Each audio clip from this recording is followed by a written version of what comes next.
Welcome, welcome. This is Julien Jean-Pierre from the Royal St.Lucian Seamoss Company, and I am back doing, I guess, what you would call part two of the live stream. I was doing it earlier today, and then I had to leave the warehouse.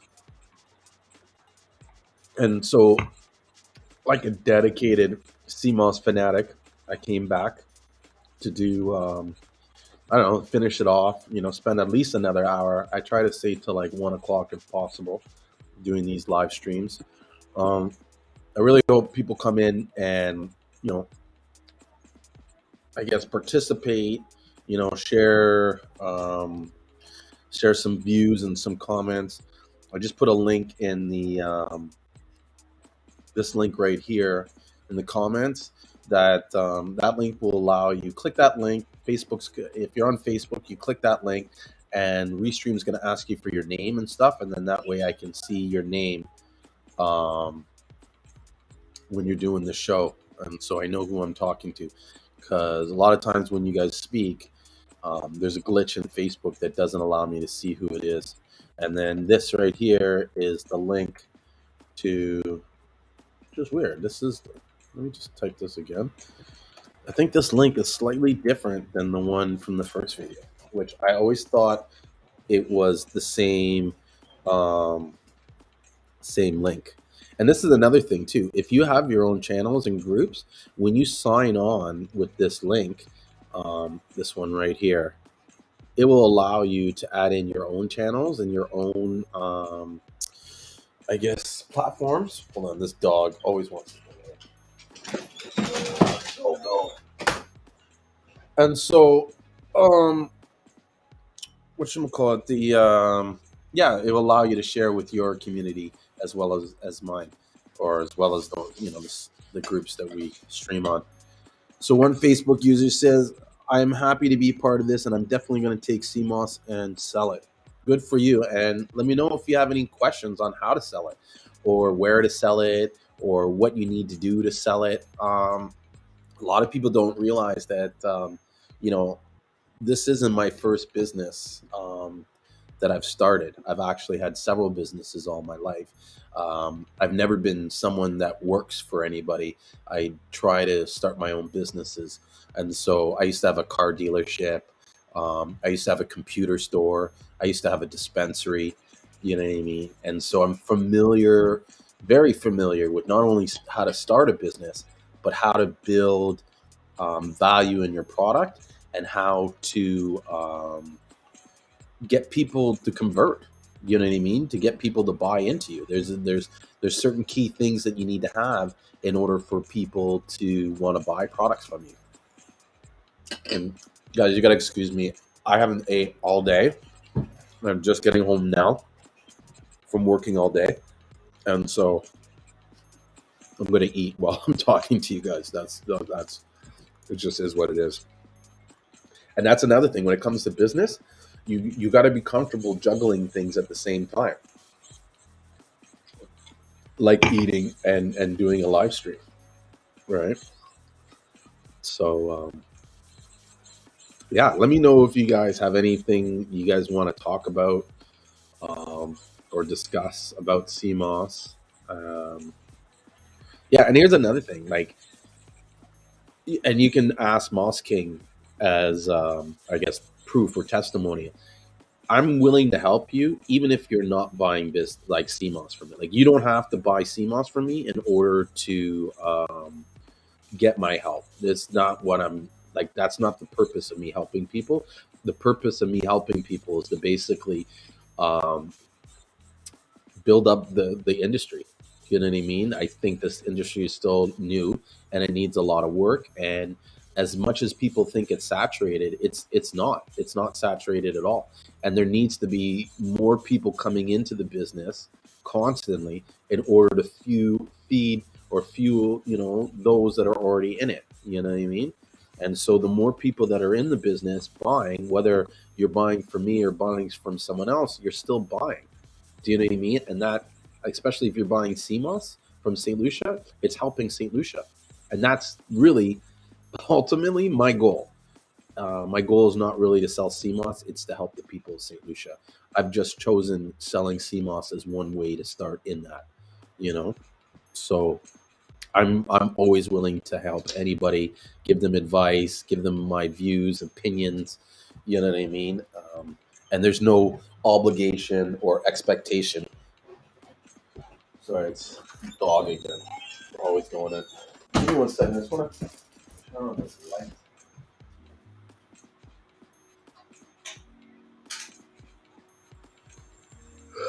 Excuse me. Iced tea make it perfect. Wow, what a difference a light makes, eh? Like look how pretty I look now compared to before.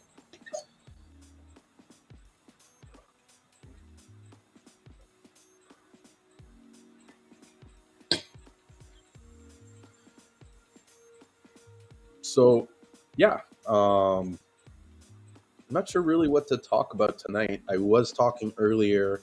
I don't know if the same people are in the room now as before, but earlier I was talking to people about this new breath work that I've been doing that I'm really like hot and on fire for.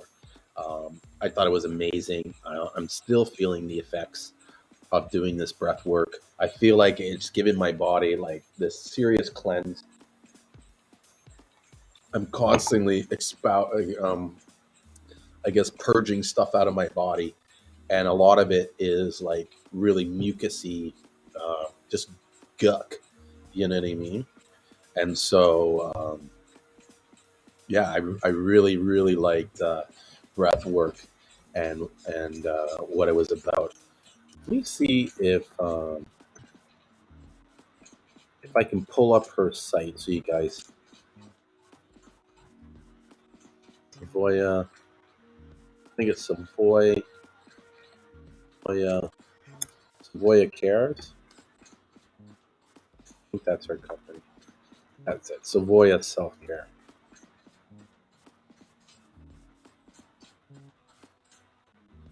And I think that's, yeah. So I'm going to share her website so you guys know where to go to get more information about the breath work and some of the stuff that she does.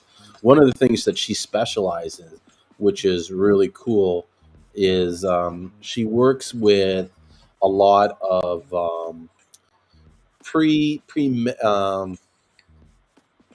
premenopausal care.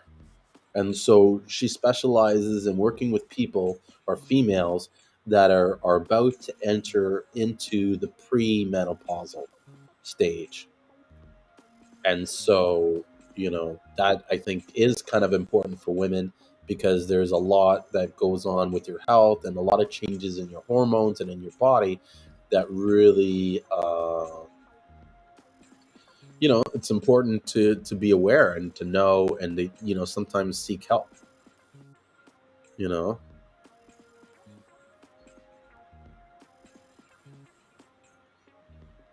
Overall lack of workplace wellness affect your company's finances in several ways.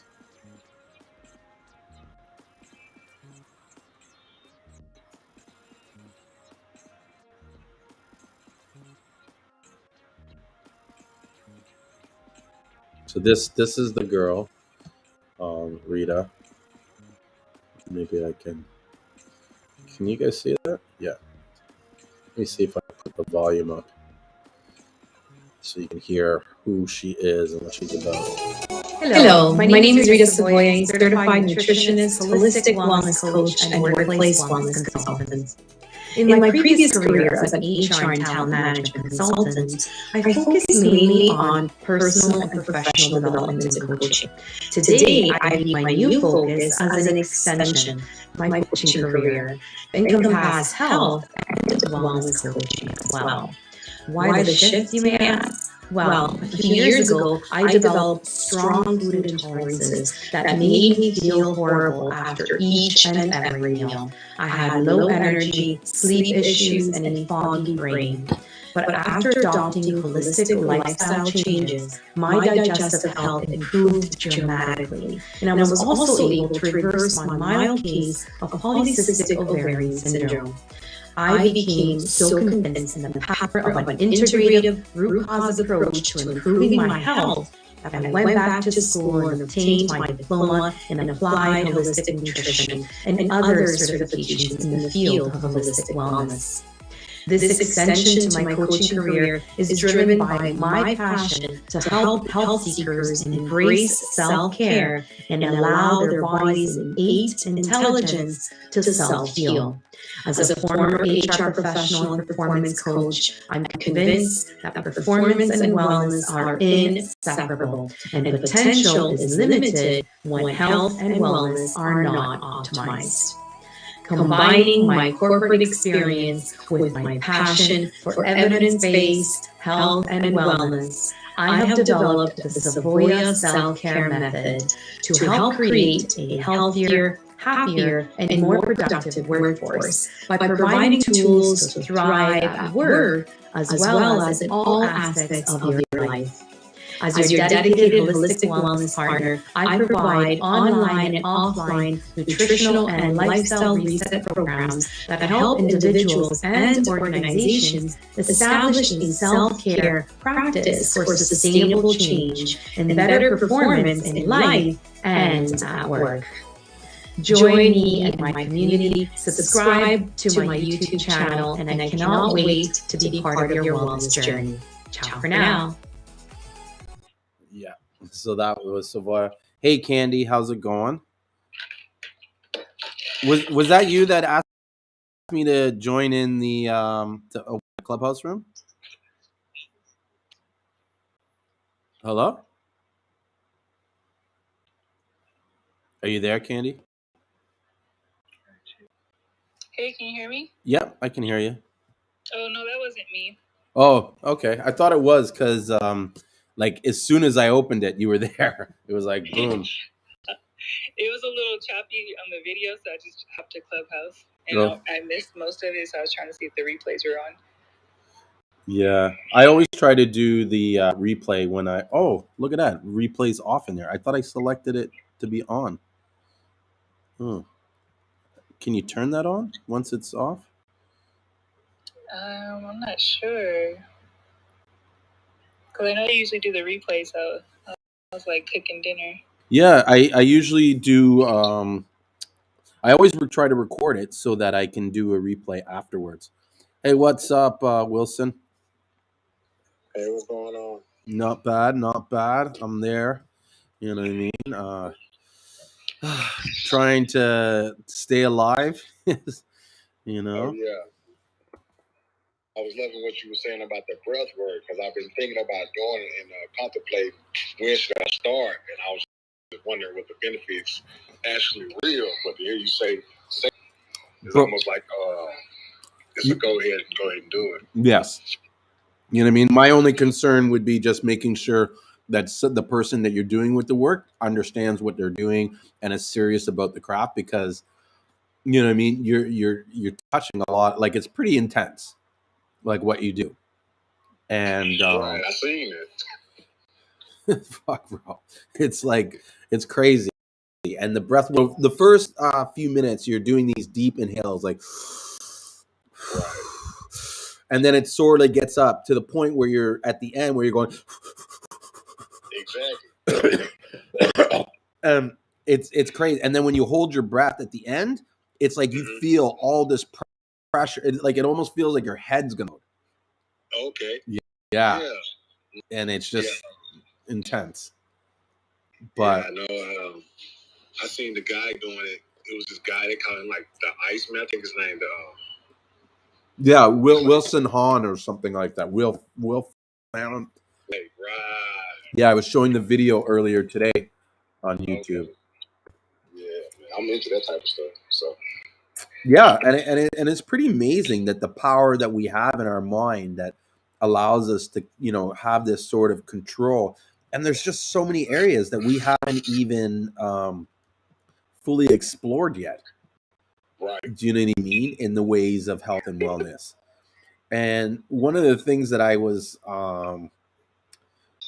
talking earlier on the live was that, like, you know, it's important for us to, like, kind of like, you know, have an open mind about all things and not just follow one particular person. You know what I mean? Blindly at that. Right. Because, you know, at the end of the day, if you follow that one person, you're limited to that one person. You will never grow beyond, you know what I mean? Right. And so, you know, you're at the mercy of what they know. Whereas there's probably so many things that, you know, Yeah. to be known. With you. I mean, like, I've already conquered, like, the physical development part of my journey, but I want to see how much more is there that I don't know about the mind manifestation powers and just the mental power that we're capable of having and becoming that we don't even know about or we haven't tapped into yet. You know what I'm saying? Yeah. Dude, when you really, like, I'll be honest, I don't practice it enough as I should, but I'm aware of manifestation and I'm aware of the techniques that you need to do. And the one thing I've noticed is that Seamoss really unlocks a lot of these higher vibrations and a lot of the, like, mental control that you have. I'm at a point now in my life where it's almost like if I think about it hard enough, it will come true. I know it will. What? Okay. Listen, the whole Seamoss business was a pure manifestation. Okay. Think about this. Like, I wish I could bring my partner on to show everybody, like when I told him what we were going to do, he was like, "You're fucking crazy. That's never going to happen. We can't do that. We can't do." I'm like, "Yeah, bro, we're going to do this, and we're going to get to this level, and we're going to, you know what I mean, doing this and this and that." And I saw it happening before it happened. You know, Exactly. and part of it is just keeping the thought in your mind of what you want. You know what I mean? To the point where you're almost like, you know, meditating on it daily. Mm-hmm. Right? There's a YouTube video. Share this screen. There's a YouTube video. Have you ever heard of Bob Proctor? Yes, absolutely. Of course. I just want to make sure because he is definitely one of the gurus of manifestation. And so one of the things that he does, like, he's the guy that, like, is the, you know, the thing behind The Secret and shit like that. Right. And one of the things he does is he studies. Have you ever read the book Think and Grow Rich? Absolutely. Yeah, that's all you need to manifest. Follow everything and Think and Grow Rich, and I promise you, you know what I mean, shit will happen for you. Yeah, you're right. Because it's that, like, understanding even just how the power of sexual energy works. Mm-hmm. Right. You know what I mean, and abstaining from any sort of sexual activity can bring power into your body, and yeah, okay, and strengthen the manifestation. There is a video by Akeem Pierre. Mm-hmm. You know who Akeem Pierre is, right? Yes, I know him. Yeah. So there's a video that he does. I'm going to pull it up quickly to give you the title. But he talks about the power of like sort of abstaining. Already, yeah. Trust me, I know. I've been well aware and been doing something like that myself. Mm-hmm. Mm-hmm. Yeah, too many of us men. I'm not sure about women, but too many of us men are constantly, like, throwing our seed around, like, right. You know, just. Oh, trust me. I'm on a year journey right now. Wow, you've abstained for a year? No, it's been trial and error. Let's say that. Yeah, it's hard. Well, I'll tell you, when I was in St. Lucia for 8 months, I didn't touch a girl. Period. Oh I was so much on the Seamoss game. Like a couple times my partner was like, come on, man, like you got to do this. You know, like, what are you, gay? Like, what the hell? Like, you know, how are you lasting this long and with nothing? Like, you're not, you don't. And then to me, it was just like, you know what? I have zero interest, like absolutely zero interest. My mind was fully on building that Seamoss business. I used to tell him, I go, Seamoss is my girlfriend. Right. I'm in love with Seamoss. Just to touch on one other thing you said about the Seamoss, once you start to like cleanse your body and purify your body of like the way you eat, and it also enhances your manifestation as well. You know what I mean? Because so much of our culture been like conditioned to eat a certain type of way that we don't realize what we're doing to our body, and we're also, in my personal opinion, feel like we're cutting off our. I'm gonna say, let's just say, our power to manifestation to connect at that higher level to bring it in faster. You know what I'm trying to say? Yeah. So yeah, the Seamoss really helps. I think it does. I think it really helps in the sort of how being able to vibrate at a higher frequency. Okay. Yeah. Exactly right. Yeah. Dude, I had this one crazy idea, like I was like just rambling about something one time. I was like, yeah, if you're not vibrating at a higher frequency, you won't be able to ascend to the next level in life. But that's just me thinking. That's just my own way of thinking. I'm always thinking outside the box like that. No, I think that's true, and part of like vibrating or being at a higher level of consciousness, like, or frequency or whatever, is like in a lot of the stuff that you do, in like the generosity and all this other stuff. You know what I mean? And that leads me back to what I was saying about Bob Proctor. He has a video. I'm going to pull it up right now, called the 12 Forgotten Laws of the Universe. Yeah, I've been meaning to look that up too. Fuck, dude, eye opener. So what a lot of people don't realize or know is that when and mind you, a lot of this is my own personal belief, so I don't have a lot of, I guess, evidence to back this up. This is just my belief based on my experience being in a Christian, being in the church, working in the church, and stuff like that. And so when God made the world, he put a lot of these rules or laws.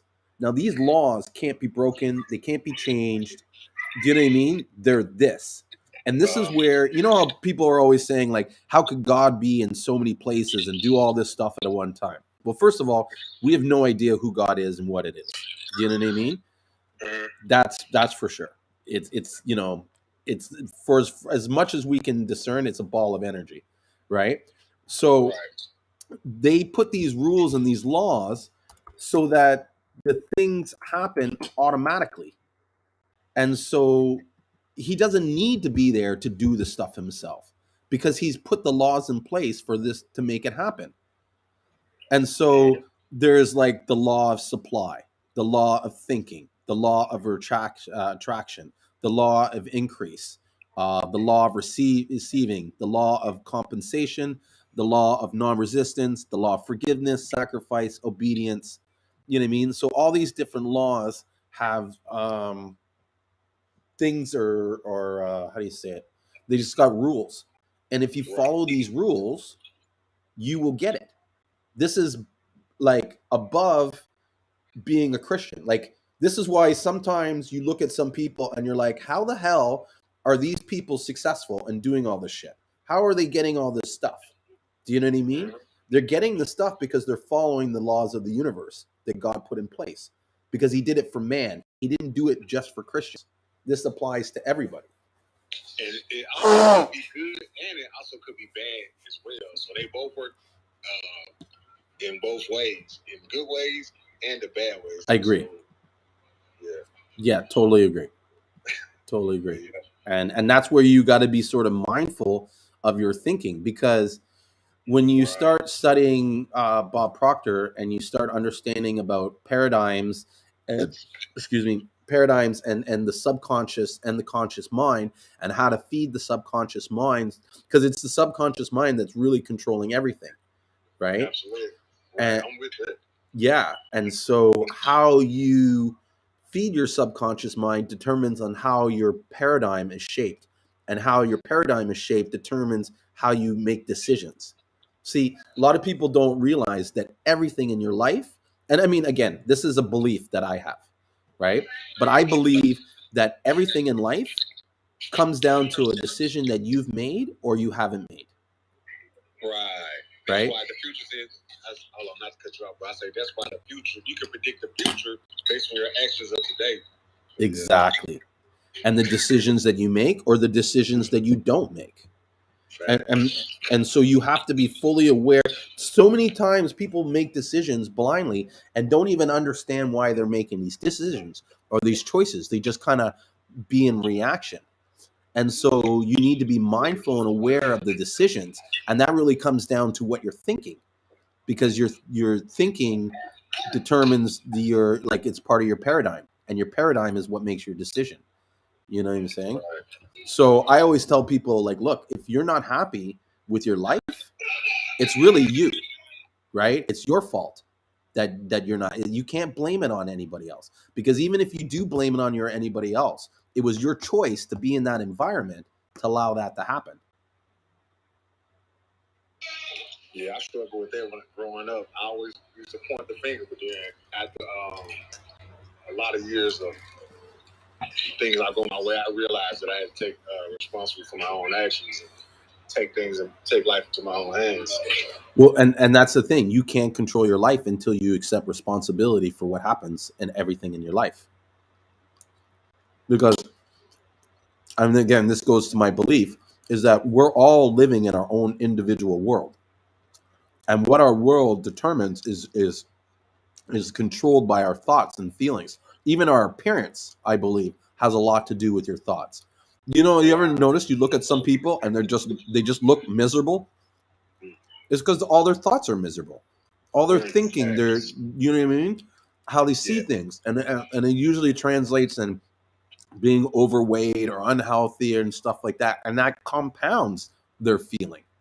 You know? Yeah, I seen this one study that it was a bunch of kids in the classroom, and they had one glass of water. I mean, they had two glasses of water, and they all went around the classroom. In one glass of water, they all spoke good intentions, and then that other glass of water, they all spoke bad intentions. Then the water started to become black.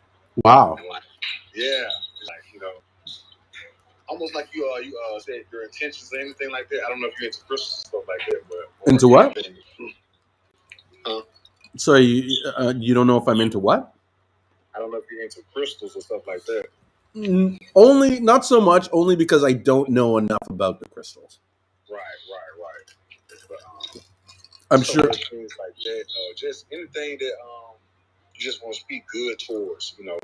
Even like you were saying about the way you think about stuff, and the way you look. If you speak bad about yourself, and that's why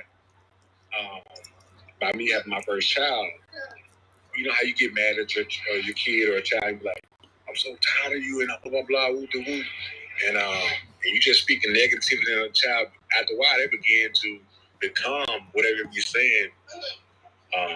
Like you're a bad child, or you're not smart, or you never want to be anything. Like you speak those words into his life or their life, and eventually that becomes them. That's just me. Yeah, no, that's so true, because their subconscious begins to accept the reality that's being painted. Right. You know what I mean? And that's like when we talk about the subconscious and the paradigm, the subconscious can't tell, like when you ask it something, you have to be specific on how you ask it, because you could ask it in a way that it does the opposite for you, because of the way you've thought and spoke. Do you know what I'm saying? And so, yeah, you just got to be really mindful of what you speak and say, because your subconscious is constantly listening to you, and you know, depending if you don't speak good things and if you don't think clear thoughts and stuff like that, it's muddled. You might wish for something bad and not even realize it.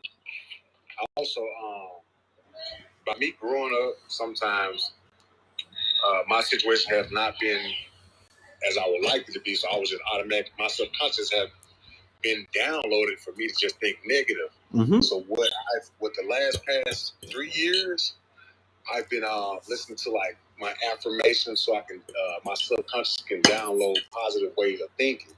Mm-hmm. And now that's a part of my way of thinking, because I've rebooted my way of thinking, and my subconscious have downloaded a lot of positivity thoughts about myself and the way I go about my life every day. So I don't know where I was going with that, but I just had to put that out there. No, it's good that you share that, because it's true. You know what I mean? And that's just an experience that you have, which I'm sure resonates with a few people that have been in that same kind of situation. Oh yeah, I know why I said that, because some people don't. I didn't even know how to think positive about myself, because my subconscious was downloaded to think negative about everything. Every situation was just negative. I was just just frustrated at all things, and nothing was right. But I realized it was my way of thinking about everything, about myself, about my life, about my situation. And then all of it just seemed like everything started to change when I was just changing my way of thinking about stuff. Yep. So, no. But it's a skill to learn it, though. You can't just start doing it the next day. You have to practice and just make it a skill set that even though something's bad is not happening to you, it's happening for you to be better in the next situation, just in case it occurs again. So, yeah. This is my type of conversation right here now. That's what I love about doing these live streams, is that we don't always talk about Seamoss. Do you know what I mean? It's about everything that's related to Seamoss, and Seamoss, like, it's the whole industry, the whole experience of those taking Seamoss. So Matthew Alliston said, "Are you familiar with Calibi Bellion? It's spelled Kybalion. Calabian. I'm the worst at pronunciation stuff. But he says, we are on this earth to be creators, as we are in the image of God. We can create positively or negatively. We can't avoid negative thoughts, but we become what we dwell on, whatever that may be." Right. I agree with that. Strongly agree with that. Yeah. I do believe that everybody on here was given a gift by God, and its purpose is to spread that gift and use that gift out in the world. You know what I mean? And so what I believe is one of my gifts is the ability to talk to people and plant seeds in their head, seeds that grow into other ideas. And so you'll notice, if you talk to me, after a certain amount of time, you'll start getting, and we'll just talk about random shit, but you'll start getting ideas and things to think about. Like, I challenge people's minds, because like, I'll just ask a question out of nowhere, and that will cause you to kind of reconsider something or think about something, or, do you know what I mean? And so, I don't know. I believe that's my gift, and that's part of the reason why I'm doing these live streams and I talk to so many people and I share my views and stuff like that, is because I'm hoping to inspire and motivate everybody in the industry, because I believe that as people move up in their level of professionalism, then the whole industry starts moving up. Because as you set standards in your business, right? Anybody that's new that comes in has to at least meet your standard or beat it in order to stay competitive. Right. So the higher you go up, the higher everybody goes up, because they're just forced to that level. Yeah. You know what I mean? The way people are doing business today is totally different than the way they were doing it last year. You know what I mean? You're now seeing people forming LLCs, talking about insurance, talking about, you know what I mean, brick and mortar, this and stuff. Now, I'm not saying that I had any direct, influence on that, but it's all the people collectively in the industry that have been leveling up that push that level, if that makes sense. Oh yeah. Mm-hmm.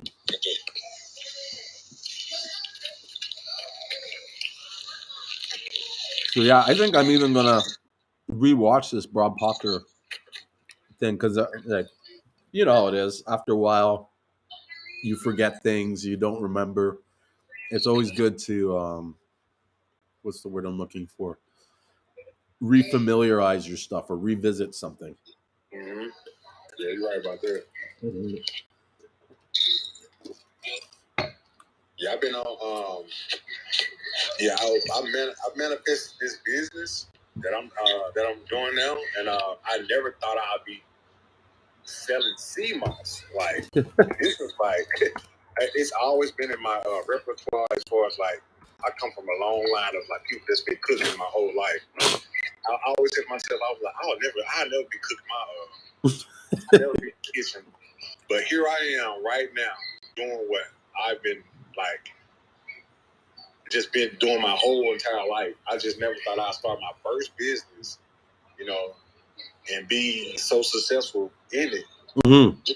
I always thought I would be doing something else. Like my first thing I was gonna be a football player, but that was not it. And then out here I am helping out so many people with their health journeys with Seamoss. You know what I'm saying? Mm-hmm. And it's the stories and the all the stories and the testimonies that I be hearing from people.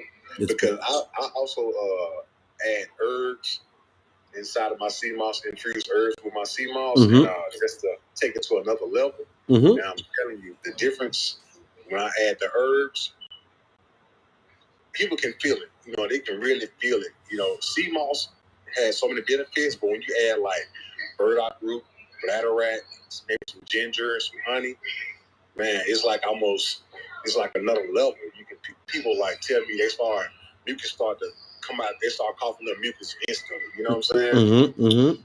But yeah, so and that's part of my whole characteristic. I mean, my whole character.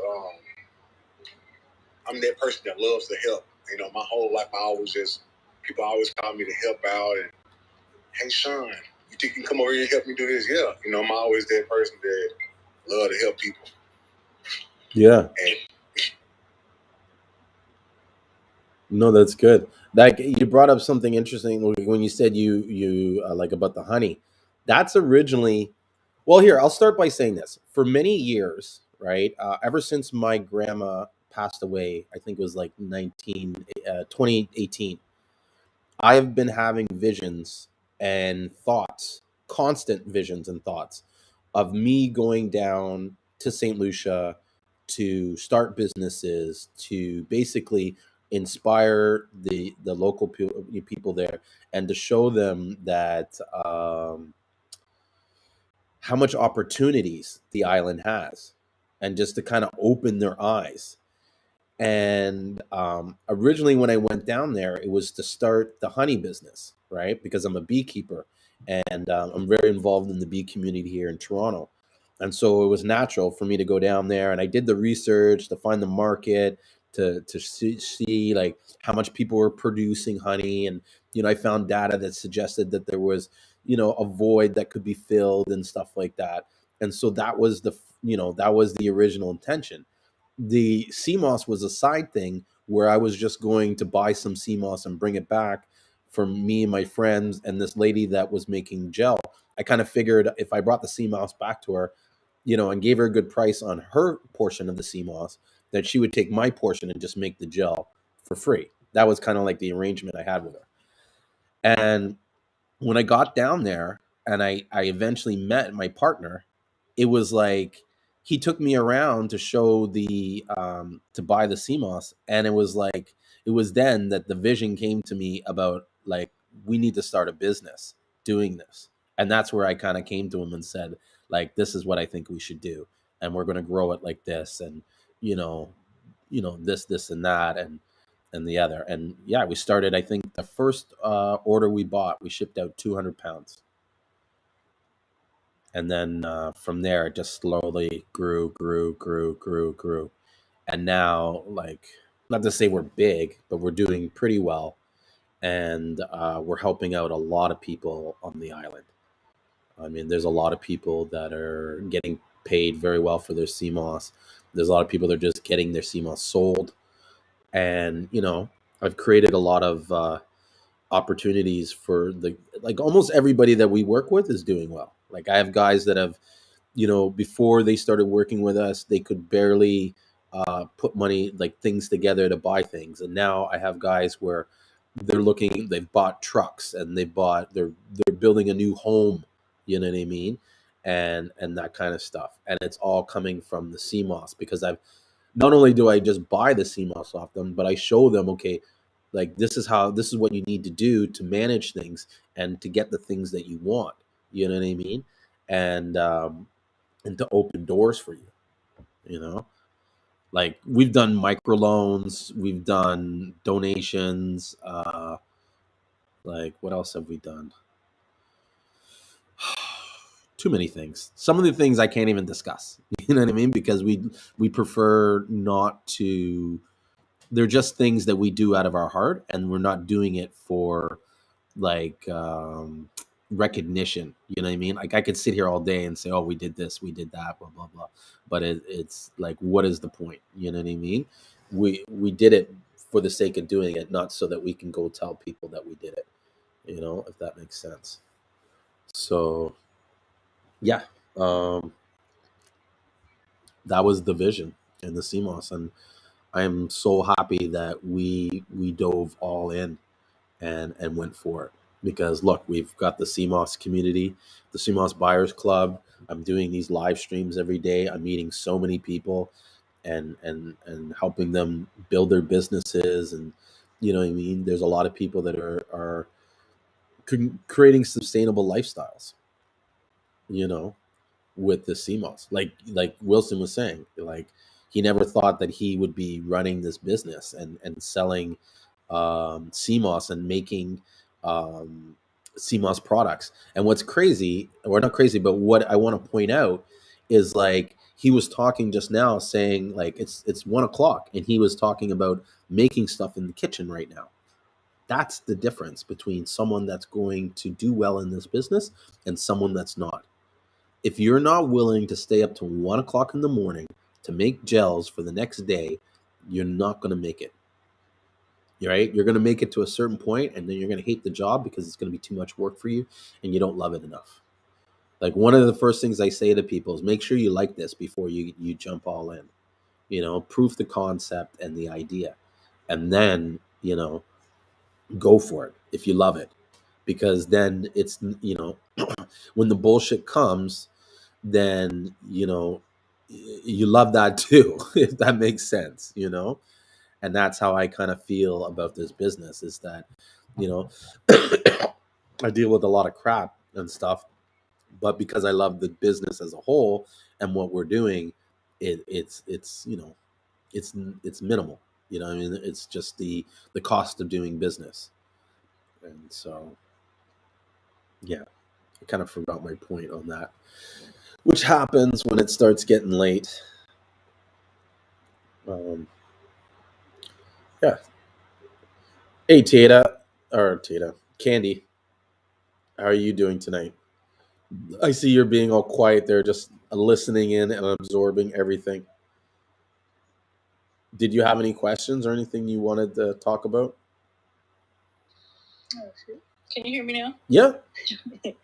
I was triple tasking.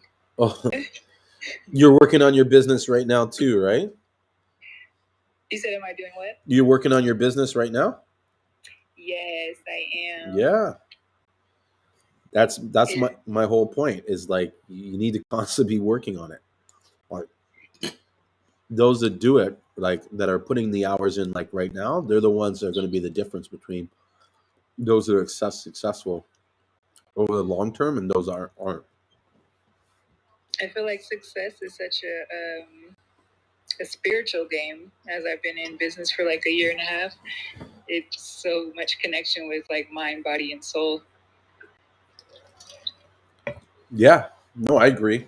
You know what I mean? It's almost like your life needs to be in alignment a certain way in order for you to be happy and feel like the efforts that you're putting in are worth it, right?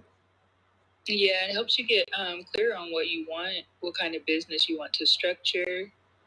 Mm-hmm. And I think I've just learned so much about myself just starting off with Seamoss, focusing more on structuring my business around my values instead of trying to be like someone else that looks like they might be successful, but, you know, creating my own idea of success through this business. Mm-hmm. And I would say the days I'm not feeling like my best, I could see it in my business, or, you know, sometimes the business might be more successful and then you take a step back and then you realize it's all about the follow-ups. Oh, you know? the business 100% is the follow-ups. We were talking about that earlier in the live stream, and about building these relationships with your customers to ensure that they continuously buy off you is important. Yeah. You know what I mean? Because like customers are like cats. You know what I mean? They're straying everywhere. They're just the internet's there. They're going to see someone who does this or does that. But if you have a relationship with them and you're kind of like servicing them, you know, then they're less likely to shop around because they're happy. You know what I mean? You've Exactly. kept the relationship with them. You talk to them. You know what I mean? You're there for them, and that's why in some ways it's even important just to kind of shoot them a message once a month, or you know, every so often, just say, hey, what's up? Just checking to see if everything's good. How are things? You know, not even talk about Seamoss, so that when you do call them to ask them about Seamoss, it's not like they haven't heard you for 6 months. Right. You know, like I think when I started the business, it was so easy to do that and it felt good. And then as I started to progress, I didn't really have a system. So I think that was good that it happened for me like that because I could learn from it. It's like, you know, some of the things, if you have a system, it works better. But some days you might have so many orders that you're packaging forever, you're driving, and then you might not be able to keep up with everybody with all the messages. But I noticed that that's the most important part is the follow-up, is the connections, is answering the questions that might be in front of them already, like when does it expire, or just simple stuff like that. Mm-hmm. Have you what platform are you using for your e-commerce?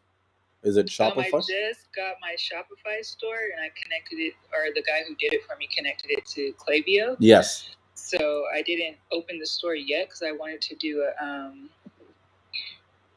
what is it called?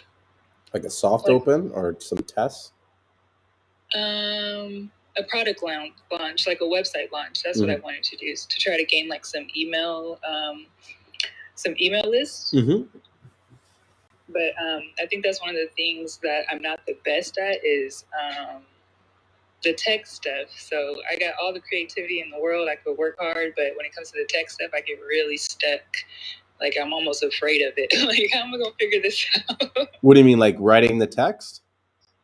No, techie stuff like the email, connecting it with the Klaviyo, keeping up with the emails, and then doing email marketing and things like that. That's all in your mind. Yeah, Listen, I know. Tech stuff is not really tech stuff, especially nowadays. I used to have a computer store where I used to fix computers, and that was like the biggest joke. Like, like one of the reasons why the technology or these tech things, like they seem like they're techie and they're made to look that way, is so that you can hire people to do the work. But if you did the work yourself, you'd realize how easy it is to do it yourself. And it's almost like these technicians, they make it seem like it's harder than it is so that you utilize them. Because if you 90%, like not 90%, majority of the time when I had a computer like when someone would call me in for a computer problem, I literally, and I, it was so funny because I would do it in their face, like right away. I turn it off, turn it back on. It works. They're like, what'd you do? Nothing. You know what I mean? What the fuck? Turn it on, turn it off. It's like, that's all you did? I'm like, yeah.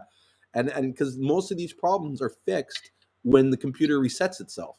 Because the way computers work, right? What people don't realize is, okay, you have this program that is running the software and everything, but the program is never perfect because humans are not perfect. So there's always going to be bugs. There's always going to be glitches. There's always going to be shit in the program. And a lot of times like what happens is as these glitches happen, they start building up to the point where the data becomes corrupted, and the computer cannot like understand it because there's so much glitches in it, right? There's so much like errors or whatever. Shutting the computer and restarting it almost resets the computer to the same factory setting, and then that's why it solves the problem. But Right. most technicians will never tell you that. They won't even show you that they're turning off and on the computer, because they know that if, or the belief is that if you showed them how easy it was, they wouldn't utilize you, Right. right? So the techie stuff it's not that techie. Trust me. Maybe techie's not all the way there, but it's so many systems once you really start doing business. Yeah. I definitely phased out of just making Seamoss and building connections. So turning it into, systems and learning Klaviyo and Instagram and Canva. It's like you do want to get paid for the things that are going to be worth it, So doing all that research and everything, but that's part of the business. As you learn, like you have to put in that sweat, blood, and tears before you can be at a point to pay someone to help you and manage that, but you don't want to burn out, Yeah, I even think it's important that even if you do hire someone to do the work, that you somewhat understand the work enough that if you had to do it yourself, you can do it. And then you hire someone to do it, because then when they talk shit to you, you'll know that they're like, a lot of times people can't talk shit to me because I've done it. You know what I mean? Like this guy the other day tried to call me about selling he wanted to sell me a package on advertising, and they were going to come out with the advertising campaign. And like, I kind of started showing, like, he started saying the work they can do, and I'm like, well, I'm already doing better than that. You know what I mean? And I showed him the ads, and I showed him the techniques, and and then he's like, oh, but like, if I didn't know even like a little bit of it, it would have been easy for him to convince me that he needed me, that I needed him. Right. Yeah. And then as a business owner, everything is going to fall on you regardless. So if the person you hire doesn't show up for work, or they decide they don't want to work for you and you don't know how to work anything, that's even more of a shit show. So. Yeah. It's true. And if you don't learn how to do a lot of these works, it's like when it does get thrown at you, you're gonna freak out. You know what I mean? You're gonna be like, oh, what do I do? The sky's falling. You know what I mean? But like, even for me, I handle all the aspects, especially in the North American side. So I do all the packing, I do all the ordering, the picking up. Like, I went and picked up the order of Seamoss by myself today. I rarely hire anybody to do the work. You know what I mean? Because I love doing the work myself. People are always like, you should hire someone to do the work, but then it's like, oh, then I got to show them how to do it, and they're not going to do it the way I want it done. And I mean, eventually we're going to have to get to that point where we're hiring people and just accept that they're going to do it the way that they do it. But for now, I feel like this is part of my learning phase. You know what I mean? Right. Of the business. But another thing you should be mindful of is to make sure that you're not getting caught up in that like analysis paralysis or whatever. Like, don't try and get every app, every gadget, everything to make your your computer, I mean your business run, because in some ways too much stuff can make it clunky and make it like slow to move, if that makes sense. I think, because the website launch is like taking a while, and then I'm still doing manual orders, and I feel like that would be good for my SEO and everything else, just having them go through the website. But I didn't just want to post it and then get like, oh, congratulations. It was more like an incentive to try to build like an email list, like giving away something free or a discount or something. I would still do a soft open, just slightly, because part of the reason why you do a soft open is to make sure that all the kinks are worked out before you do a big launch. Because if you do a big launch and there's an unforeseen problem that you don't see, then it's going to affect your conversions when you do launch it, and you could potentially be trying to sell to these people and not, you know what I mean? Like, it's like they're something about your website or something about the way you presented it is pushing them away. You know what I mean? Or like if there's a problem placing the order that you didn't see, then You just want to, run through all the problems, the potential problems, and eliminate them before you launch the site. So I was thinking maybe just to order it myself and see like the whole process, or have someone else do it and then get their point of view or their opinion, like how smooth was it for you? Yeah, like you the can. Customer experience. That's another thing, and also with all the customers that you're doing manually, don't you have all their emails and stuff? I have all their phone numbers, and the ones I started shipping to, I have their emails. Yeah, so you just need to send them an email and say the website's open. Come check it out. Yeah. Yeah. I mean, you probably already have a lot of emails already. Right. Oh, I did have a question about vendors. Uh-huh. I think I want to start doing more of that this year. I haven't done one yet for Seamoss specifically. So I was just wondering, like, an opinion. I was just going to do like a bunch of samples. I have two options. I could do samples and then present them and have everyone taste, give the benefits, get them excited about it, answer their questions, and just make it kind of fun, and maybe raffle off one.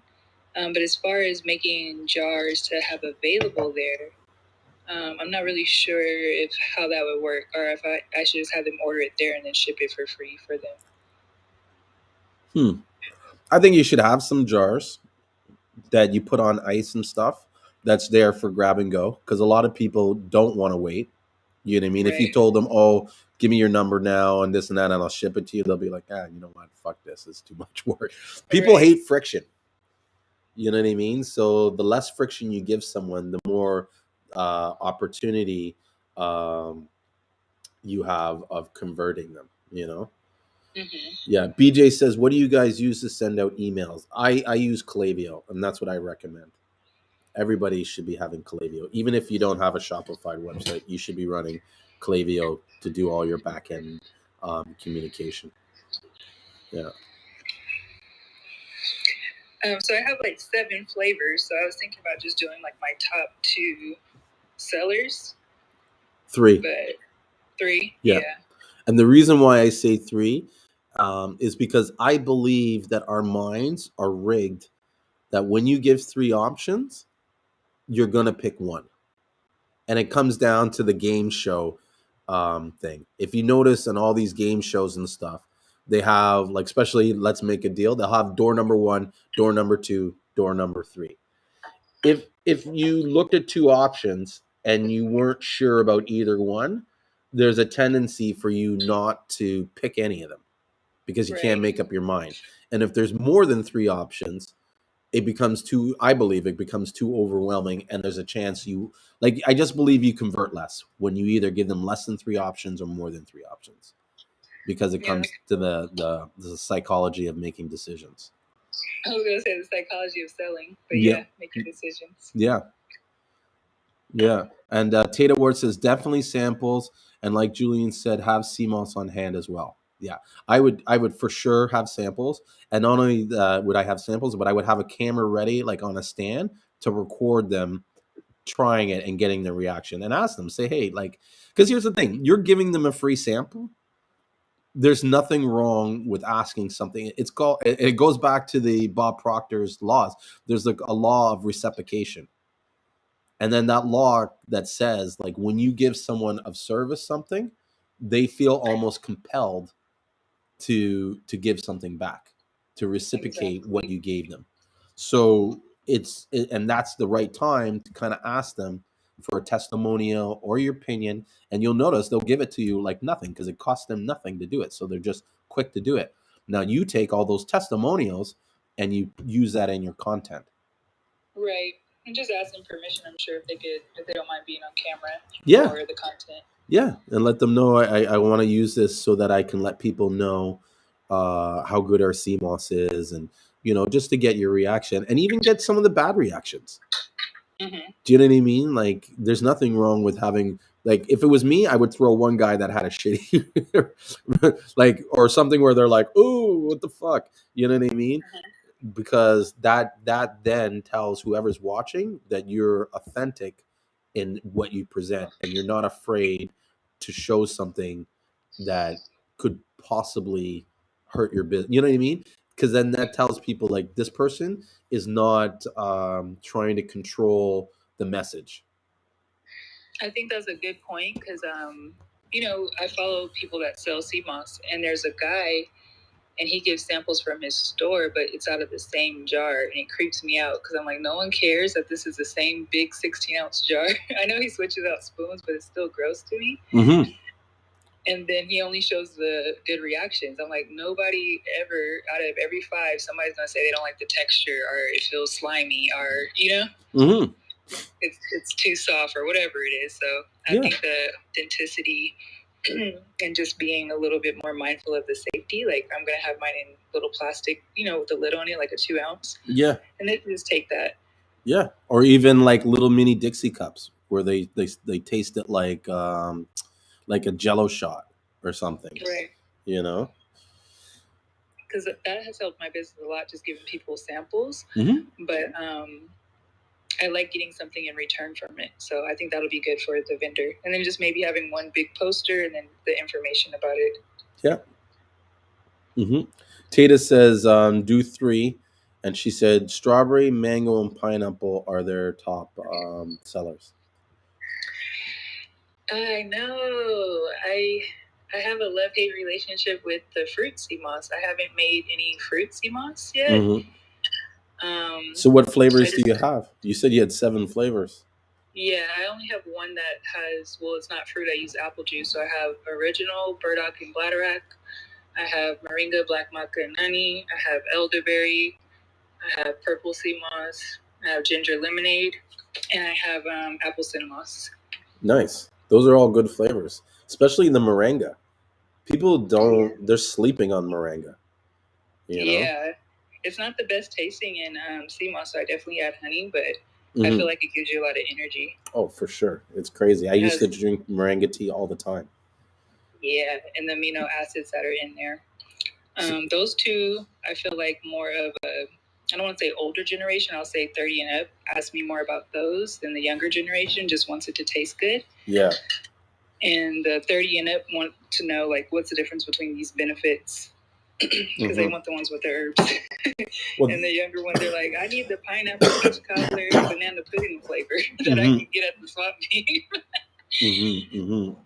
Well, one of the things Tata said is she uses popsicle sticks in a 1-ounce container. She said what? She uses popsicle sticks in a 1-ounce container. So that's what she uses for her samples. She gets like a little 1-ounce container and then adds the popsicle sticks so they can spoon it out. It's like using a spoon. Okay. Yeah, the guy that I've seen, he just had like a 32-ounce jar, which, like I said, I'm not judging, but it made me feel like it wasn't as sanitary. So I have like the little Jello shots with the lids on it. But that could save me from having to make so many because I was going to put them on dry ice to kind of bring attention to the table. That would be cool. Yeah. Having the smoke and stuff like that, Yeah. Yeah, I got to get over this perfectionist thing because it's holding me back. I'm like, the table has to be perfect. I'm not ready for vendorship yet. But then I see others. I'm like, that's nothing on the table. I'll be fine. I just got to talk to people like how I know how to do. Listen, coming from experience, right?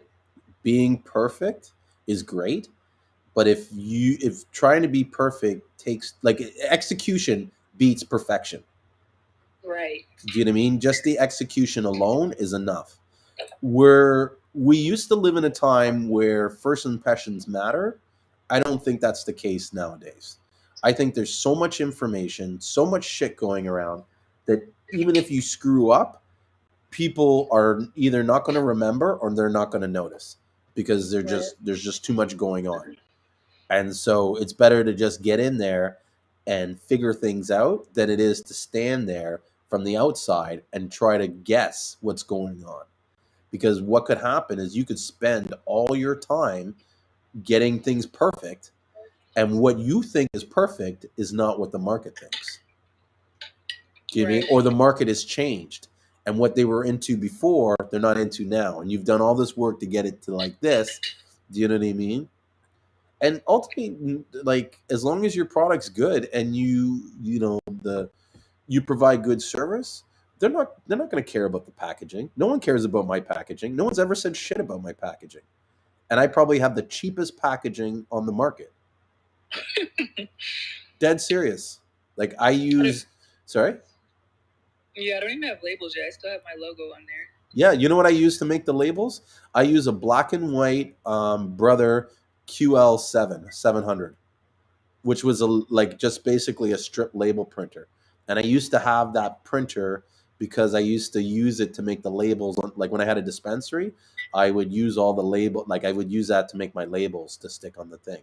And it's simple. I put some clip art on it. It's got like a tropical thing with a like coconut tree and this and that, and it just says Premium Seamoss because that's all that matters. It's got my name and it's got my address. So if you need to contact me, you know where it came from. Bam. You know what I mean? Now I'm probably going to change the labels in the future, but you know, right now they work. They're fine. No one's complaining. And had I tried to get the labels done professionally or perfect, I probably would have like taken me an extra 3 months to get started. As far as a vendor, I don't have the dry Seamoss available for like 4 ounces or 2 ounces, but I did want to add that on there because I know we were talking about 2 different markets on the last live. Mm-hmm. People that don't want to make it at all, and people that want to try it and love it, or they'll absolutely hate it. So I was going to try to add that to the menu just to have like a couple available. What did you think about that? And maybe just like a little recipe card. Sorry, repeat that again because I missed some of it. Oh, I said I was going to try to have like the dry Seamoss available. Yep. Because I know there's 2 different markets that either want to make it, they love it and hate it, or they just want to buy the gel. Yep. So I was going to try to add that on there with just like a little small recipe card. Yep. Yeah. I think that'll be good. Don't do more than 8 ounces. No, I was going to do like 2 to 4. Perfect. In a dry bag. Perfect. And Tata just said, I did scoop it out of an 8-ounce container, I think to make her 1-ounce stuff. She says, I felt the same way until I took Julian's advice, and it was totally worth it now. Now I'm mad at myself for not doing vendor fairs much easier. Bro, guys, vendor fairs are gold mine. Like, really, like, you know, like, because there's few opportunities where you're able to get into the face of people and have people know who you are and what you're doing. A lot of this business is based on trust, right? People are taking this and they're consuming it. They need to trust you that you're competent enough to make sure that you're not going to fuck up their shit. You know what I mean? And the only way. Like and trust. I said the know, like, and trust. Yes, exactly. Know, like, and trust. And here Tata says, do it. My customers now are wanting dry moss. Yeah. And that's something that I see that's common is that, you know, in any business, there's like, I guess like a consumer path that most consumers generally take. Right. And in Seamoss, what I've found is that people will get introduced to the gel. And I mean, it happened to me, right? Where they get introduced to the gel, they try it, they like it. Then they start doing research on the gel and what the gel is made of and the products and the dry. Then they decide that they want to try making the gel themselves, right? So they'll try to make the gel. This is where the split happens. Once they make the gel, they're going to either like making the gel or they're going to hate making the gel. If they hate making the gel, they're coming back to you to buy it. If they like making the gel, they're going to continue making the gel and possibly expand into a business. Right? Now, if you're their original gel guy, and at the point where they're looking to make the gel, you don't help them or you don't provide them a way to get it, they're going to find someone else to do it. Right? And once they find that other person to do it, right? If that person sells the dried, then or say they make it and they bought the dried off them and they make the gel. If they don't like making the gel, right, they're going to go back to that person that they bought the dried from. They're not going to go back to you who they originally got the Seamoss gel from. They're going to go to the least resistance. And that's so basically that guy has stole the customer away from you just by being able to offer an alternative. That's how I feel about Seamoss powder and pills now. Because a lot of people are traveling or it expires quickly, you know? Nope. I used to put 3 to 4 weeks and now I put 3 weeks because it's just different with each Seamoss depending on where you get it from and when it's harvested. True, and how you prepare it, and yeah. So, fuck, what was I about to say? I was about to say something about this point. Oh, I hate when that happens. When you're thinking about something and you forget it. Hey, what's up, Todd? Welcome back, or welcome to the group. Tata just said, I was so overwhelmed, I had to have two people come and help me with customers. Yeah. Mm-hmm. Wait, what did I miss? What are you guys talking about? How's it going? Good. We're talking about pop-up shops, vendor markets, and just like the life cycle of a consumer buying Seamoss. And so one of the things that I was discussing was basically how the typical path of someone that starts out in Seamoss, they start with the gel, and then eventually, after doing some research, they decide they want to make the gel.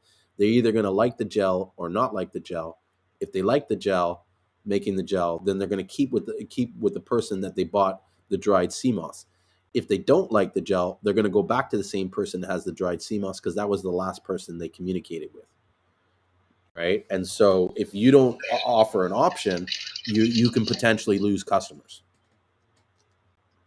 An option like as far as dry moss? Yeah. Even enough just to get them started. Like I wouldn't do more than 8 ounces.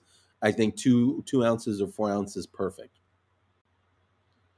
What do you suggest for like a price point? I went to support a local person that sells like crystals and incense and stuff, and she had dry sea moss. And I was asking her like what kind it was. She didn't know. It didn't have a recipe. It didn't have a label. So she said it was 4 ounces. So I bought like 5 of them. And when I got back to the house, they were 2 ounces. And they had like hair in it, which is kind of common sometimes in sea moss, like different stuff. So I just told her like, hey, a heads up, you might want to know what species this is, whether it's, Gracilaria or Euchaetema. And then I told her it wasn't 4 ounces. And she was like, well, I weighed them all.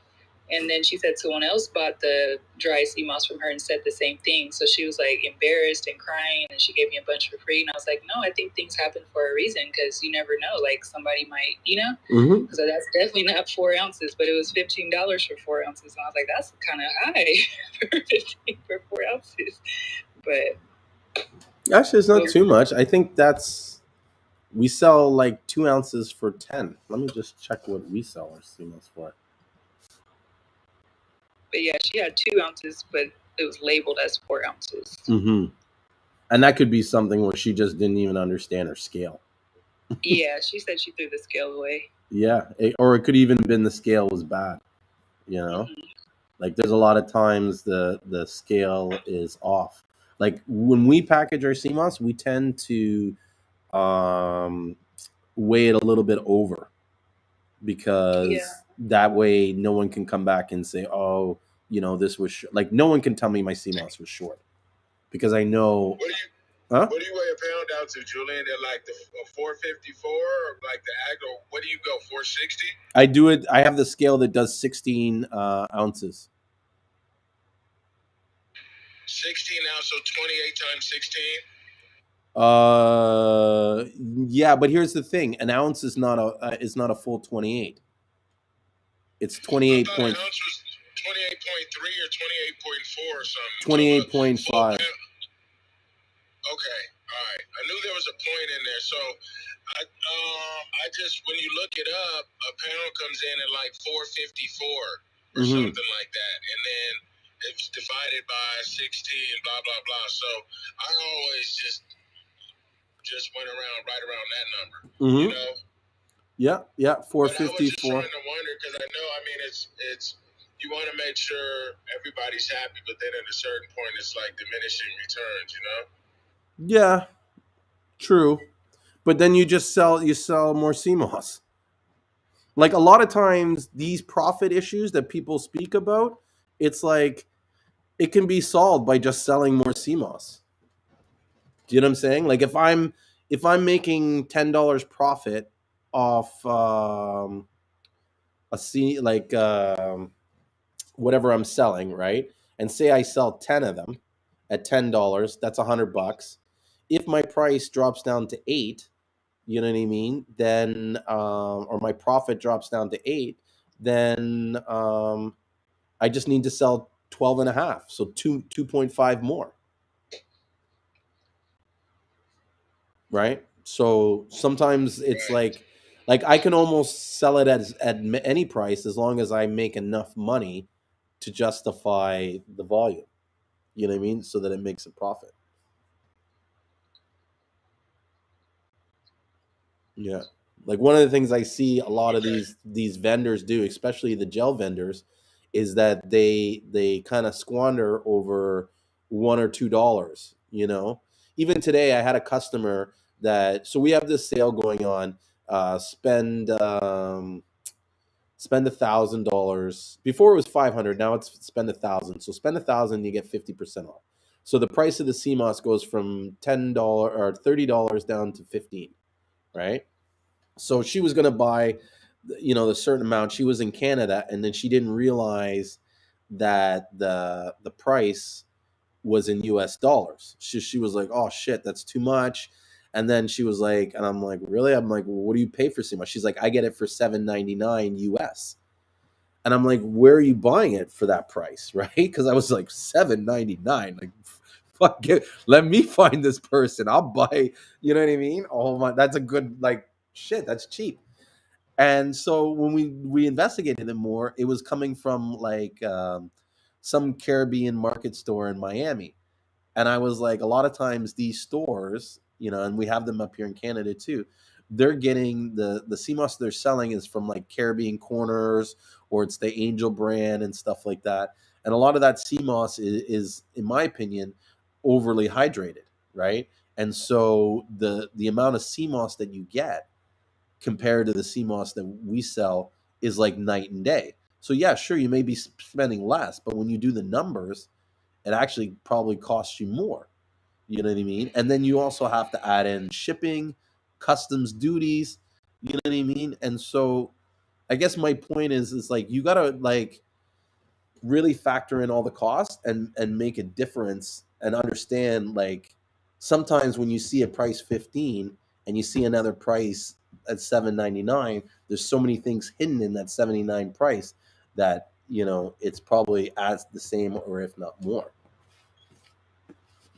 Some of that hydrated stuff, when I was getting it, because I've been, 10 months ago or so, I got a little bit of that, and you have to sow 3-4 times the amount to make the same amount of gel and get that same consistency. Exactly. And that's what I was trying to point out to her. But also like the difference, like when you're selling in gels, the difference of a dollar or $2 off the pound of CMOS is like when you make it factor in the gel, it's like 25 or 30 cents. Like it's minimal that you're saving. And that if you just concentrated on selling more CMOS or selling more of the gels, it's like you could pay a higher price for your CMOS, but still make a good profit, you know? And sometimes getting the best price or getting the cheapest price doesn't mean you're getting the best CMOS. And so, me as a business guy, I would rather pay a few dollars more for our CMOS than to go for the cheapest price and then have issues with quality and consistency. Like we don't have a problem really with quality and consistency because we tend to pay the higher end of the market price in St. Lucia. So when we want CMOS, we can get it. Like my partner he can ship 1,000 pounds of CMOS or 5,000 pounds of CMOS in like 2-3 days. Like he could find it, collect it, package it, and ship it.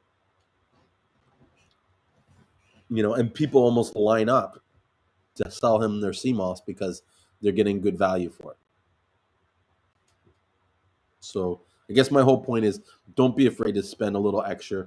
Do the math to see what you're really saving on a broad scheme of things. And if you know you can circumvent that savings by just selling a little more CMOS. And if your CMOS is a better quality than everybody else, you will sell more.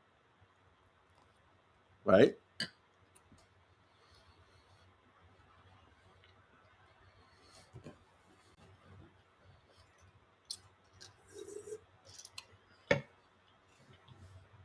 Sorry for chewing. I just haven't had my dinner tonight, and starving. Yeah, it's interesting what you said about the people attempting to make their own, because I've handed out tons of raw moss, from the colored moss to the gold moss, and it's just sitting with everybody that I gave it to. It's just generally sitting in a drawer, just because of the prep, the soaking, and the washing, and all that, and then the blending. They're just not up for it, from what I see. You know. It's funny you bring that up because I guarantee you, majority of my friends all have a fucking 2 ounce packet of Seamoss sitting in their cupboard. You know what I mean?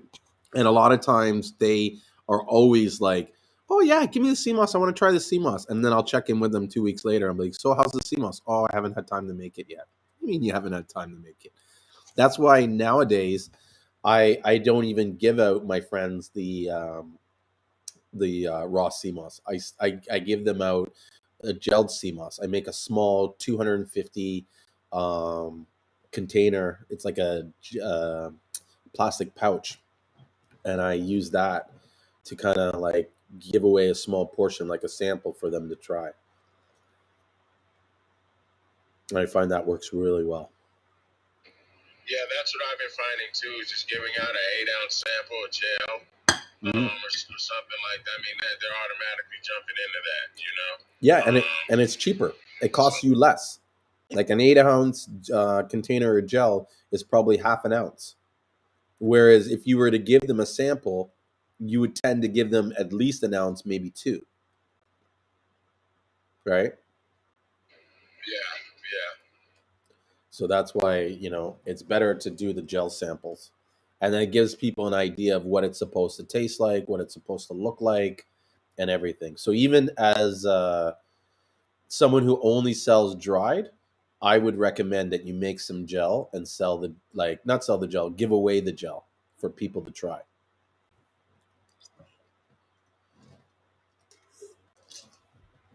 Yeah.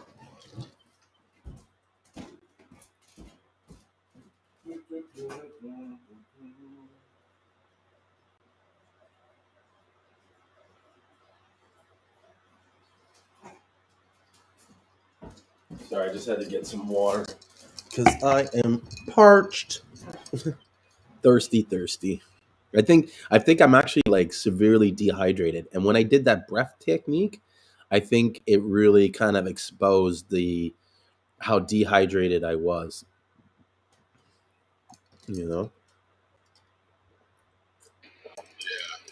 So I've been drinking a I lot of saw water. some of that excerpt that you posted in the group. That's from the Caribbean Research Institute. Yes. Yeah, the document on Seamoss. Yes, that, and it's funny how some of these people in the group try to discredit that publication. Like, oh, they're doing it to push farming, like as if they have a profit in it. Do you know what I mean?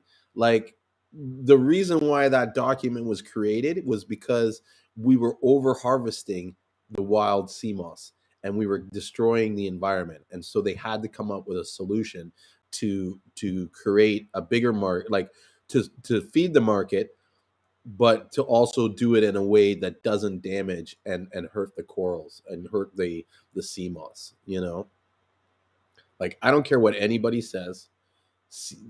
Removing sea moss from its natural habitat destroys the marine environment. There's a reason why that sea moss is there. It's not there for us to eat. Do you know what I mean? And when you take it, and some of these divers, like, they're not thinking about marine, you know what I mean? What is it called? They're not thinking about sustainability or anything like that. They're thinking about, I need to fill this order, and if I have to take this sea moss, all that's there, then I'm going to do it. You know what I mean? And I don't blame them. This is their livelihood. But why can't we do this in a sustainable way? Why can't we, um, cultivate it? And what's crazy is that most people that are complaining and they're downplaying farm sea moss, they have no idea, like literally no idea how sea moss is farmed. It just amazes me, because if you knew even half of what it takes to farm sea moss, then you would understand that there's nothing different than the sea moss that's grown on the rope and the sea moss that is grown out of the environment, like from the wild. You know, there's nothing. In fact, they get the sea moss from the wild. Yeah, once you understand the process that they go, all of it starts wildcrafted anyway, because they're picking it out of the off the ocean floor before they tie it on the lines. You know what I mean? And it just, but most people that are arguing to the contrary, they just wholeheartedly believe everything Dr. Sebi said. Yeah. He said something about it gets it from the rock. That's where he's the one. He's their source. You say, where did you get your info? From him. You know what I mean? So I mean, that is what it is. It's just, but you choose to educate yourself. Yeah. Listen, I how do I say it? I always laugh at all these people because they're always saying, like, for me, that I'm this Dr. Sebi hater and I disrespect Dr. Sebi. And that, like, I've never said anything about Dr. Sebi beyond Seamoss. If you notice, that's the only thing I talk about when it regards to Dr. Sebi. I've never talked about or discredited any of the other healing techniques that he has, any of the other herbs and lifestyle. I've never discredited the alkaline diet, even though there's evidence to suggest that being too alkaline is actually dangerous for you. That's what people don't I spoke, and I'm going to bring this lady on to speak more about it. But I am friends with a health and like a herbalist, right? She's got this company called the Phoenix Rising. Actually, I should pull up her site so you see. And one of the things she said is that we need to have acids in our life. Our stomach has acids in it. Our urinary tract is acidic. Exactly. You know what I mean? So I mean, it's for a reason. And what happens is when you start researching the alkaline diet, like a lot, there's a lot of, I mean, there's credible people who are talking against it. Like, you're one of those guys said that when you take a litmus paper to your urine, and your urine is actually alkaline.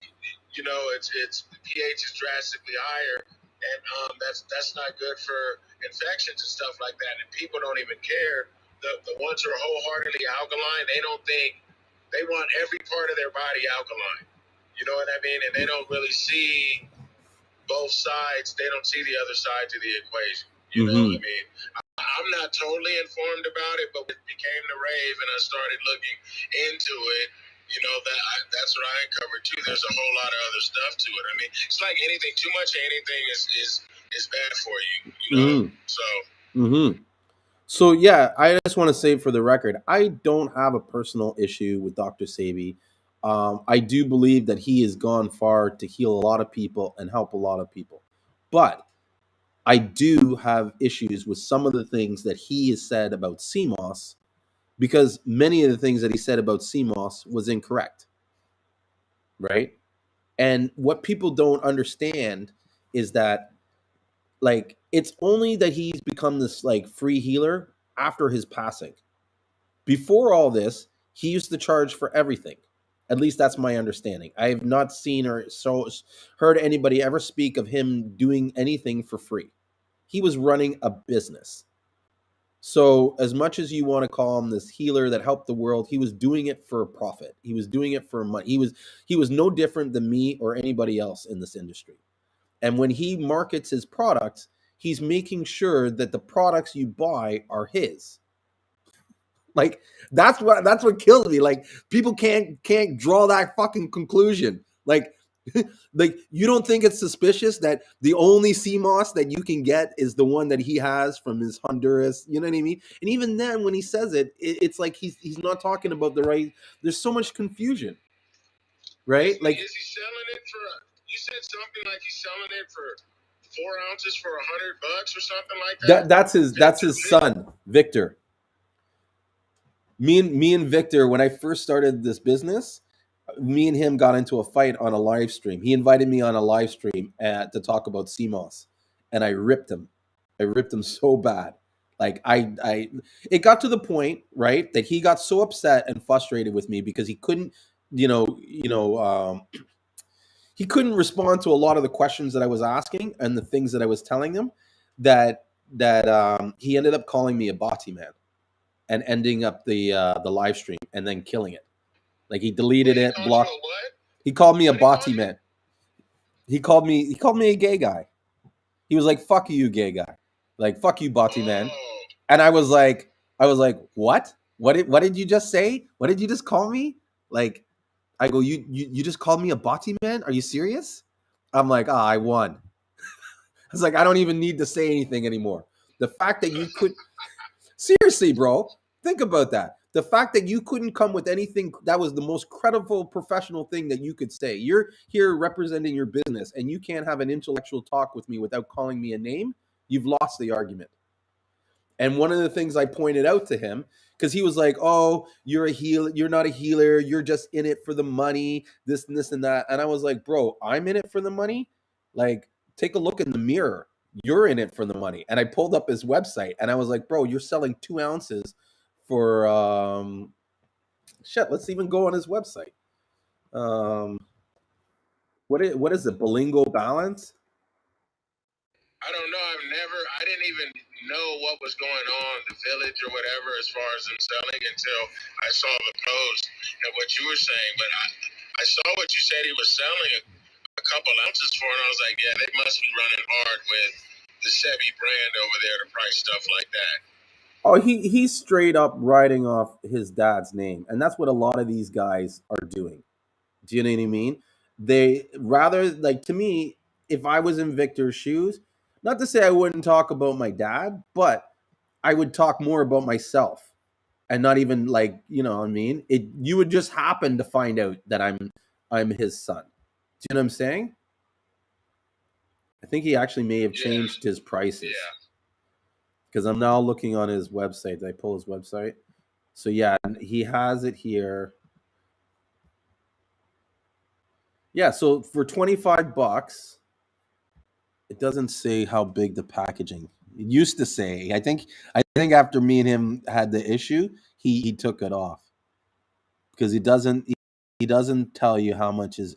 But even still, that looks like it's like 2 ounces, maybe 4. And so, let me see if he has a picture. No. So let's say it's 4 ounces.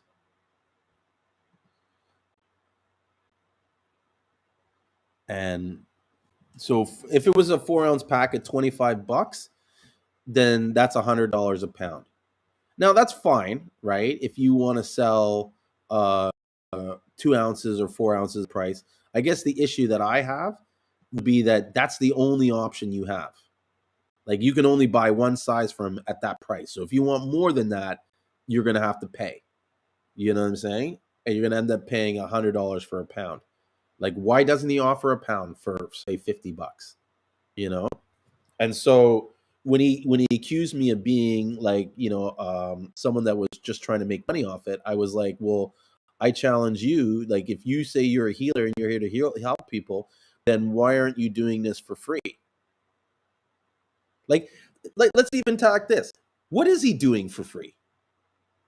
Do you know what I'm saying? Like, you say you're here for the people and all this stuff, but like, what are you doing to advance the knowledge of people, except for those that are willing to pay you? I can look at what I'm doing for free. Do you know what I'm saying? I'm doing these live, like, I don't make any sales off these live streams. Period. You know what I mean? I may indirectly because people will see what I'm doing for free and then decide, okay, you know what I mean? And that's part of the law of reciprocation. Because I've given this out as service to the community, that's where my love comes back.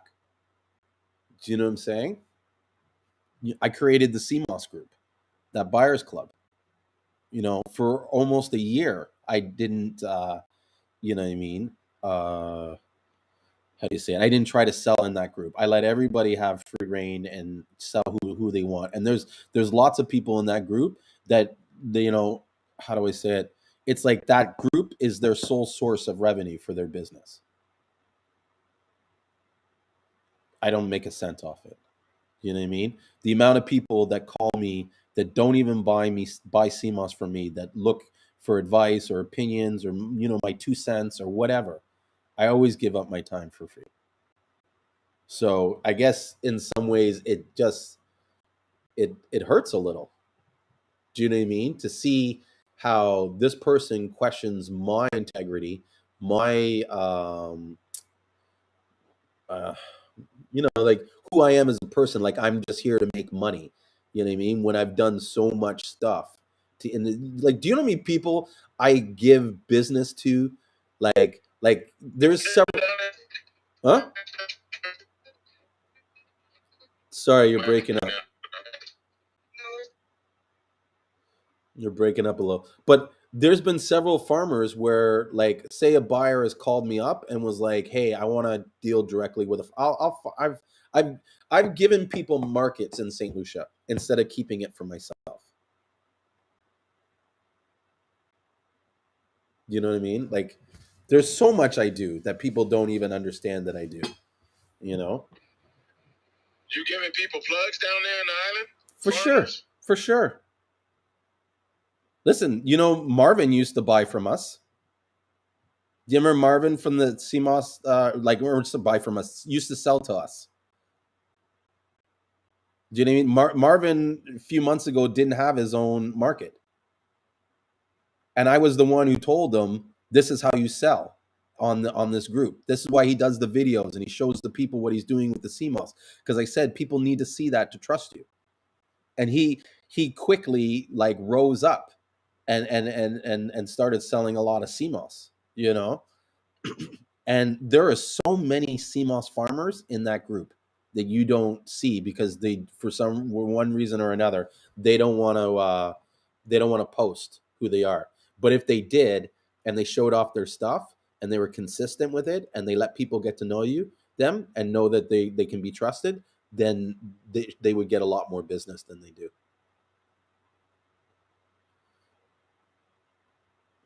So BG here says business people should not be narrow-minded. Looks so bad. Said 8 out of 10 people that switch to a healthier lifestyle do not prostate, colonics, eminas, or even fast. Yeah, fasting is huge. Do you know what I mean? I don't think people understand the power of fasting. I fast all the time. Sometimes I fast like daily, where it's like I'm not eating in the morning till like 6 o'clock. One of the things that I find that is good for fasting is it pushes you to understand how far or how disciplined you can be. Like the amount of strength that it takes to make sure that you don't eat all day when the food is all around you and the opportunity, it's discipline. Do you know what I mean? That's why I have a lot of respect for these guys that do Ramadan. Like they do it for fucking 30 days, you know? And I think when they do it's like they're re-cleansing themselves. And not only that, but they're pushing themselves to see what their capabilities are. You know what I mean? Like you'll never know what you're capable of until you push yourself out of your comfort zone. And I think it's important to always push yourself out of your comfort zone. You know what I mean? Too many people are afraid to fail and make mistakes, but that's where a lot of the learning lessons and the discoveries are found. It's okay to make a mistake. What you got to make sure that you don't do is that you don't make a mistake that's so catastrophic, excuse me, that's so catastrophic that it wipes you out.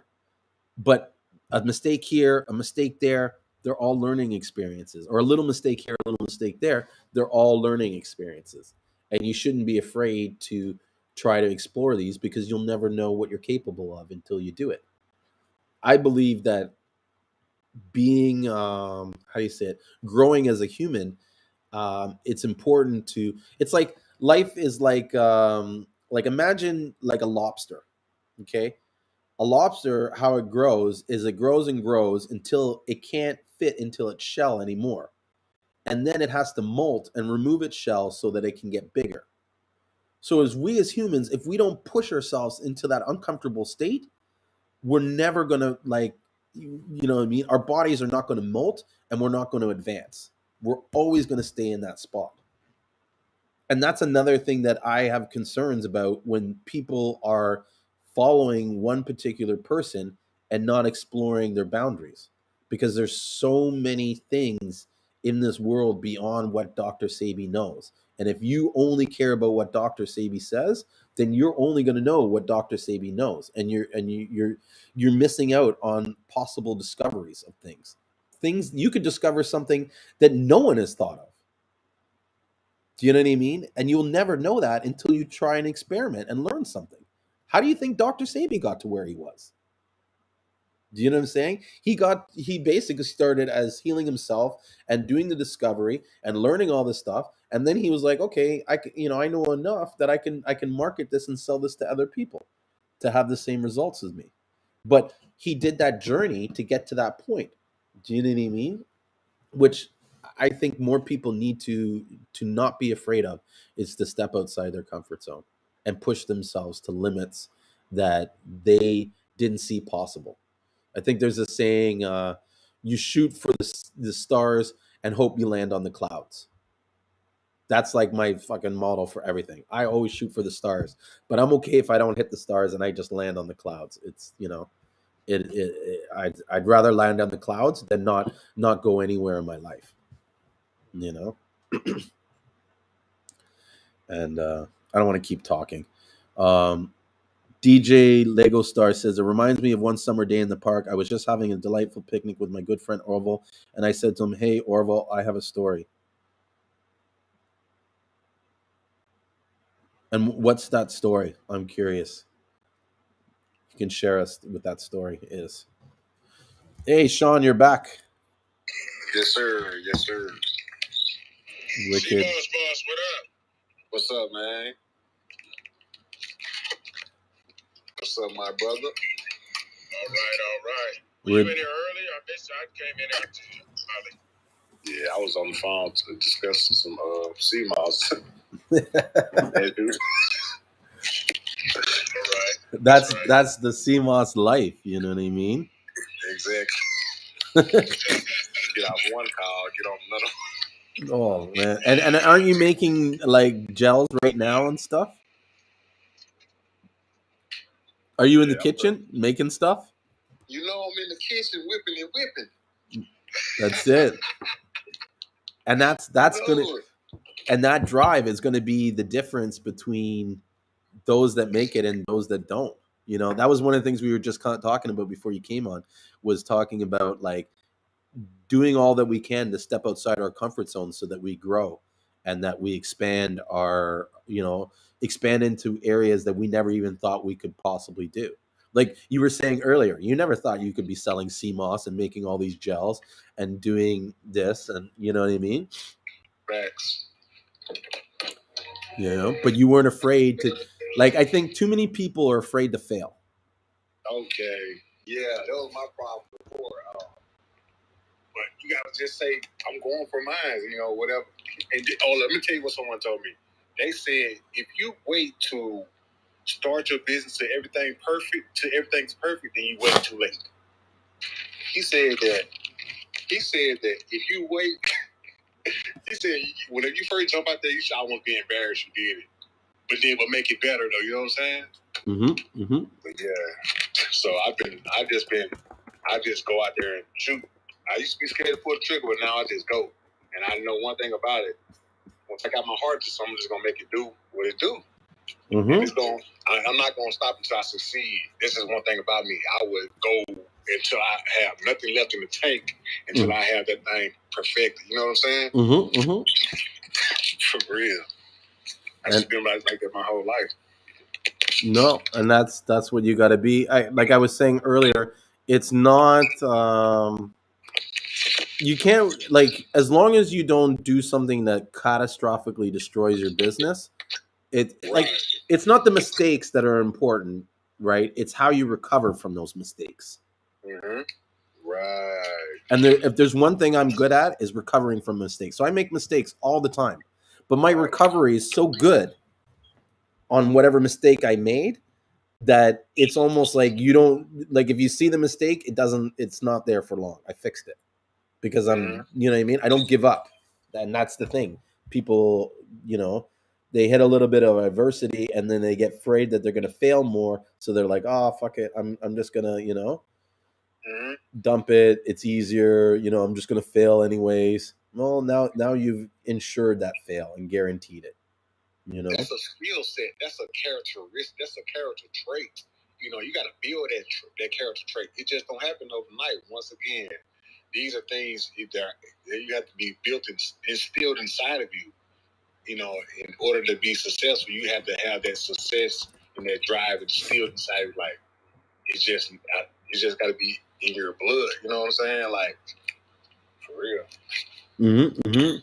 So DJ Lego Store said here is like you try to read into every little thing and find meaning in everything anyone says, you'll just drive yourself crazy. Had a friend do it once, wasn't pretty. We talked about it for years.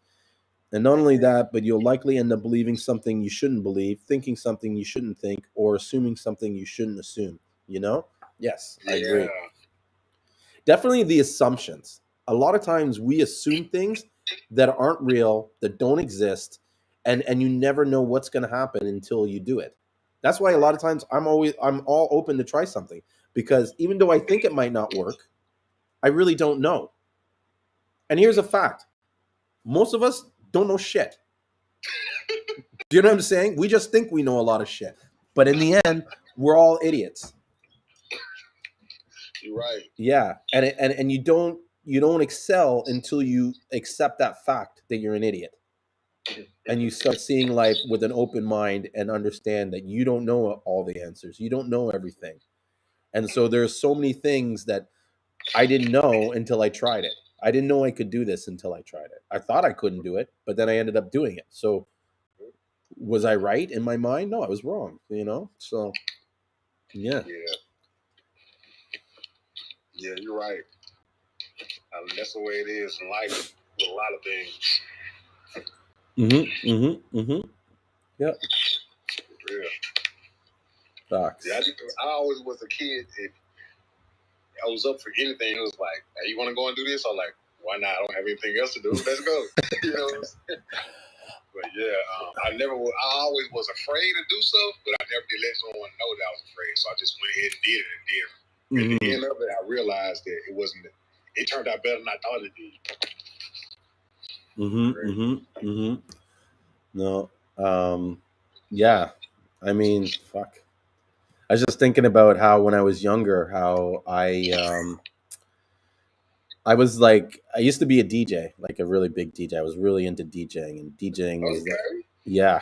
There's a lot of stuff about me that people knew, like I have this one friend where I was like, oh, I've done this as a job, I've done that as a job, and he's like, he got to the point where he was like, bro, you're full of shit. Like, what the fuck you mean?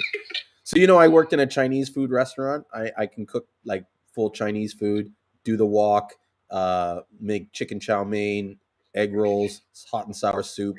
Oh yeah, I love egg rolls. Yeah, I love that. And so, yeah, like you just got to try as much stuff as you can and just explore life and just learn from it. Oh, that was it. So I was a DJ, and this is back in like junior high. Like we're talking grades from grade 7 and 8 to like 9, 10, right? And back then I used to run into a lot of problems where I wanted to DJ parties and I would always get bumped off, or no one wanted me to, they didn't want to DJ, because back then DJs weren't a big thing. So it was like, people didn't want DJs at their party or this or whatever, or they got their friend to do the DJing. And so I wasn't getting a lot of gigs. So I was just like, you know what, fuck this. I'm going to make my own gig. And so I started throwing my own parties. You know what I mean? And first I started house parties in my house. And then I moved on, because the house parties, I used to have the biggest, massive house parties. Like you ever watch that movie Project X? I had to check that out. Check the movie Project X. It's a movie about these kids throwing a party in their house, like a big house party, and it goes out of control. And there's like thousands of people in the house, and there's people jumping off the roofs and shit like that. That was the equivalent of the house parties that I used to have. Like, I remember one time I had a house party, and it was huge. It must have been at least 300 kids in a semi-detached house. And the cops showed up at around 10:30, 11, because I used to get speakers, bass bins. I had a smoke machine, light show. The fucking, like, you walked into my house, you thought it was a fucking club. And so the cops come in, and they're like, "Yeah, we're shutting this party down." And I was like, "Oh, really? Are you?" Right? And they're like, "Yeah, this you're done. Like, shut it down now." And I was like, "Okay." But oh, by the way, I just want to remind you one thing. You see that street there in front of my house? That's where everybody's going once I kick them out. And once I kick them out, that's going to be your problem. You know what I mean? And I said, look, why don't you let me, like, run the party for a bit, and when it gets close to like 1, 2 o'clock, I'll start playing some shit music, and I'll kick, like, people will start leaving, and I go, and then you can come back and we'll end the party. At least then there's going to be less people in the house. Right. Yeah. And so they bought it, and they were like, okay, we'll be back. So they came back at like 2 o'clock, and they're like, yeah, we're back. And I'm like, okay, and by then half the people had left the house because I was playing shit music from 1 o'clock. People were like, ah, fuck this, I'm out of here. And Oh yeah. So DJ Lego Star says, I simply meant that life can seem like a relentless endeavor.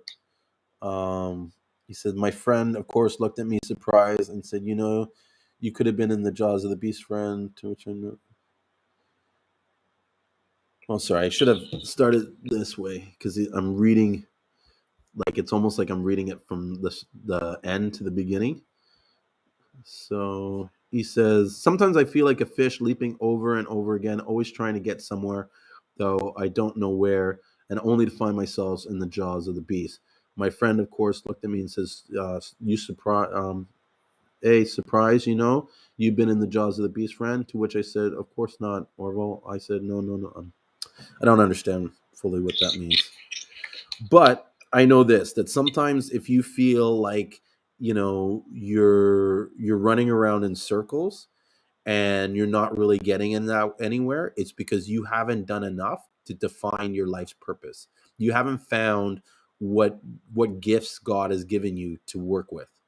You know what I mean? And I think that's something that everybody needs to do in our lives so that we understand ourselves more and what really makes us happy, and what we really want life to be about. Because ultimately, we live in our own little worlds, and we control that world. It's just some people believe that they have less control over others. In my mind, I control everything in my world. If I don't want you in my life, I cut you out. Boom, boom, bam. That's it. I don't talk to you anymore. I don't call you. I don't have anything to do with you. You know what I mean? And it's even like naturally. And like, I don't go to places where I know I'm not going to be happy. I don't go do things, you know what I mean? Like, I'm very, like, there's nothing wrong with being a little bit selfish for yourself. Because that's how you protect your energy too. Exactly. You have to be very mindful about who you're around and who stresses you out and who bothers you. You know what I mean? There's only two people in my life that I'll allow to have that space, and that's my mom and my dad. Yeah, as much as I love my mom, she drives me crazy. She calls me every day to remind me all the shit that I haven't done that I was supposed to do. You know what I mean? And sometimes like it frustrates me, and I wish I could control it. You know what I mean? But I love my mom so much, and I know that what she's doing is only because she cares about me. But I had to kind of tell her the other day is like, listen, my life, my world is different than your world. How I operate in my world is complete. Like, there are things that I would never do that you do. And there's things that I do that you would never do. So you can't come to me and tell me I should do this way or this is the right, because that's the right way for you. And that's the right way for your life. Like, a lot of times she's always saying you take too many risks. You do this, this and that. You're always finding yourself in hot waters and stuff. But I'm always getting out of the hot water. right? Sometimes you need to take those risks to see what you're made out of too. Thank you. And that's what I try to explain my mom. I don't know who I am until I test myself. You know, and what people don't realize is God and the devil is always testing you. You are always being tested to make sure that you're ready for what is really lying ahead for you. And a lot of times people don't meet these challenges and test themselves, so they never get to their glory. Chill bumps.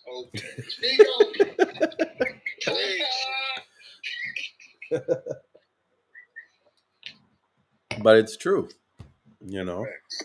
So overcoming. So DJ Lego says overcoming meaningless obstacles only to meet an equally meaningless fate, regardless of your efforts, regardless of the obstacles of you pass. But I don't know. To me, it only seems like a relentless endeavor because that's what you're focusing on. If you focus on something else and you don't see things as like our minds create our reality. Facts. So if you think life is a relentless endeavor, your life will be a relentless endeavor. Yeah. So just change it. You know what I mean? That's what people don't realize. God gave us the power to change our lives. You know what I mean? Mm-hmm. That's what we were talking about earlier about almost like manifesting your reality. Mm-hmm. And like the power of the mind, so the way you think is going to be your reality. Yep. Exactly. You know, and words have power. Because my belief is this: is that we are constantly vibrating, and we are energy. We are spirit in a dirt body. Okay, and so our body has the ability to transmit and receive information. And so as you master that, then you control the information. That's where people see your aura and your energy and who you are. It's because of what your thoughts are and what you're transmitting. You know, when someone's depressed or sad, you know it right away. You see them what they're saying, you know what I mean? And it's like their thoughts are translating into everything that they're doing. You know, or their dominant thoughts. Right. Yeah. Right. Yeah, I'm really bad at wearing my emotions on my face, you know. So I can't really just hide anything. But just like you were saying, though, the way you feel, you're gonna wear it on your outer appearance. Yeah. Mm-hmm. Mm-hmm. Mm-hmm. Yeah. That's why I can't wait till it get summertime so I can get some more sun, man. It's just like whenever I get deprived of my sunshine, I don't want to come out the house almost. You know what I'm saying? It's almost like I'm just waiting on some sunlight to come outside so I can go ahead and absorb it. Tell me about it. It is it's so cold here in Toronto right now. It's killer. But one of the things that I experienced in St. Lucia that I encourage everybody to do is get up and watch the sunrise. Wow. Do you know what I mean? Because when you watch, at least for me, when I watched the sun, when I was in St. Lucia, every morning I watched the sunrise. Because every morning everybody gets that, and that's what's crazy about how things operate in different countries. In St. Lucia, everybody gets up at 5:00, 5:30 in the morning. Oh wow! Yes, yeah. There's few people. Yeah, there's few people that are up past 8:00, 9:00. You know what I mean? And so, and that was the thing. In the morning, I would be up at 5:30. I'd go outside and watch the sunrise, and then there'd be people walking because where I live, it's like on top of a hill, so people use it as like a nature walk. And so there was people walking by, and you get to say hi and stuff. But when you watch the sunrise, at least for me, it not only well, the first thing is it reminded me of how little I am in this world. Do you know what I mean? And how how big this world really is, and how much really is going on at one time. Because you would watch the sun rise, and it was like life would be dead, and as the sun comes up, life just fucking explodes. The birds start coming out, everything, you know what I mean? Chirping, this, that. And so And then the one thing is that I would like it would just remind myself of the appreciation of where where I stand in the world, you know. And so yeah, I think there's power and energy in the sunrise, and it's important for us to experience that and have gratitude for even the fact that we're like alive. Right. Do you know what I mean? That you're breathing, like that is enough to be grateful for. You know what I mean? You have an ability to make a mark on this world still. You have your 2 feet, your 2 hands, your eyes. You know what I mean? Oh yeah. Yeah. But for me, even still, like every morning, I thank God for me being able to be in the space that I am and to do what I'm doing and to be so happy about doing it. You know? Yeah, you was tapped in. Hmm. And I feel like everybody needs to have that gratitude every morning. You know, kiss the ground that you're on because, Did you wear shoes a lot over there or not?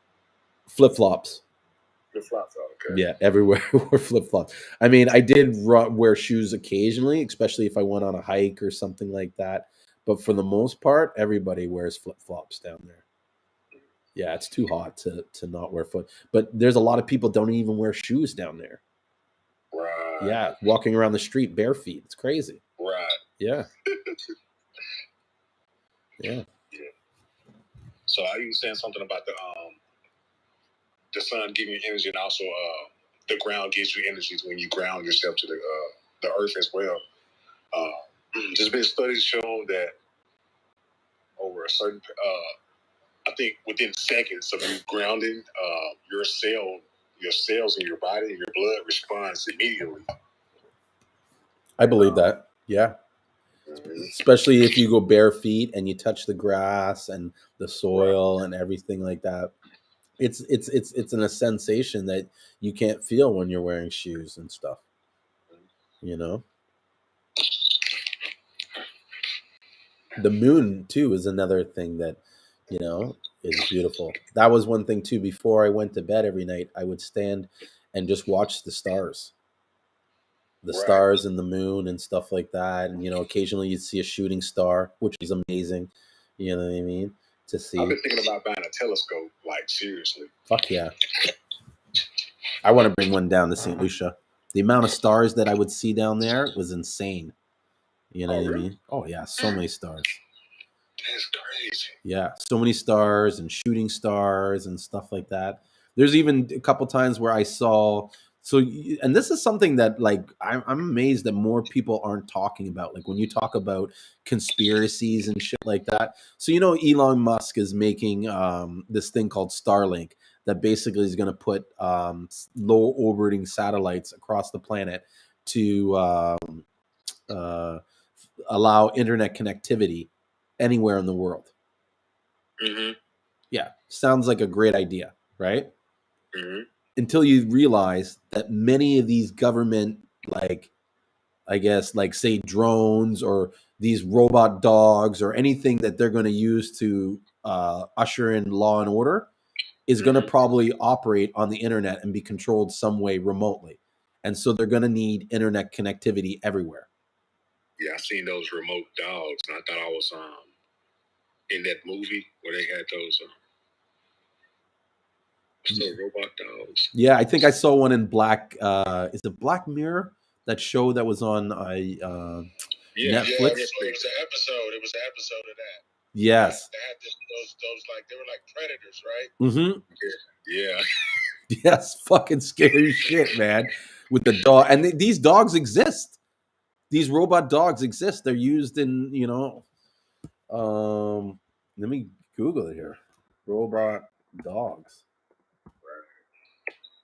Here, robot dogs with guns. Mm-hmm. Yeah, their faces were made out of guns, and but I think the ones I seen on I think it was like TikTok, they was like walking around, but they had regular faces. But you can definitely interchange those with those faces with machine guns. Yeah. And so for me, that is more concerning is the fact that this guy is building this like internet that's going to control the world, or give internet access to the world. So it's like, the government or any government could literally fly drones anywhere, Mm-hmm. And these drones could spy on us and whatnot. So it's like, I'm more worried about this than I am worried about COVID or any of this other shit. Mm-hmm. Yeah, because yeah. what do you want me to say? Like, when this shit starts happening, bro, I'm packing it in. I know. I don't know where to go to other than come with me to St. Lucia. I've been plotting on. I've been asking all my family, if I move to St. Lucia, would you come with me? Yeah, I'll sell you some property down there. Yeah, I've been thinking about it. I've been trying to get people bought in of the idea, like, I might be moving to St. Lucia one day. Would you get interested? Bro, what's the prices like on property down there, Julien? It depends on where you buy it, but you could get property for as low as, like, say, 100,000 or 50,000 US to as more. I mean, well, let's look at it, right? Let me check out here. So this is a real estate agent that I'm friends with down there. Edward Harris. And so he has a website that shows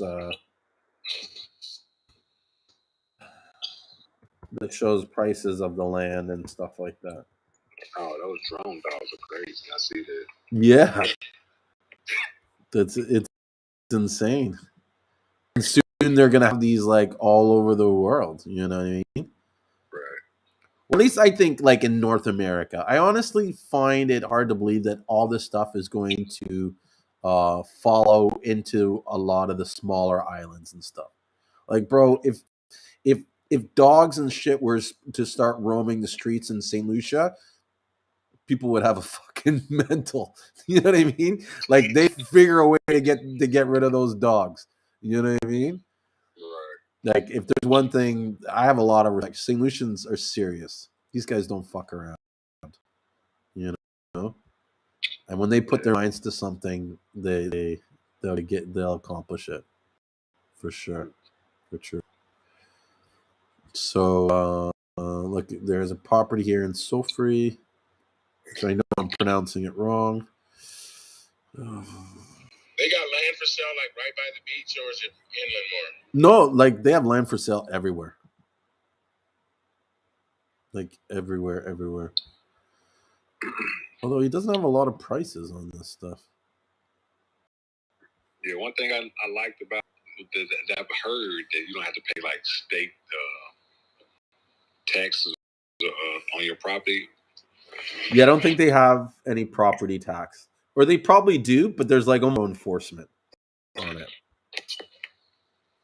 So here's a house in Canals Estate, Mikud. It's about 10 minutes away from the airport. It's got 8,000 square feet of land. It's a concrete building, 24 square feet on columns, 2 levels above with attic. It's a 3-bedroom, 3-bathroom, 1 bedroom on the first floor, and 2 bedrooms on the second floor with veranda. So it's basically two apartments. It's like a duplex, and then you could also develop the. Well, here, let me rephrase this. So when they talk about the first floor and the second floor, that's really the second floor and the third floor. The first floor, which is the ground, what they call the ground floor, usually is on pillars. So what they'll do is they'll put the house on pillars, and then they'll build the house up 2 stories, so that the house is a total of 3 stories, right? They leave the ground open for a while, but when they have money, they come back and they fill that in and create another apartment. So this property here has basically 3 floors, but 2 of them have been built, and they want 599,000 EC. That's US? No, that's EC. And so if we go to the converter, and I mean, this is negotiable. This is what I know from like being a real estate agent. the market in St. Lucia is a buyer's market. It's not a seller's market. Most of these properties are on the market. They stay there for like at least a year, if not more. So there's always negotiating power, because if the person wants to sell, they really have no choice. So a house like that costs $222,000 US. And it's a pretty, I don't know if you can go on our the live stream, but it's a pretty house for 220. Yeah, is it do people buy land and build houses down there? Yep. Oh yeah, that's a big house. Yeah. Oh yeah, people buy, like, that's the business. You get a piece of land and then you build your property on it. You know, one of the things that I have an idea of wanting to do in the future is to create to basically buy a piece of land, develop it into large lots, right? But build small structures on it and sell it to people for a reduced rate, like to local St. Lucians. And the houses will be designed in such a way that the house is small now, but when you're ready to expand it, you can easily build on it and expand it. Yeah. Yeah. Here's one lot here, residential land in Miku, which is close to the ocean. 2 acres, slightly sloping. Oh, he doesn't have a price here. So never mind about that. Yeah. Here's another one. I see land at Mola Sheik. Oh, yeah. This one doesn't have a price, but he told me this price for this. This is the area where I live in. It's called Mola Sheik. This is in St. Lucia? Yeah. But this is more in the lower area. I'm like at the top of the hill. Yes, you did that video there, huh? Yeah, where all my live streams in St. Lucia, they were done in front of my house. Right, I see that. Yeah. Well, my dad's house, technically. But yeah, but there's lots of land here that are good prices, good value. And there is a thing called a CIP program in St. Lucia, which allows you to get your own citizenship. And so you can basically get a St. Lucian citizenship by investing like 150,000. You're going out? 150 Oh, US. you're not staying over? Oh, okay. Oh. Yeah, I mean, it's late, so better to go now and sleep in your bed. I'm talking to my daughter's friend. They're leaving the house here. Sorry, guys. Is it Huh? You said 150 US to become a citizen down there, or 150 XCD? US. I think they might even have dropped it down to less. Let me look it up. And what do you got to put that money to? Let me look it up to be sure. St. Lucia CIP program. I think there's 2 ways to do it. You either invest in like a government project, or you purchase something or something. Let me just look here. I'm on the site now. It's a passport that allows visa-free or visa on arrival travel to more than 146 countries.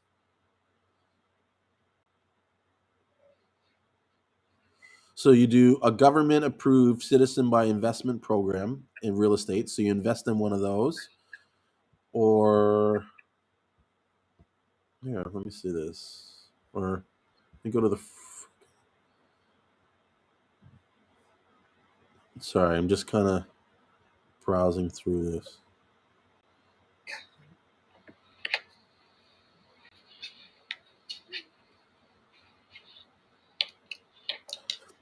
So it says once an application for a citizen through real estate investment is approved, the minimum investment of $300,000 must be deposited in an irrevocable escrow account managed by the developer and the citizen unit.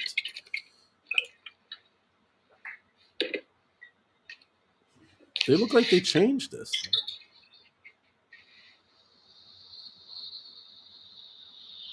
So I guess here it is. You can apply for citizenship through real estate investment. You can apply for citizenship through enterprise investment. You can apply through citizenship through government bonds, and you can apply for citizenship through the National Economic Fund investment. I think that's the one where you have to put in 100,000.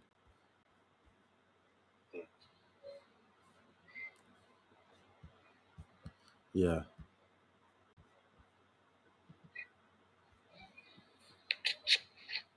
What are the compliant options? Are there people that live on the water down there? What do you mean live on the water? Like have houses on the water, like in the houseboat? A houseboat? Not that I've seen. Yeah. They have marinas down there, right, Julien? Yep. The biggest marina is in the north end of the island. It's Rodney Bay. Oh, look at that. I'm like looking on one page and I just realized I'm not I thought everybody was watching the screen. I got to reshare my screen because on the live stream people are watching the video and I just realized I thought I was showing one page and I was stuck on another.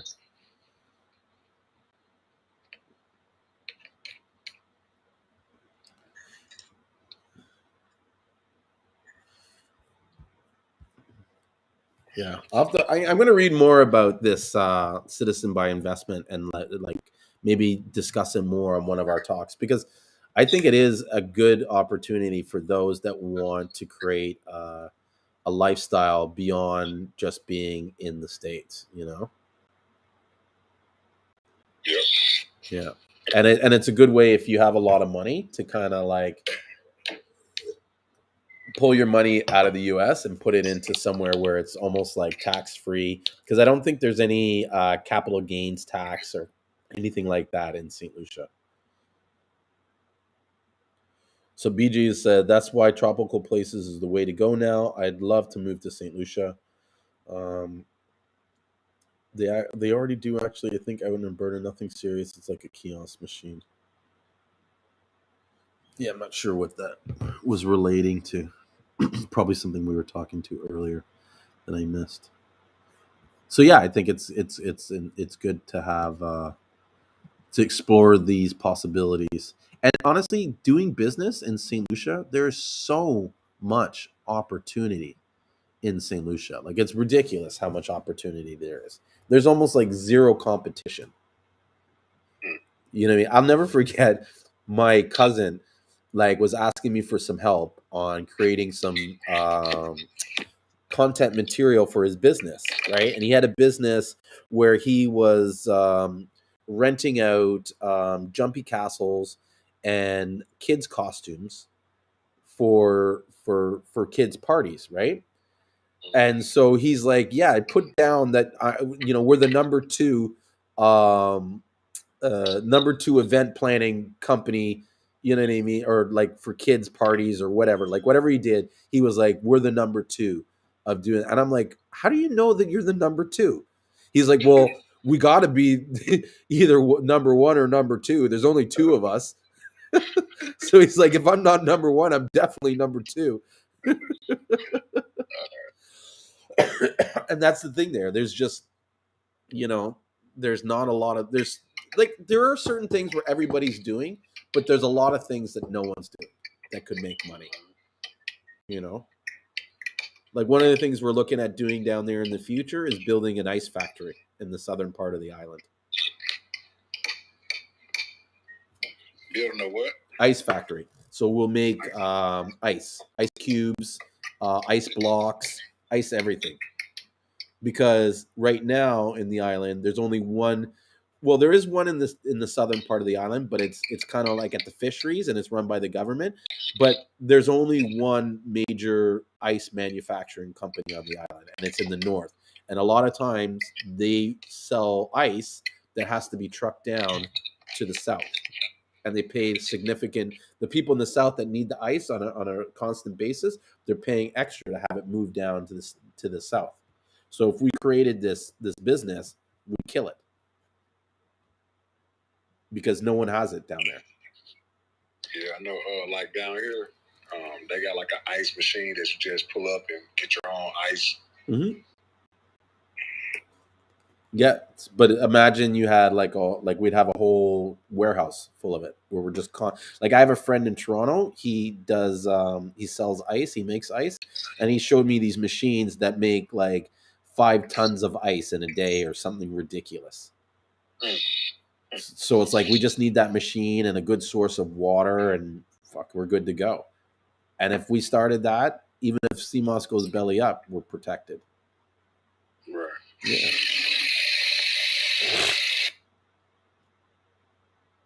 So, yeah. Looks like we lost Candy. I think it got too late for her.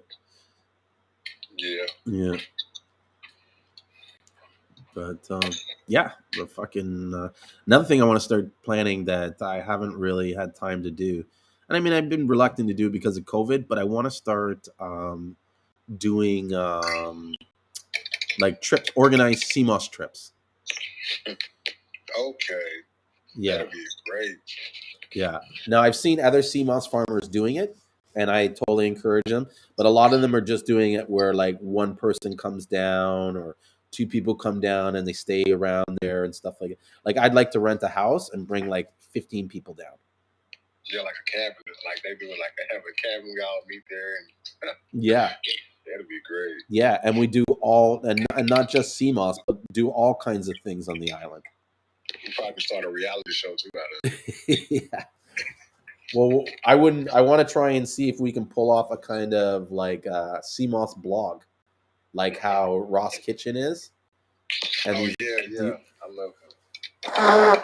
Yeah, these things are big now. Where I've watched, like even just random people are getting a lot of views just by showing people the Caribbean lifestyle. You know what I mean? Like there's this one chick that's in Jamaica right now. And you know what I mean? This girl is like, it's like she's killing it. You know what I mean? Of course, she's had a channel for a while, but like it's almost like you could watch as she started doing these vlogs in the Caribbean, her numbers and her videos start really exploding and stuff. Yeah. And so it'd even be cool to build like almost like a very low grade, like something like what Ross, like Moko has in Ross Kitchen. You know, or that guy Freelance Chucky. I don't know if these names are familiar to you, but like I know, I heard of Ross Kitchen. Mm-hmm. Well, there's another one that's coming out now, and it's called Freelance Chucky, which the guy is like almost like exactly like Moko, where he has these little guest houses, and they're pretty much just basic shacks with limited, amenities and stuff like that, and they're just super cheap. And that's the thing. There's some people that just want to come to St. Lucia and live with the locals and pay like $15 or $20 a day to stay in a place. And, they're happy with a 10 by 10 shack with a bed on it and a fan.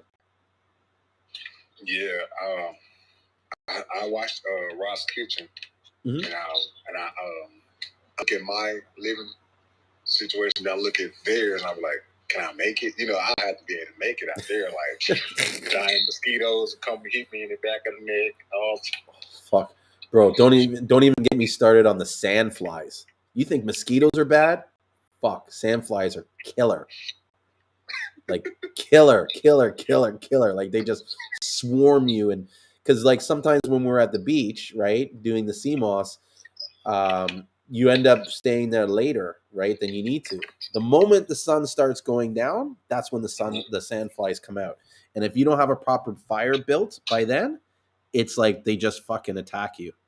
And it's like all you feel is like a million like pricks on your skin. Wow. Yeah.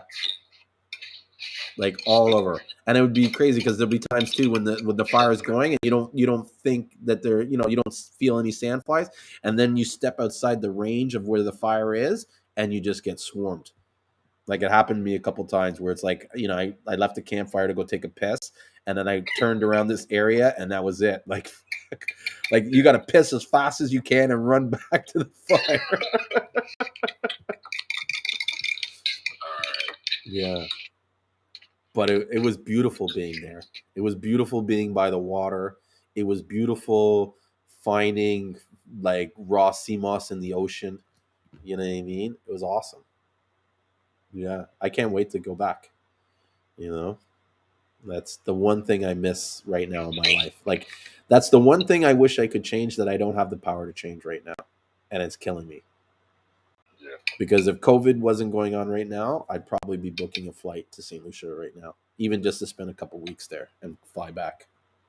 You're not going because of COVID? It's more difficult to leave because of COVID. So if I go down, I have to stay at least a month.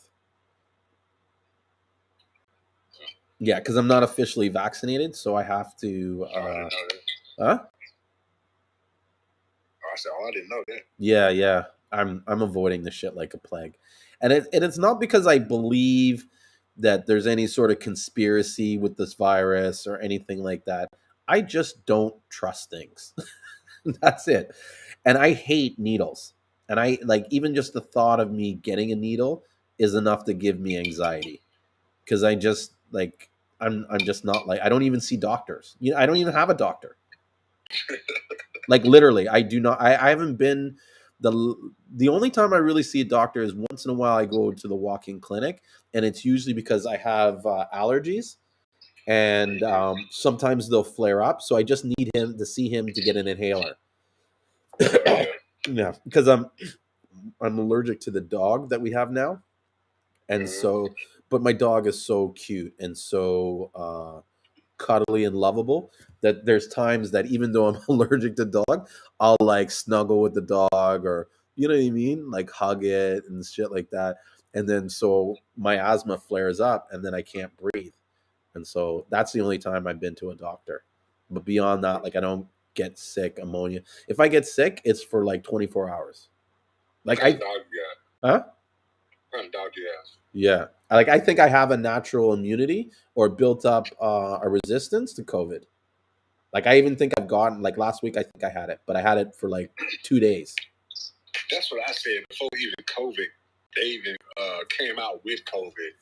I think a lot of people had it and didn't even know it. They gave it a name because I had got sick like 2 years before they even came out with COVID. And then it was like the longest cold I have ever had. Like normally I would take I drink like a bottle of NyQuil and it'd be cured, right? And this time it was like, no, I'm not going anywhere. It stayed with me like a month. Yeah. So I think I don't know. I think a lot of people had it before they even came out with a name with it. Of course. I mean, I think this has been around for a long time. They've always been talking about, these viruses that are becoming resistance to medicine and stuff like that. And so I felt like of November 19th, I got really sick for like a week, and it just came like out of nowhere, and it hit me like that's probably the sickest that I can remember being. And it like hit me like a ton of bricks, and I was basically bedridden for like 4 days, but then I pulled out of it and I felt fine, Yeah, I wasn't down bad like that, Mm-hmm. but I was definitely like, why can I shake this cold for some reason? Yeah, have a cold for a month? That's crazy. Yeah, it was like maybe like my symptoms were maybe like stuffy nose or something like that. It was something mild. Yeah, I wasn't at 100%, like I normally would be. I always have a stuffy nose. I'm like allergic to like everything.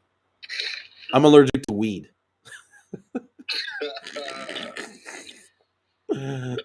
Yeah. So I'm allergic to grass, pollen, bark, any fruits with a nut in it. I have like a sensitivity to. Like it will like sometimes like if I eat cherries, my lips will swell up.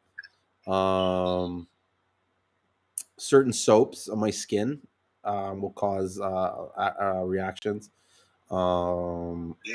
Certain foods that I can't eat hemp seeds. I get really sick if I eat a hemp seed. Anything with hemp seed in it. Yeah. I think I heard you say something like that whenever you guys was doing a video and you was sitting down, y'all was all taking shots or some type of liquor or something like that.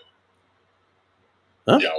Y'all think you did a video and you was all sitting around, y'all was drinking like some type of liquor that had. Oh yes, with my partner. Yeah. Yeah. He was like, I might get allergic. Yeah, I might have a reaction. But that shit was crazy. That was the spice rum that they have, and they have the Bois Day in there. Yeah. Yeah. Was it like a worm or something like that? No. They had I think a centipede in there. What was it? It was a centipede. I think it was a centipede, right? Yeah. It was. Oh fuck! That was a funny time.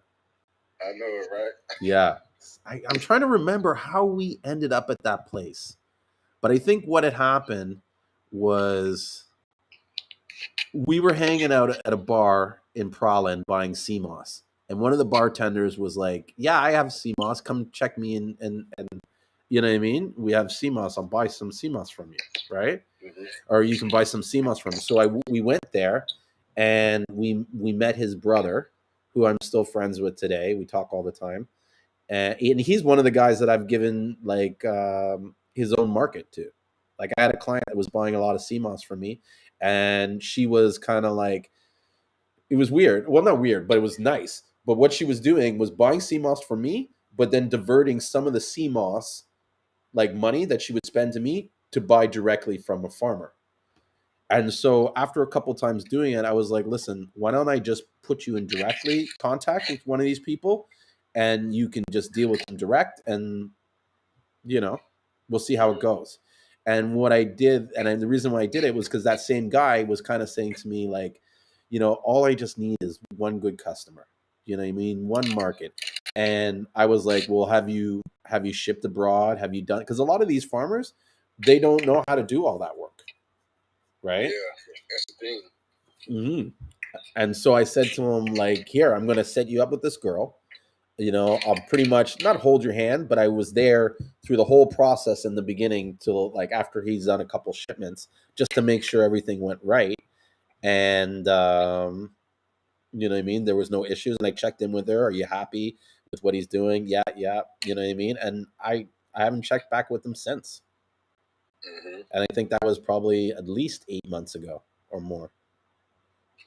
And Mm-hmm. he's happy. You know what I mean? Like he learned a lot, and he's now in a position to get more clients if he wants to, because now he knows the game. Right. A lot of these people down there, they don't know the game. Yeah, that helps out a lot when you got someone that knows the game and able to be there with you hands on, and then show you what to do. It's a game changer. Yep, definitely, and it bigs up your confidence, and yeah, it's huge. It's a huge thing.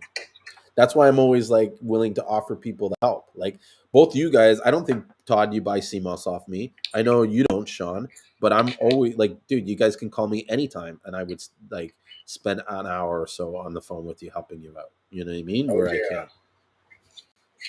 I think even that's how we met, Sean. Weren't you? Wasn't it you that made the Seamoss soap?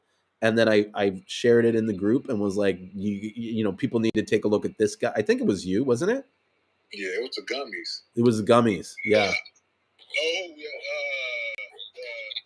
Seamoss bought your gummies? Mm-hmm. Oh, okay. Yeah, because I do make soap, but there hasn't been nothing in the group about it. Unless Jason might have posted something, I don't know. What type of soap do you make? Huh?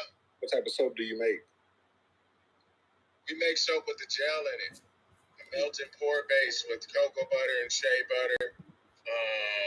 We got jojoba oil in it, right? Yeah, jojoba oil, coconut oil, and then the gel. Why aren't you posting this in the group that you even have it? Jason, I do the product like developing and filling all the orders and all that. My partner, who's come in, he's been in here before. He's the social media guy. He has a company dealing with marketing, e-commerce and stuff like that. You know what I mean? So I don't even get into that.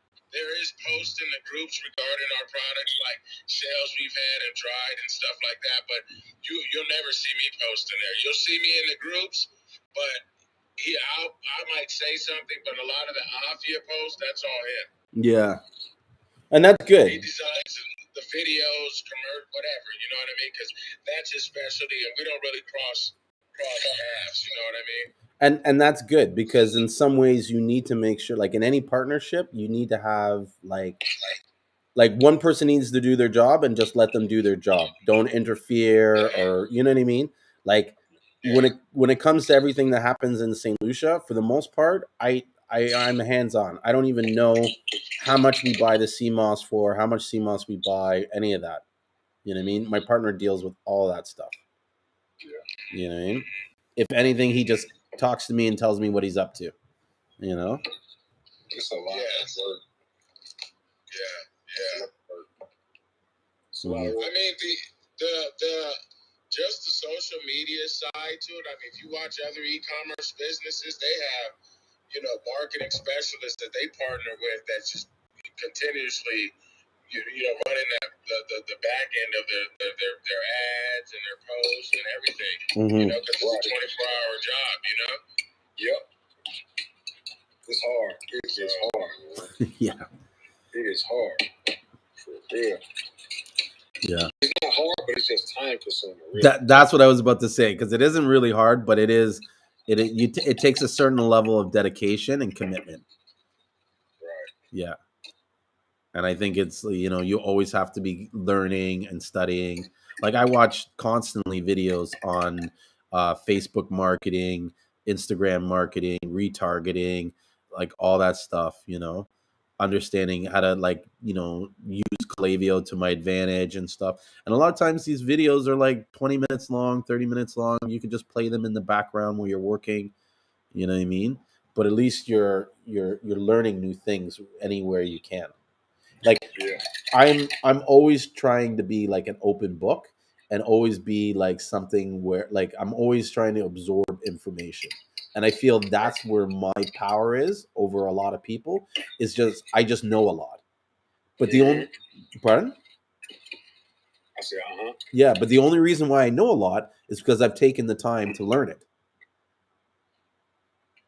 So anybody can, like, there's nothing proprietary about me or nothing special about me.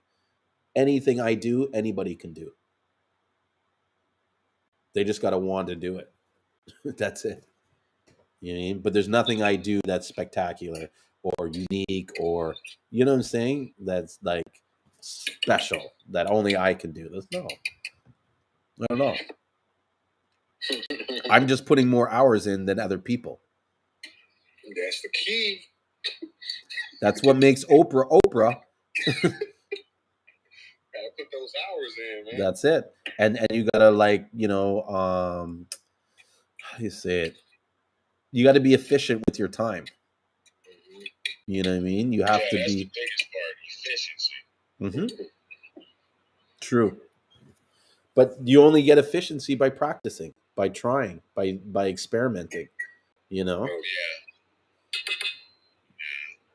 That's it. To constantly be asking why.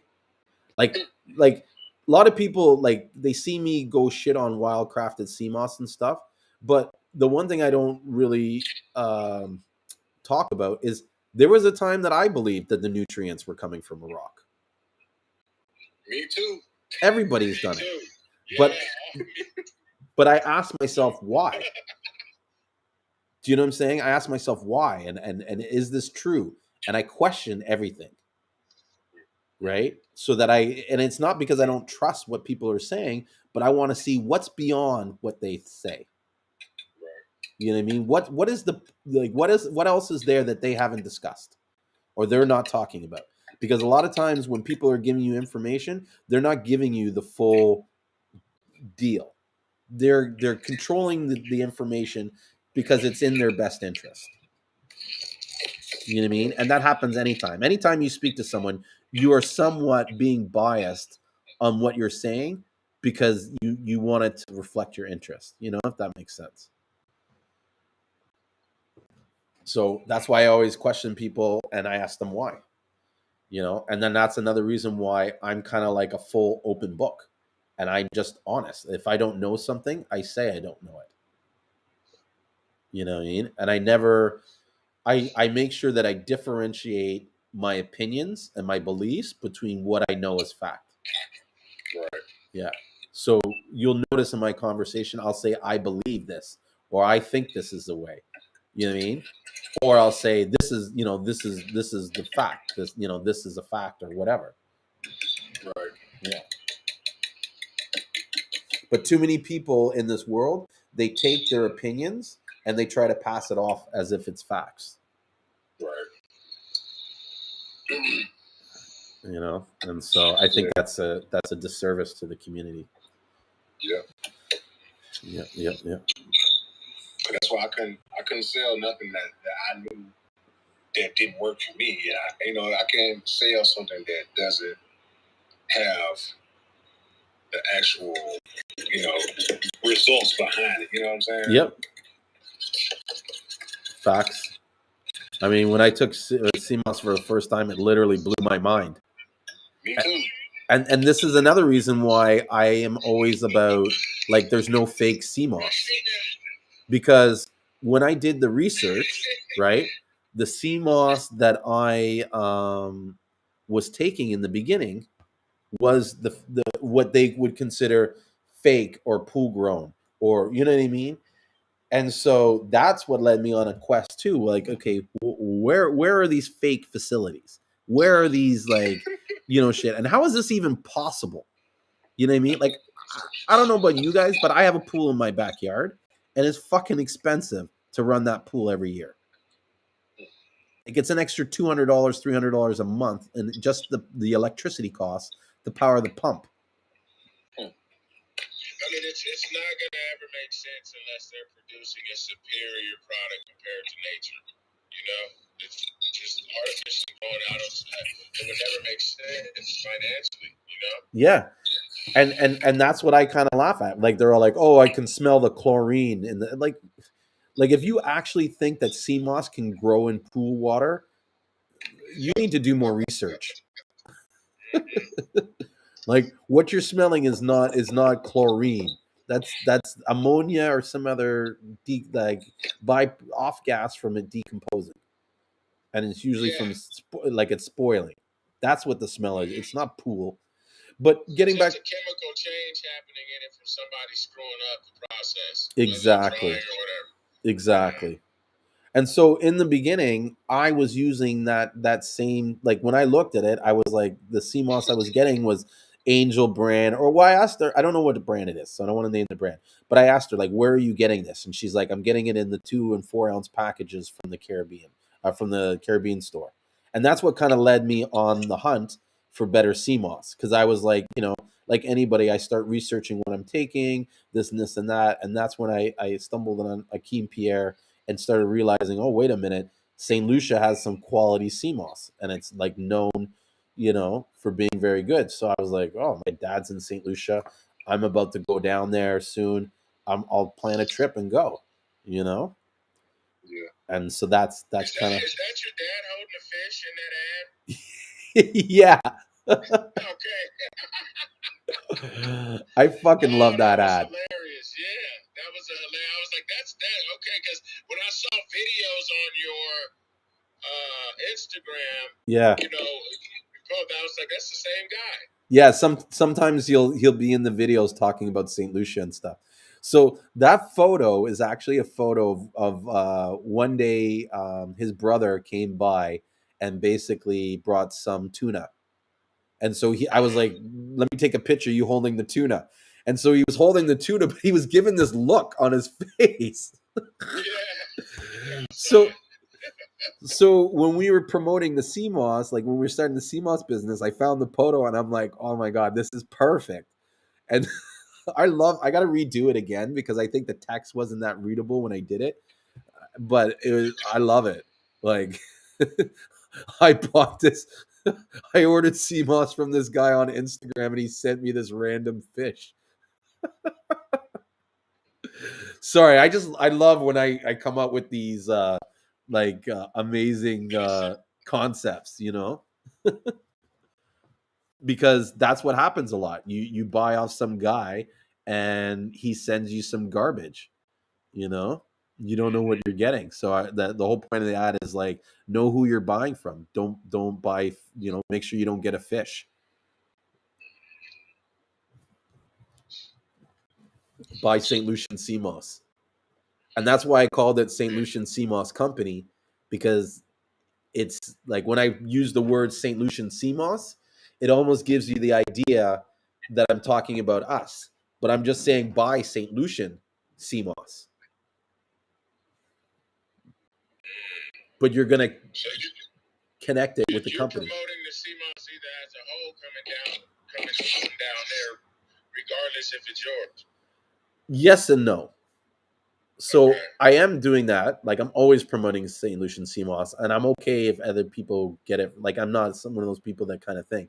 But it's more of like a play on words where I'm not directly saying our company, but the implication when you read it is that you automatically think that it's St. Lucian's. Like, it's almost like you will, when you read it subconsciously, I believe that you will add in the company at the end without me actually saying the company. So it's like, don't be a fool, buy St. Lucian Seamoss. But obviously we're St. Lucian Seamoss Company, I don't know. Yeah. Mm-hmm. Yes. So that's some of my marketing techniques or marketing strategies and stuff. I actually should start. I'm not producing enough content like I should.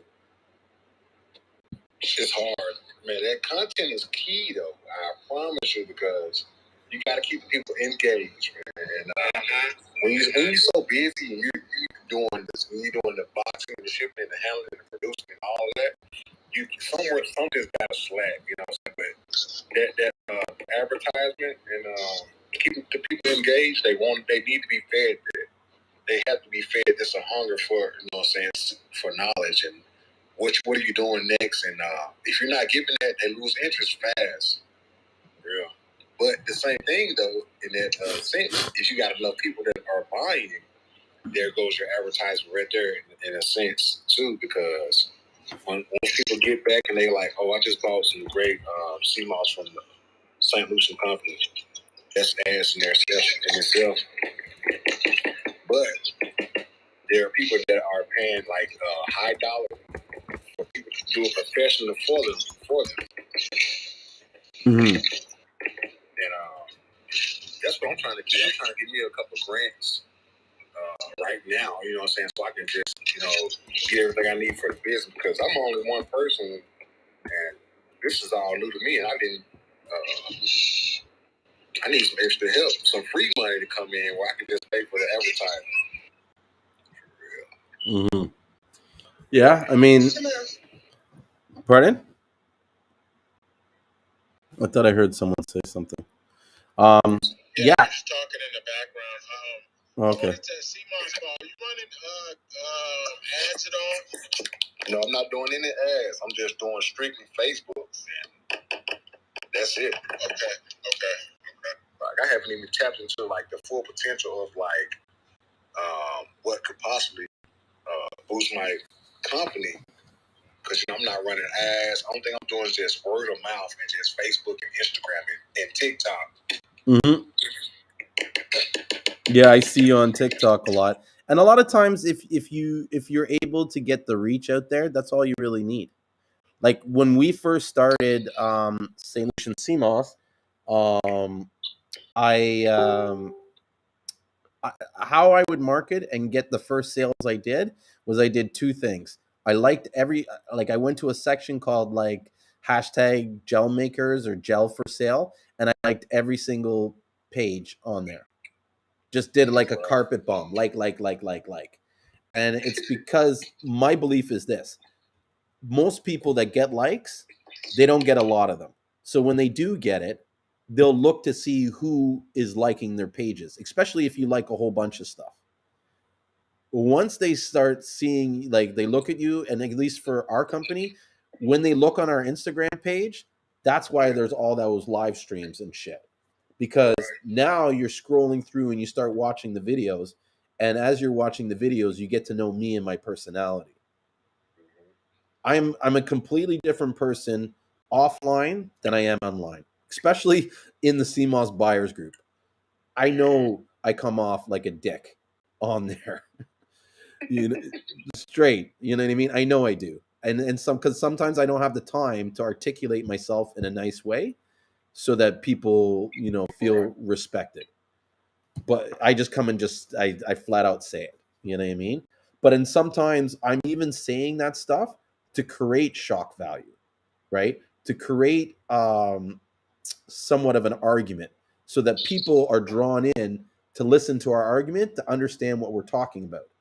Then when they see it, they'll start doing their own research. Right. Most of these, like, guys that follow Dr. Sabi and stuff with the Seamoss, you can't change their minds. They're like indoctrinated or whatever. You know what I mean? I'm not interested in trying to change their mind. What I'm really That's interested. exactly what they are. They don't want to hear nothing. I don't engage with them.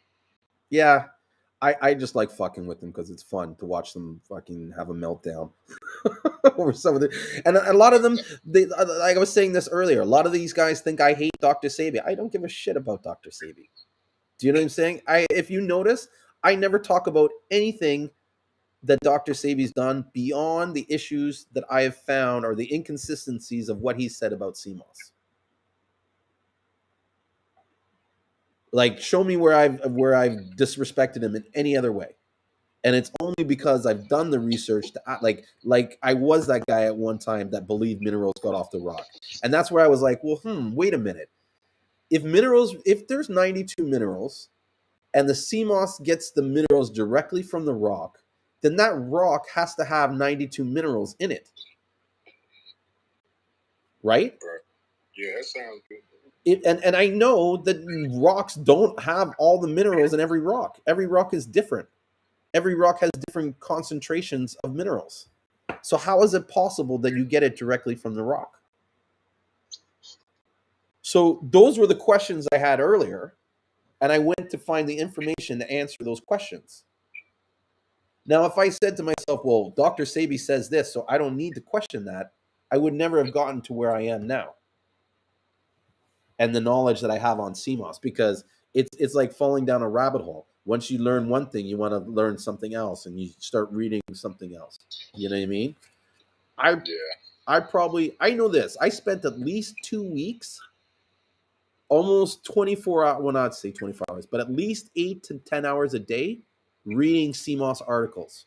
Because when I was in St. Lucia, we were quarantined. Like, there was one time where we couldn't leave our house. You couldn't leave your front yard for a full 7 days. They had a 24-hour lockdown. Yeah. Crazy. And so I wasn't doing anything. And all that time I read about Seamoss. And just like went down the rabbit hole, learned about this, learned about that. Because everybody's closed. Even the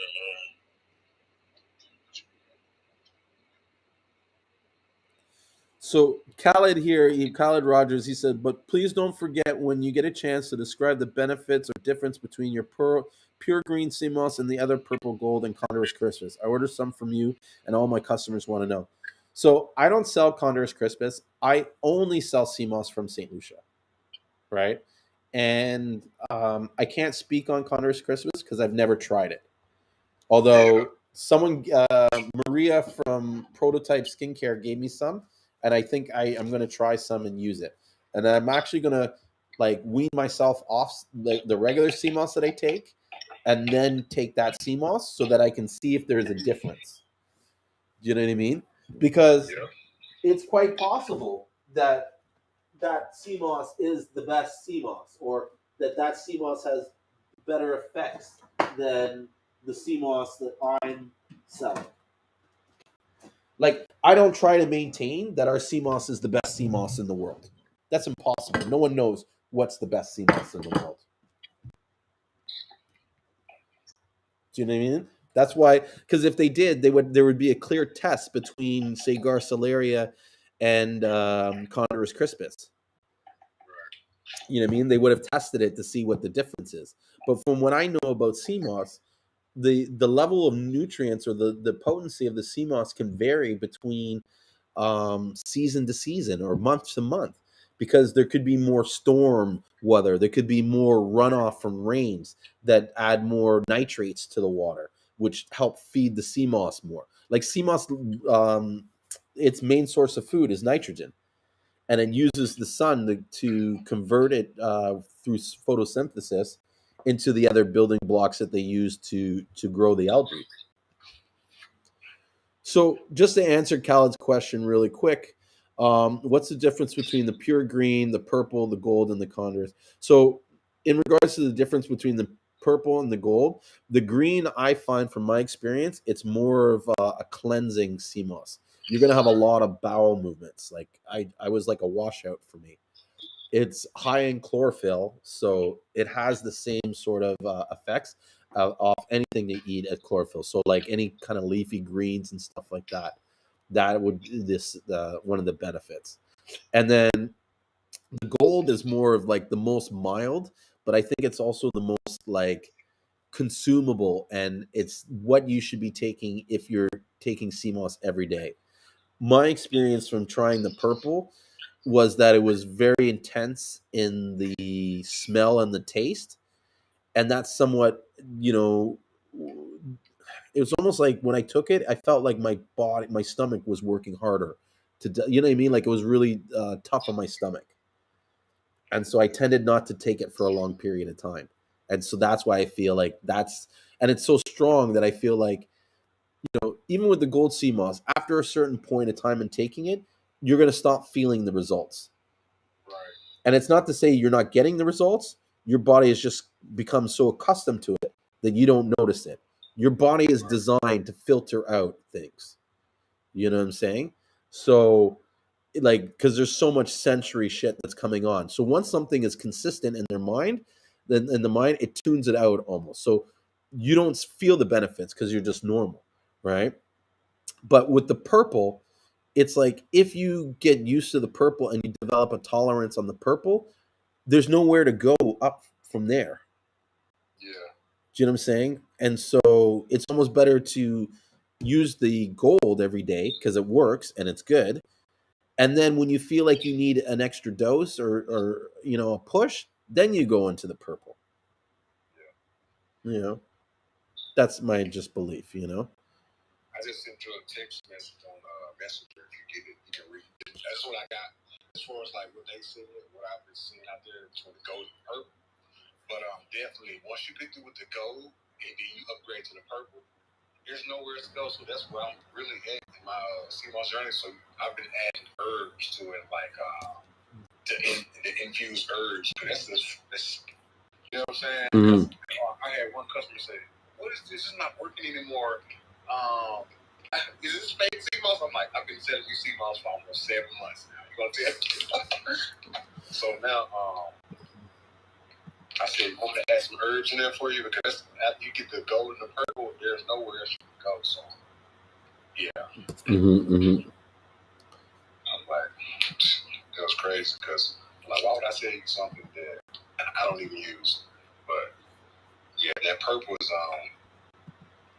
the highest you can go as far as sea moss. Now, do you remember that lady? I forgot her name. She came on here that one time and said you can't consume as much Condis crispus as Glacio Lario. That one time he was on here, and I said I have to try it. I have to try the Condis crispus because and see the difference because I never tried it. And my place that has it down the road, but I'm kind of skeptical of who I get my stuff from. You know what I'm saying? Like, I don't want to just go in a supermarket and buy something. It's going to be Yeah, you know what I'm saying, it's going to benefit me like Country Crispers or Seamoss. I want to get it straight from the source. Like, oh, yeah, you get it straight from overseas. Yeah. Actually know the person. That's one thing about building a relationship with the person you get your Seamoss with, because you just feel so much confidence in their product and stuff. It's just me. Mm-hmm. It's what you got to store from someone. And, but I definitely want to try that Country Crispers because see the difference, because I've been trying a lot of how you pronounce it? Grassolaris for this whole entire time, and I love it. But the only thing I can do is eat. You know, what's your tolerance? All right, at first I was in like 2 teaspoons a day, 3 teaspoons, 2 teaspoons, then I was tablespoons, and I was like, I want to see how much can I eat in one day. So I was just eating. I ate a jar of golden sea moss, and I was like, But just like you said, it just flushes your system out and cleans your make you have a bowel movement. And that's the only thing I can see physically on the outside. But as far as like inside, I don't know what's going on internally. But like I said, my sister, one of my nephews, I had fixed him some sea moss, and he ate a whole jar. And she said she took his checked his oxygen level, his oxygen level went up. But as far as like other than that, though, that's all I have on the differences. No, I take a lot now than the 2 tablespoons, and I think a lot of people, like, how do I put it? You got to listen to your body, but you know, it wouldn't hurt people to try a little bit more CMOS and see how it affects them. You know, I find the more the CMOS I take, the less food I eat. Yep. But it was just one guy who came in there. He's like, but just like you said, you got to listen to your body and also consult your, what is it called? Doctor. I was just saying doctor. Because, you know, some people got like hyperthyroid and what's the other one they got? There is, like, I think it's hyperthyroid, and there's another underthyroid or something like that. Right. Yeah. That's hypo and hyper. Yeah, hypo and hyper. And honestly, I'm not too familiar with this stuff, but I feel like this, that, you know, you need to listen to your body, but you also should like if you're one of these people that suffers from these kind of conditions, it's like you need to speak to your doctor, and you need to kind of let him know, like, hey, look, I'm going to take this sea vegetable that's high in iodine. How is this going to affect me? You know, and at least get his opinion on it. You know what I mean? Or will there be any side effects from these drugs that I'm, because CMOS hits everybody differently. And so there isn't one sort of set way of taking CMOS, right? Because it affects everybody differently. So you almost have to try it slowly. This is my belief, though. You try it slowly, and you move on. You know, you test yourself to see what your limit is.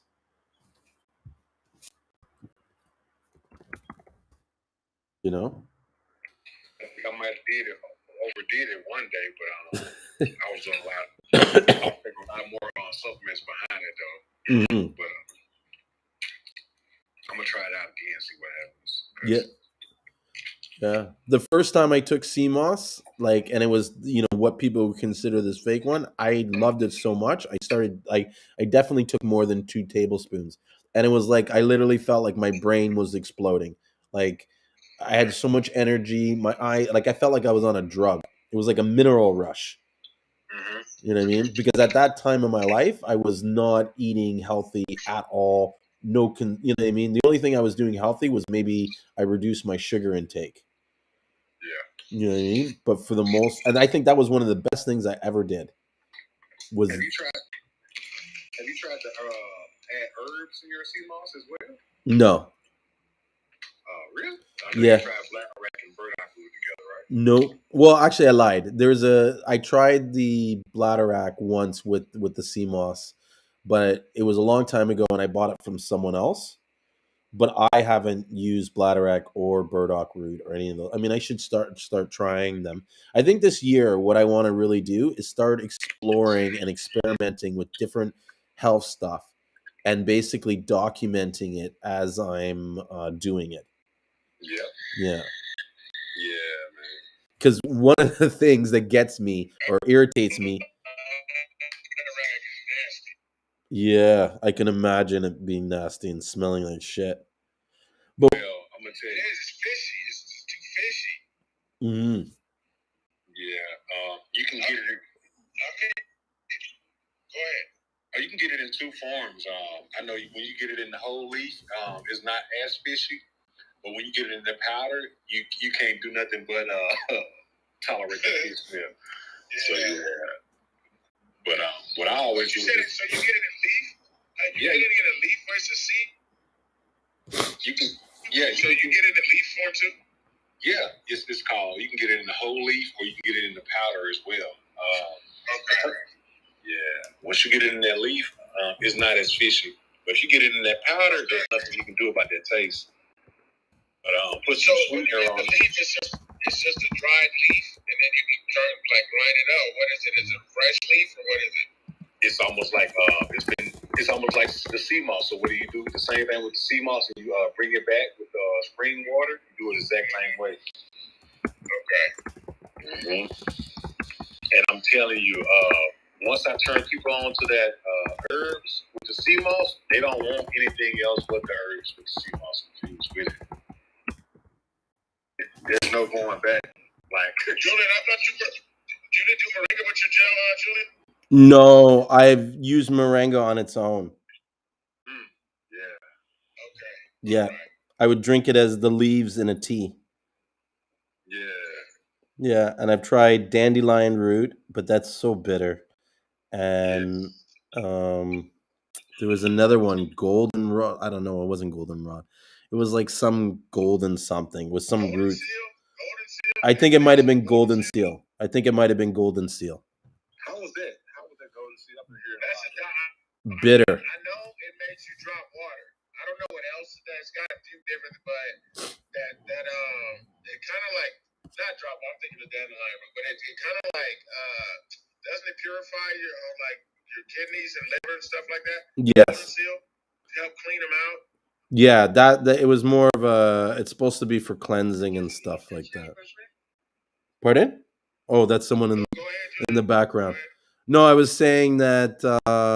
Yeah, I mean, I believe it's for cleansing. The guy that I got it from didn't really give me a lot of details about the product. He was just like, "Oh, make it in a tea, and it cleans you out." And I'm like, "Okay, well, how much do I use in a tea?" "Oh, just a little bit." Well, what's a little bit? Do you know what I mean? Like, yeah, it's crazy.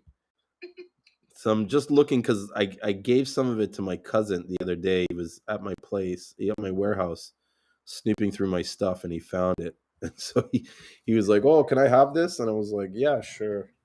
But at the beginning, I was like, "How did you even find this? Like, what the fuck?" But I heard it's really expensive, like £300 something. yeah, golden seal. Yeah, that was a golden seal. That's what I had, and I got it from a guy named Bushman, who was what was his name? Donovan. This guy was funny.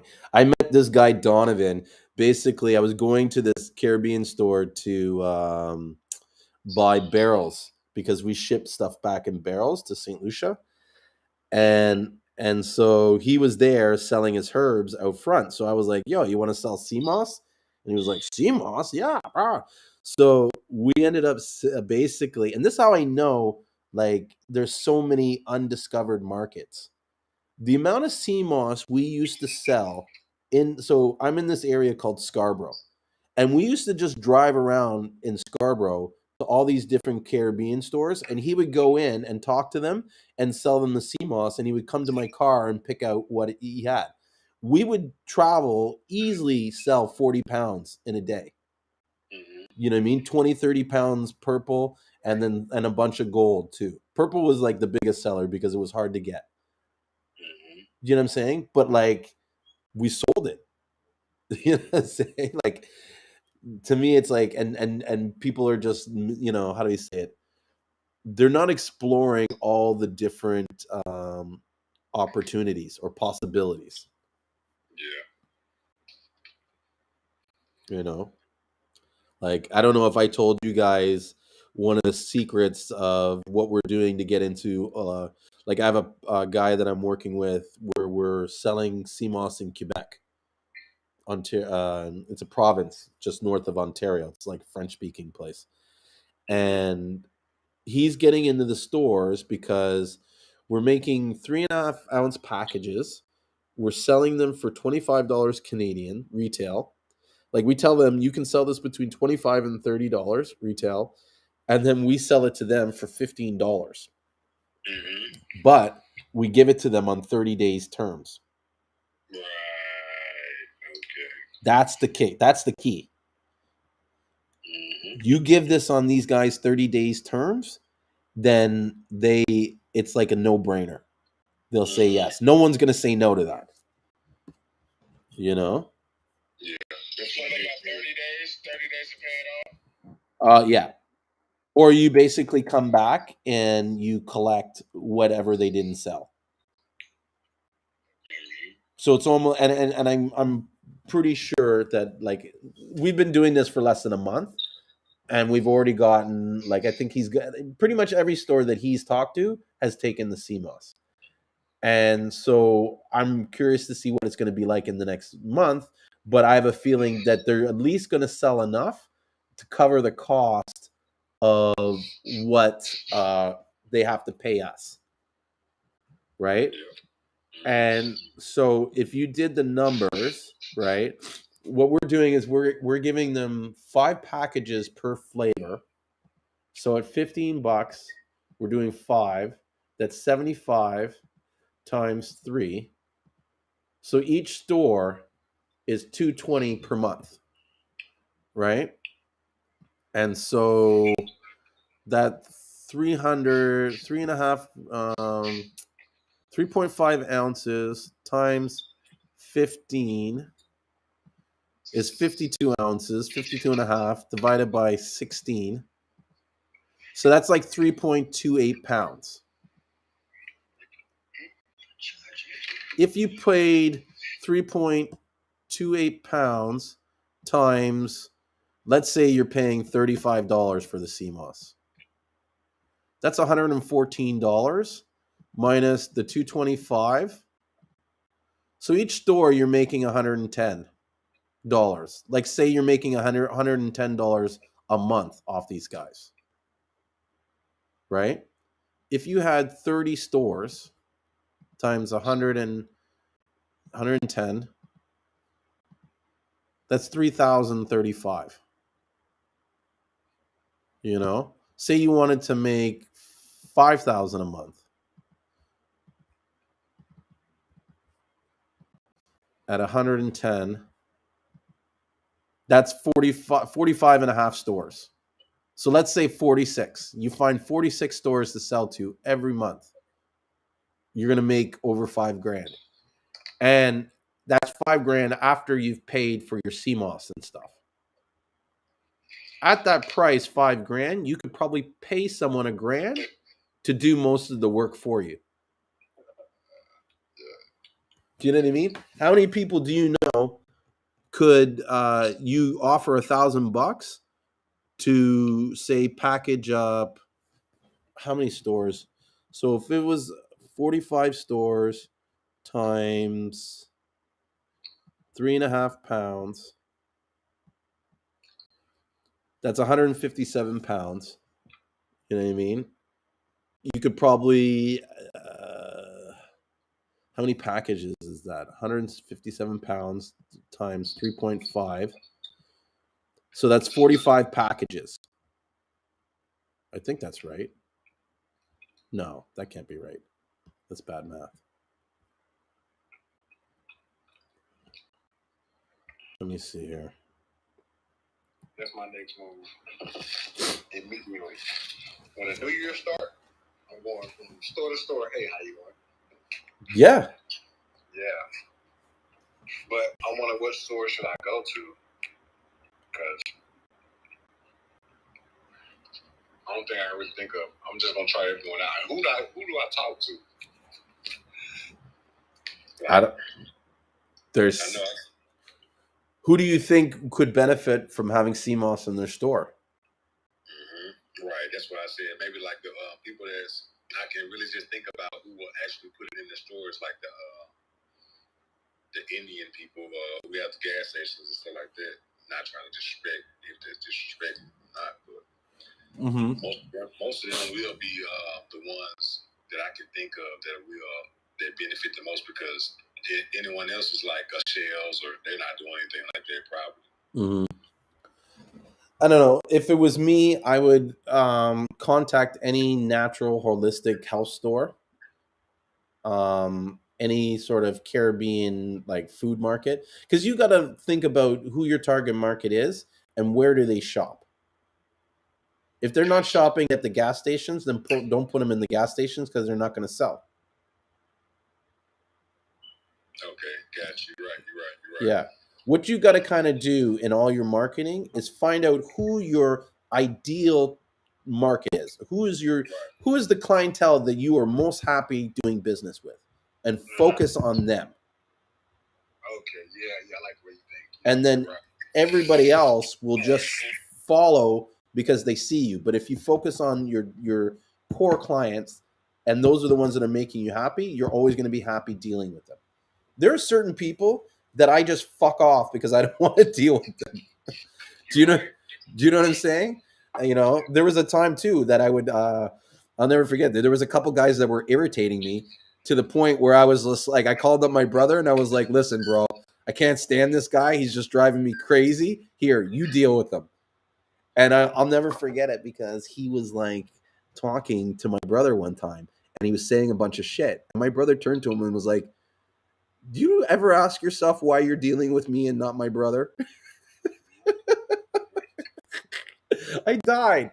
And the guy was just kind of like, you know what I mean? Like it clued in. It's like, no, bro, you irritate me too much. And I can't, I don't want to do business with you. I only do business with people that I want to do business. Right. That's a fact. That's what makes me happy and why I'm willing to do all this stuff.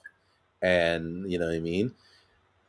In some ways, I don't want to do business with a lot of these. I don't even want to bring up Dr. Sabi, but I don't want to do business with people that are not open to understanding and learning about something. Like if you're going to be a sheep, go. Like I'm not interested in working with sheep. You know what I mean?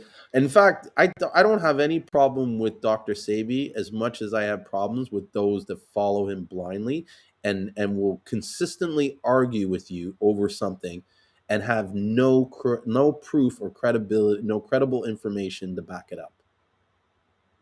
If you watch in that Seamoss Buyers Club, every time I engage in one of these guys and I say show some proof, crickets.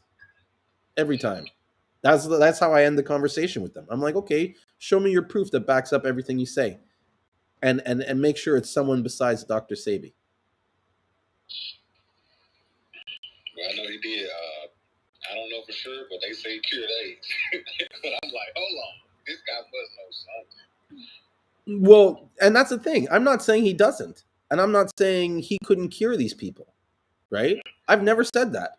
I've never said that he like his stuff is that he's a fraud or that he's this. But I have said that he was running a business, which he was. So in some ways, everything he taught was bias. I have said that he was never doing this stuff for free. Everybody talks about how he's a big healer. Yeah, he was a healer for a price. Do you know what I mean? It's only after he's passed on that people shared his information freely. And still people don't know what's in any of his herbs or remedies or anything like that. He's kept that as a closely guarded secret. I know his daughter and his son and his nephew are spreading the word and stuff like that. They was on the Breakfast Club, but I'm not sure that they're like giving the ingredients. But I know they're like it's called promotion. They're promoting their business. That was like in my view, that's a self-serving thing. Because they were there to talk about themselves, what they do, and their father. You know, which is nothing wrong with that. Like I'm not saying it's wrong, but see it for what it is. True. Do you know what I'm saying? Keep that at the back of your mind, like at the same time.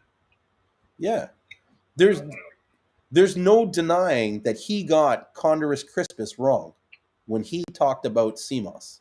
In all those videos, when he describes Seamoss and what you should be taking, it's not Condorus crispus. Graciolaris. I think that's what it's pronounced. Yeah. Gracilaria mainly. And that's what is mostly found in Honduras. And when you go and you Google on YouTube the Ushla village, you'll see that they're cooking Condorus, the Gracilaria, and they're boiling it. That's the one thing a lot of these followers don't do. So, like, if you're really, like, you know, like following Dr. Sabi's teaching, then why aren't you boiling your Seamoss like he does? You know? And here's one thing I'll say in his sort of defense. Back when he was doing all this stuff, the information that he had was limited. He didn't have the internet to go and look at this stuff. He didn't have Google. You know what I mean? Everything he did, he had to probably go to a library or he had to pull up some encyclopedia. And no, he cured. I know. They'll start talking to him and Nipsey Hussle. Nipsey Hussle talked to him. There had to be some type of internet, a little bit. Well, back in those times, but a lot of these videos that you see when he's discussing the Seamoss, right, and he's calling it Condorus crispus, these videos are all old. You can tell by the quality of the video. You know what I mean? And another thing is that the genius or the top of the sort of like when you talk about like Garcilaria, Eukinema, Capasias, Alvarez, all this stuff, in their sort of like scientific explanation and stuff, the genius or the top of the chain is Condorus crispus. So it is technically possible to say Condorus crispus and still mean Garcilaria because they all fall under the same tree, right? But what people have done is they've taken what he said and followed it verbatim as the word, as Condorus crispus is the Seamoss to use. But when he holds up the picture and he says they're thin strands with little salt, that's right. Yeah. Now, the reason why there could be a little bit, and this is from my research and understanding Seamoss, the reason why he could say that Seamoss had a little bit of salt could be from where the area that he is harvesting his Seamoss from. Because if you have Seamoss growing in an area where it doesn't have a high salt content, then you're not going to get as much salt in your Seamoss. When the Seamoss dries, it's not going to it's not going to excrete sea salt, or the concentration of salt in the water that it excretes when it dries is going to be limited. Yeah. But I've drawn. Pardon? He had me so whenever I seen that video when he dropped on his knees, I was like, oh, I need to get some Seamoss now. I almost like look at his face to see if he's grimacing afterward. You know. Right. I'm like, if Seamoss makes your knees that strong, let me hurry up and go and get some ace in him. Yeah, but who knows? He could even had shin pads on his thing. You wouldn't know. Because he hit the ground hard. Yeah. Bam. Yeah. And I mean, he's like, let's not deny it. He's healed a lot of people. But there's a lot of information that people say that that isn't correct. Or it's been confused or misinformed or something. You know what I mean? Like even they're talking about his court cases. He didn't win his court cases. He did? No. Research it if you don't believe me. This is what I've read that happened. The first court case, he beat on a technicality. Basically, he showed them that he wasn't using foods as a healing or something like that. That this wasn't medicine that he was giving people. He was just giving them food.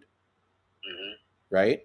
So that's how he won. It wasn't like he was able to prove that he healed people or he did anything like that. No. Read it. And then the second case, he lost.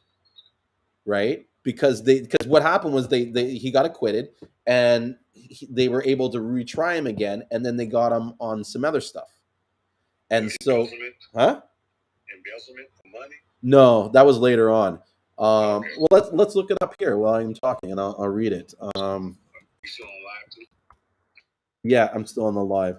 Dr. Sabi court cases. Because I remember someone like, put a post on, like, this is how I was, how do you say it? This is how I was led to figure this out or look into this. Was someone put a post about his court cases and about how, like, show me proof that he won it. You know what I mean? And I'm always up for a challenge. So I was like, let me see if I can prove him wrong. You know what I mean? Right. And show that Dr. Sabi did win, because I thought he won too. You know what I mean? And no, like when I looked into it, I found out that it was not true. Here it says where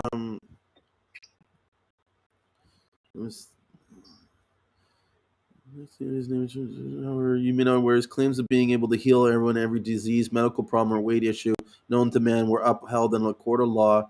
In an age of where stepchildren, this man has proved that he knows.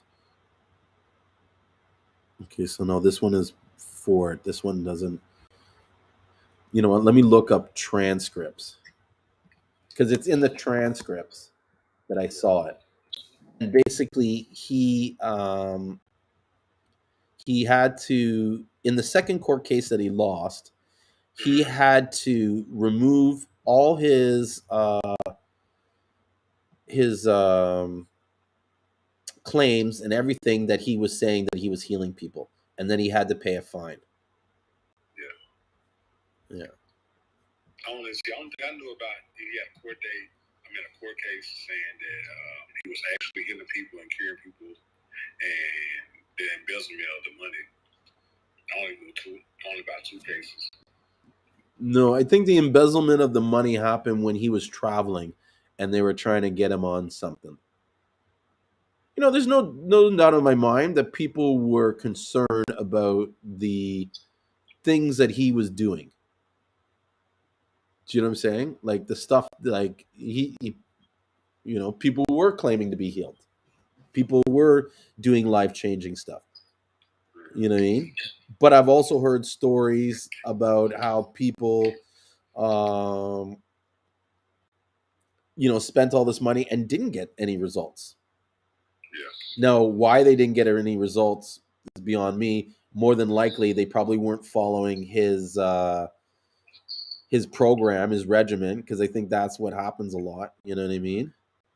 I think I heard something where they said that him and his wife got a divorce, and his wife started another company up under his name, and people were not getting the results. Mm-hmm.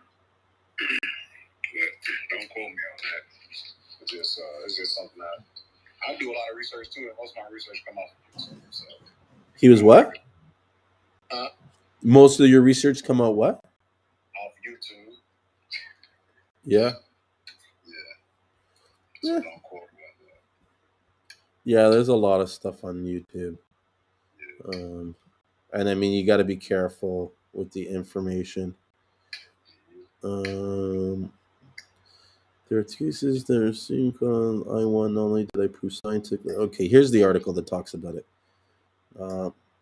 Of the many claims made by Bowman, the most well-known centers around. Let me share this with the group so that they can follow along.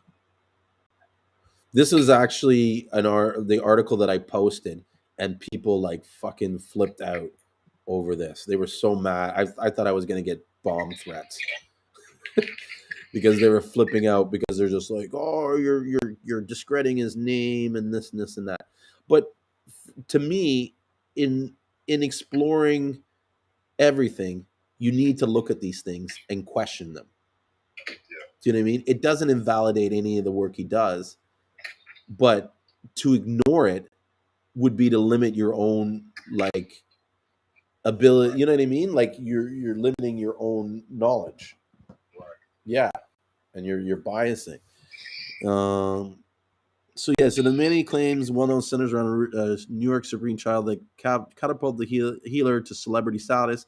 Interview with Rock Newman. Bowman spoke openly of the victory boasting on the fearlessness with which he attacked the cynics while representing himself. And given that the prosecution set out to prove Bowman not only lied about his experience or his expertise and the effectiveness of his product, but did so intentionally for financial gain, the outcome of the trial proved paramount to his reputation. The judge said that I had to bring one of every patient that I had cured, and there was one that said others. The others was a man that came from Italy.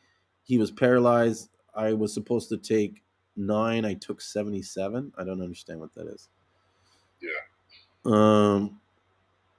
That's the one I heard about. Oh, he was supposed to take 9. Oh, I guess 77 people. He said, despite Bowman's rejection of Western medicine, he fully embraced Western courts. He knew that for many, the validation of a Western institution would remove all skepticism of his self-taught botany. And so Bowman traveled the world telling the story of his Supreme Court victory and the 77 witnesses that ensued under the watchful eye of the toughest court in the land, professing that even the trial judge, Anne Schuderman, was so moved by his compelling testimonies that she too became a client.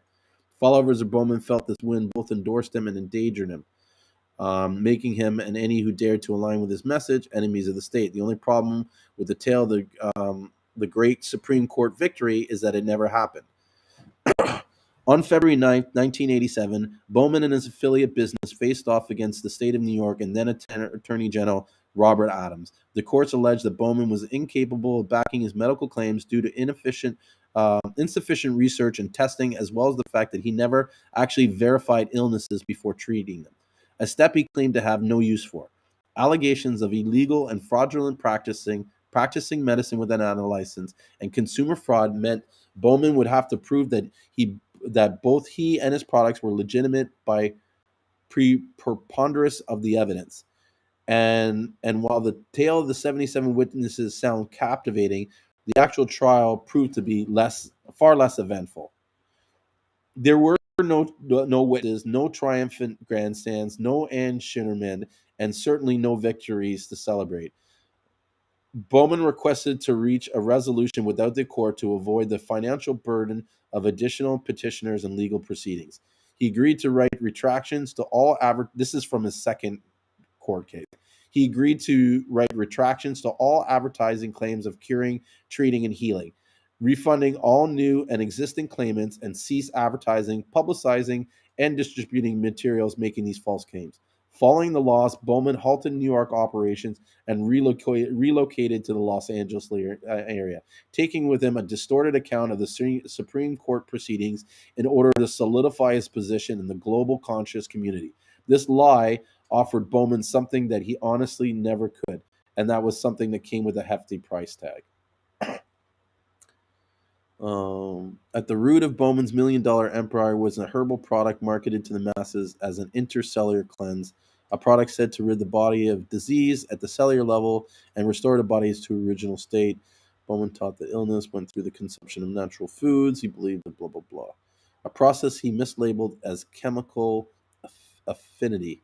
And according to Bowman, when chemical affinity was interrupted, the body would become acidic and begin the production of mucus, the underlying culprit of all disease. Bowman credited his herbal compounds with healing people of AIDS, herpes, sickle cell, lupus, cancer, and countless other incurable diseases. A tough sell if it's not for the validation of a U.S. Supreme Court, and upon closer review of the science behind Bowman's claims, the sell becomes even tougher to make. He said, for starters, the body produces 1 to 1.5 liters of mucus a day, making it virtually impossible to get rid of it once and for all. Mucous membranes exist all throughout the body, and without these protective linings, we find it difficult to complete even the most basic bodily tasks, like blinking, swallowing, and having sex. Mucus keeps organs from drying out and acts as a barrier for foreign substance, even indicating when the body is fighting infection. Granted, the overproduction of mucus can cause discomfort, obstruction, and sometimes resulting in serious ailment or sickness, but in appropriate quantities, mucus is perfectly healthy. And then it just says a quick encyclopedia research debunks most of the Bowman's theories. So yeah, so he never won the court case. Wow. Yeah. someone's not telling the truth. Yeah. Well, you know, a lot of times in order to sell a product, yeah, you know, he was a showman. I believe that. Yeah. And so, but again, that's not to say that he didn't heal people or that some of his teachings were, you know, were good. I don't know that. I can't speak on that. I can only speak on the things that he said about Seamoss. And that is the Seamoss cannot get the minerals from the rock, right? And the Seamoss that he was talking about was Garcilaria. That's the biggest thing that people can't wrap their head around is that the Seamoss doesn't get the minerals from the rock and that it gets it from the dissolved ocean. And then I laugh when people are like, "Oh, you know, man's, you know, God's, you know, natural by God is, you know, beats any man's intervention." There is no man intervention when it comes to farming sea moss. I'd love to explain someone to explain to me how man intervenes in any way. The only thing man does is take it from one location and attach it to a rope and pretty much put it in the same location. That's it. They don't add any nutrients to the water. They you know what I mean? They attach it to a rope and they go and they clean it. You know, and that hair that Candy was talking about earlier in the sea moss, I believe that that's actually seagrass or not sea. It's what we would call sea hair. It's like these like in the ocean. There's like these thin strands of green sea moss, and yeah, and if you don't clean the sea moss, it gets all in it, and so when you go to dry it, especially with the purple and the colored sea moss, it's all in around it, and it's just, you know, it's just the bladder rack is too. If you get the whole leaf bladder rack, you'll see the seaweed. I mean, the seagrass in there too. Yeah, you have to pull it away from the bladder rack and separate it. Yeah. And it looks exactly like that, like little hairs of grass or something like that. Yeah, so that's all they do, and they leave it in the water. And for the most parts, when they're putting it on the sticks, they're putting it close to the ground because the water is colder there and there's more nutrients in the water. Do Gracilaria, whenever you go and pick it from whenever you go and pick it, where do you actually see it? Is it like embedded in the floor of the ocean or Everywhere? Everywhere. It's embedded in the floor of the ocean. It's trapped in like, you know, little depressions or what they would call holes in St. Lucia. There's these little bays or whatever where there's just tons of sea moss just constantly growing. Like I think it's in maybe Savins Bay. I mean, I could be corrected if I'm wrong, but my listening to people talk, there's an area called Savins Bay, and there's a hole in there, an area where they get all their source sea moss for all their plantings. It's like they call it like a mini nursery, and they use that to grow the sea moss in the wild, and then they take it and put it on a rope. So once they take it and put it on a rope, what does it do? It continue to grow? Yep. It's always growing. So even when it breaks off from the rock and it floats around, it's still growing when it floats around. Okay. Yeah. And sometimes they'll even grow together and not really have, like, it's almost like one big giant bush. Oh, I got you. Yeah. You know what I mean? And they're not always, how do you say it, secured by a rock. Right. Yeah. So that makes perfect sense not to get all of this, not to get no minerals from the rock. And even if you do get it from a rock, or even if you pull it from the ocean floor, it already has its nutrients in it. You just take it from one location, put it on the road. Spend enough time reaching how algae grows, and you will see that the only way for it to grow is for it to absorb. The whole sea moss is one big absorption thing, so it's sucking in all the nutrients from the skin, from its surface area. So it has no root system. It has no. I'd like someone to explain to this. If sea moss is really coming from a rock, then please explain the chemical process that is used to basically break down the rock so that the nutrients are bioavailable for the sea moss. And how does that sea moss uptake the stuff from what they call a root, even though it's a holdfast, and distribute it all throughout the plant or all throughout the algae? It's not a plant. It doesn't function. The only thing that is similar to the functioning of sea moss to a plant is that the sea moss uses photosynthesis to convert nitrates into its food to grow. So it needs sunlight and it needs nitrates for it to survive. So whenever you go and pull it from the ocean, is it most of it is like reddish green looking color, right? Yeah, it's anywhere from a light brown to a deep dark red or purple, unless it's green sea moss. What about the green sea moss? The green sea moss is green sea moss. Okay. But see, a purple sea moss at a certain point can change and become green sea moss, and vice versa.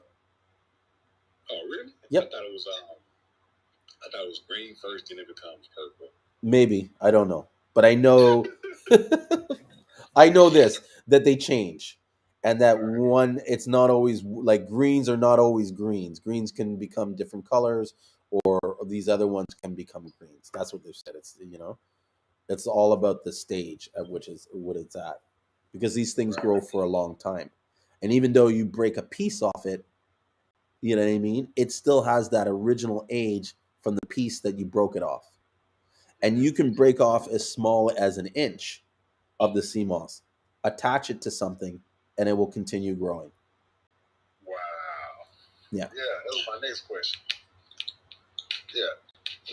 Yeah, the sea moss just grows on its own.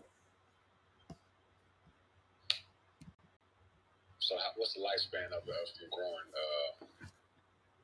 from small to big or something like that? Or how long it would take for a small piece to turn into something that you could harvest? Okay, yeah. Mm-hmm. 2 months. Oh, okay. Wow. Yeah, that's fast. Yeah, it's generally 6 weeks that they have before they harvest. So they'll do their planting, and then 6 weeks later they'll come. And even then, sometimes some farmers, what they'll do is they will break off the pieces of the sea moss, and then they will leave the main, I guess, stem on the rope, and then come back later. Like I have one guy that harvests like every 2 weeks, because what he does is he goes into the farm and he looks for the pieces that are big, and he just breaks them off and leaves the smaller pieces there, and they continue growing. How do you determine like what part of the ocean is yours and that part is someone else's that they're farming in? Is there like a boundary that you claim is yours, or? Yes, I guess. Well, the first thing is that most of these areas are controlled by particular communities, right? And so you have to know someone in that community or be a part of that community to sort of be welcome in. Like no one can just set up a farm anywhere. Right. Yeah. You almost have to like talk to the other people, but there's so many spots where you can farm. Like even where we got our Seamoss farm, it's like we could extend our Seamoss farm like at least 500 meters out, because the area that it's in, it's like a flat like plane, and it can go, like my partner said, that it's flat for like a mile before it gets deep. It's like five. Is that like 5 football fields? No. Probably more, or about 5 foot. Like it's huge. I mean, I wish I had more videos. I'm gonna get him. I gotta get him to start making more content and stuff like that. Yeah, to start making the videos and to show kind of like what the Seamoss life is like, and how it's kind of produced and grown.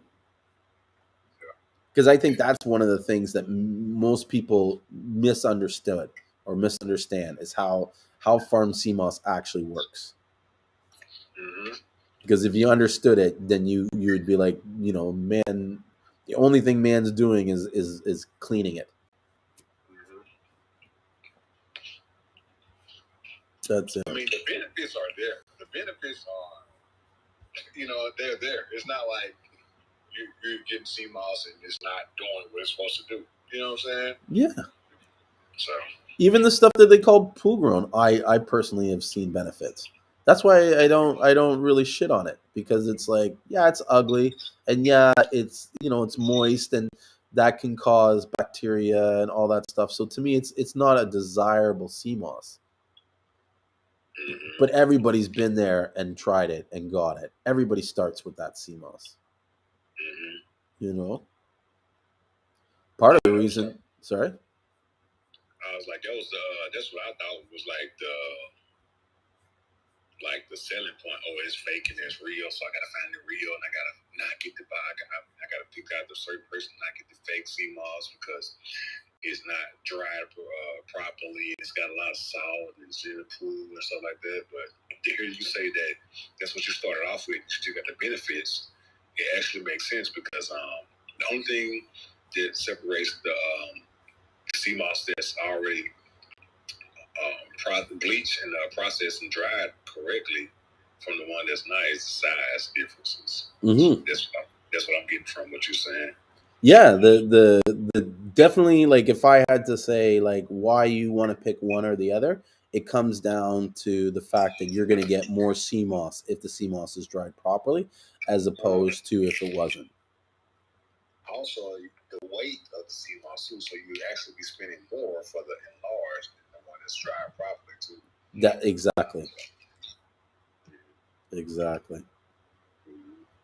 So I don't know if you guys are on the live stream too, but I'm going to share one of the videos that I have on to show you guys like the Seamoss farms.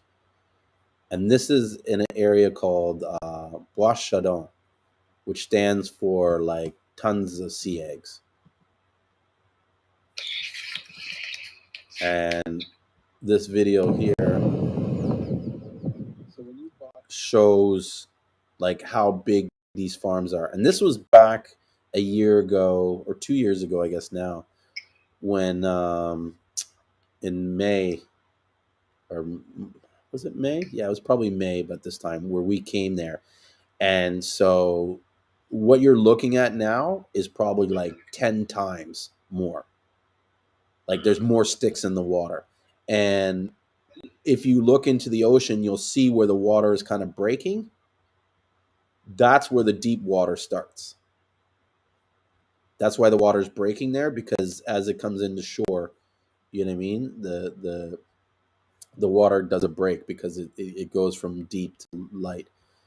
And they even have barriers out that far that are supposed to control the sargassum from hitting the shoreline.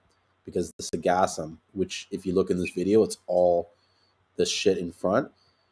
That stuff is like really bad for the environment. It really fucks up plant life, marine life, and like kills a lot of like marine animals and shit like that, and chokes them out, and it smells really bad. And so, but what's in? Huh? It's not Seamoss. No, all that yellow stuff in the video, that's sargassum. And then the towards the front of the video, you'll see it brown. That's more the decomposing sargassum. But what's crazy about St. Lucia is that 1 week you could have all this sargassum there, and then 2 weeks later, there's none on the beach. Because the currents are constantly removing shit from the shoreline and pushing it out into the open sea. I've been told by several people that what makes Seamoss and even just like marine life in St. Lucia so unique is that the waters and the currents, because of the Alca volcano, is actually constantly bringing in fresh, clean water, and it's moving out all the garbage. It's rare that you look on these beaches and you'll find like a bunch of like ocean debris, or garbage like bottles or whatever. It's not like the beaches are fairly clean, and it's because the oceans are constantly pulling the currents are pulling the debris out and sending it out into the ocean. I even think I have a clip somewhere of a photo that I took that it was like it was showing like the Sargassum bloom. Like there was like this big here it is. I don't know if you guys can see that picture, but that's a big patch of Sargassum, and I literally watched this Sargassum move across the ocean. Oh, wow. Yeah, That's crazy. like you see it in that one picture there, and then you see it in the second picture how far it moved. Mm-hmm. And what I took that picture June 26, 135. So in 35 minutes, it moved from here to there. Is that a drone you got? No, that's like my backyard I'm looking for. I'm so high up that I'm looking down on everybody.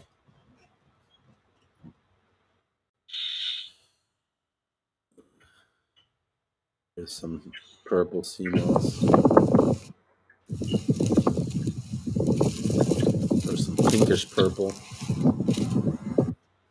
What else do I have here that I can show? Oh, here's a cool thing. So people are talking about the salts and stuff like that, right? This video is me drawing sea moss underneath my house, right? Because I wanted to learn all specs. So we were experimenting, trying to understand how they make purple. And so this is sea moss that's been drying under my house. Like you see here, this is the start of it. And this is now when it starts turning purple because it's being in the dark. Right? But if you look on that sea moss, all that white stuff is salt. And that's all naturally occurring. Even all in there. One of them looks golden, and then the other one looks purple. Is that the way it's supposed to look? This one here, it looks golden because this was at the start of the phase and when they were turning purple. And then this was like the day or two later.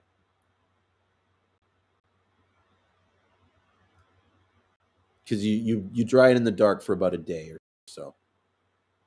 And then put it in the sun. And then it'll make purple. Oh. Yeah.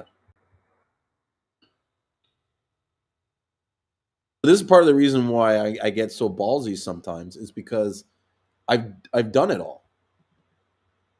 Like my own hand, I've dried sea moss. I've, you know what I mean, farmed sea moss. I've went and pulled it out of the ocean. This is a video of me and another sea moss farmer. We're checking out a drying facility that somebody, the Australian government gave to St. Lucia. Mm-hmm. And so what he's complaining about now, he's saying is that the way they're drying the sea moss, never thought about that. It's killing all the gel. And you see all that stuff? He's saying that's that gel. That's all the good stuff in the sea moss. See the gel? That's the problem. But are they reusing that gel maybe for something else? They're throwing it away. Yep. By the way, he was wrong. They weren't throwing it away. That's gel. Yeah. So you see my method of doing my drawing, that's how I use my gel. Mm-hmm. In some ways, you're saying it's better. Yeah. And that guy that's there, that's the same guy that was doing the. Remember, I told you that he had the farm and he was breaking off the strands and leaving it. That's the same guy that was doing it every 2 weeks. I'm trying to see if I have another video of his farm because I actually went and worked on his farm for several days. Like I would just hang out with him all day and farm sea moss. These cats, oh my god. I hated these cats. It's like these stray cats would just be everywhere, bro. And they would sneak into the house if you weren't paying attention and steal food and shit like that. I remember one time they like flipped out. They went in.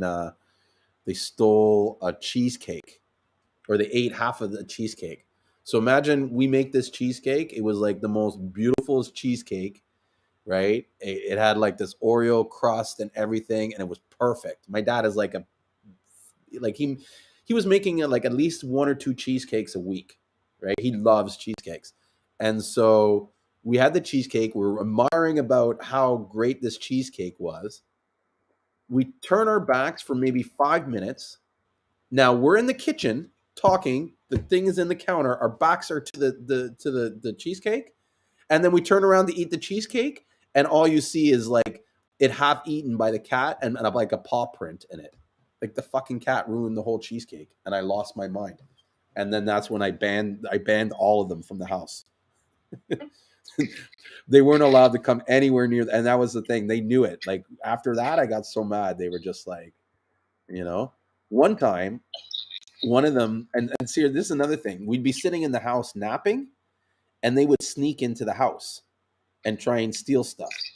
So there was this one brown cat that I don't think I have a picture, but he snuck into the house, and then we caught him and we tried to like scare him, but in the process of scaring him, he ended up running back into the house and hiding in my bedroom. So for 3 days, we couldn't find this cat in the house. So I'm like concerned, like where the fuck is this cat? We don't know where it is at all. And then one day I woke up in the morning and the cat I like it was like God spoke to me and said, "Look over there." And I looked over there and the cat was like staring at me in it, like hiding underneath the chair, just staring at me. And when I made eye contact, I swear I saw the cat go, "Oh shit." Like, it was so funny. So it was hiding behind some picture in my bedroom and near a chair. So I we basically flushed him out, and my dad was right there. And so as soon as the cat came, he was like, "Get the fuck out of that!" And the cat, I swear, jumped like 3 feet and fucking bolted out and never came back. Anytime I saw the cat would like literally cross the street. Crazy, crazy these cats. And here's a photo of my partner's Ashen's Seamoss drinks. He makes some of the best Seamoss drinks on the island, and it's crazy. Like he keeps that cooler in his trunk of his car, and everywhere he stops, he sells Seamoss. I got a friend like that in California. She said they love those sea moss drinks. She told me the recipe, Mm-hmm. but it's secret. It's a secret. Oh, his is a closely guarded secret. He doesn't tell anybody his how he makes his stuff. But he makes a sea moss with tamarind. He makes a sea moss because I think even you see my hand in that photo, the tea that was for the tamarind. I loved his sea moss and tamarind. So he made a sea moss with tamarind, a peanut sea moss. He made one with flaxseed, a natural one, and a one with like it's like milk and cream, like condensed milk. Yeah, I think it's like a St. Lucian thing almost, huh? Oh, huge!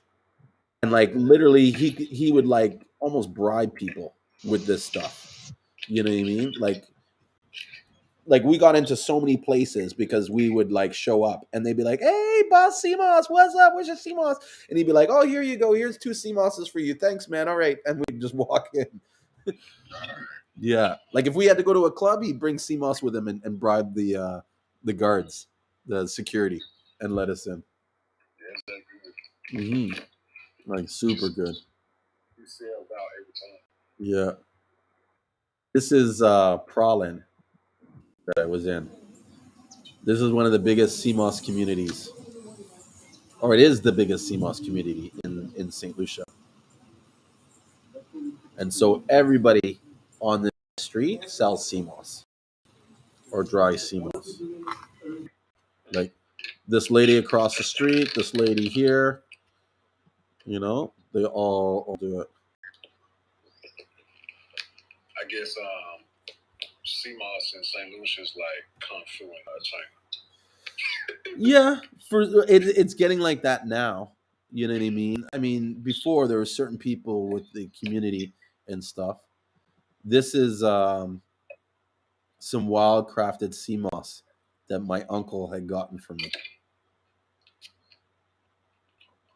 Like this is what true wild crafted looks like. But it is so nasty and so dirty and so grimy. It is like impossible to clean. And like if you look, you'll see all this like guck in it, like sticks, hair, you know, twine.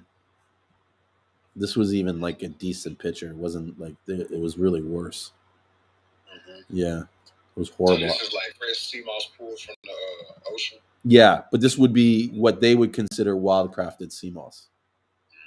That's why I say a lot of times the sea moss that these guys are selling that are saying wild crafted, it's not wild crafted. It's not wild crafted, wild crafted. Because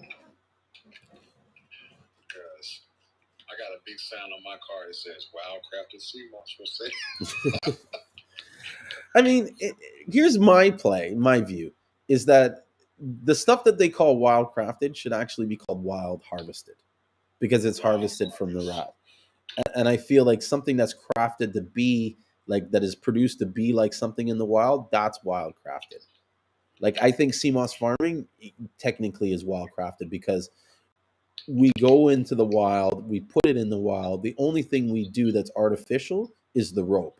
And the rope is there to artificially behave like a rock. Stationary. Yes, a hold fast. So that it can dangle in the ocean and sway with the currents, because in through the currents have all the nutrients. And that's how they grow sea moss. So when someone just asks you, what's the shelf life of raw sea moss? Like 1 day, 2 days. Like sea moss that the question was how long does raw sea moss last? And it's like maybe 1 or 2 days. What happens if you don't dry the sea moss fast enough? The longer it stays out of the water, the longer the plant gets stressed. The longer it's stressed, the more you're going to see what happens is these black spots and black like sort of strains or veins inside the sea moss. That's from the sea moss being left out too long before it's supposed to be dried, or it's been in the sun too long, it's been heated, right? And so that kind of acts like a little bit of like a burn mark. And yeah, so when we pull the sea moss out of the water, it generally gets dried right away. Right. If not the same day, the next day. So you'll usually clean it and sort it out the first day, and then put it to bleach in the morning the next day, or that day, and then after it's bleached, then they put it to dry. Yeah, I was riding around with like a pound of purple sea moss for like a week, right? Uh huh. And as I looked down, I was like, man, this doesn't look like the same thing. It had turned gold on me. I was like, oh my goodness, this is why they say it's called bleaching. Yeah. If you leave it in the sun, it actually turns color. Yes. Even if it's purple and it's in the raw form, and you put it in the sun as is, it will turn gold. Right? Yep. Even like that's where a lot of the full spectrum comes from, right? Is what happened was the person was trying to dry it or sort of like do purple, and the purple didn't come out consistent. And it's usually because of the weather. If it's too sunny or there's like a sudden rain or some kind of just like a temperature and a change in the level of moisture, then the colors will start to run. Yeah. This video here is the biggest Seamoss community in St. Lucia. This is Pralin. And just look at all the ropes, all the sticks that are out there. And it goes far out. It's like huge. There's so much sea moss being grown out there. And then this, I think, is us. This is us by our sea moss farm. And we have all the ropes because we're planting the sea moss. So if you see here, right, that these ropes here, we string them out and then we add the little pieces of sea moss in it and then we put them on the ropes. So this yellow like rope that you see, that's generally the size of what that sea moss starts out with. And then when it's full grown, it's going to be twice or three times that size. This whole bush will become, this whole line will become one big giant bush. And it grows from that. And this is Savins Bay right here. And this is where my friend Myron has his farm.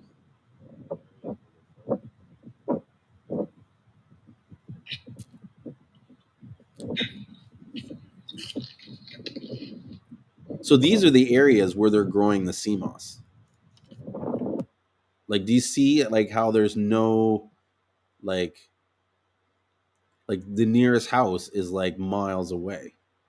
Like there's nothing really like this jetty where the boats get leave. That's like the closest thing to shore. But and I mean even then you don't find the sea moss in and around that jetty. It's all on the other side where the water is cleaner. I get it. I get it now.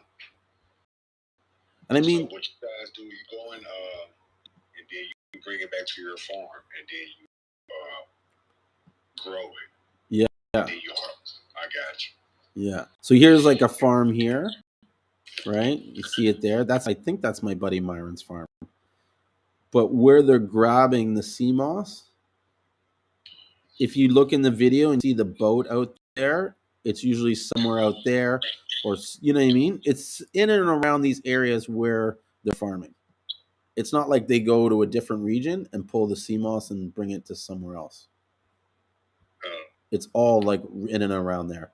And even like where this sea moss farm is here, just beyond there, all in this area. I don't know if you can see my mouse, but it's like that is all like there's sea moss floating around in there, just floating, not even attached to rocks. Like that's the thing too. People don't realize that you don't need to attach a sea moss to a rock to make it work. It will grow attached to anything.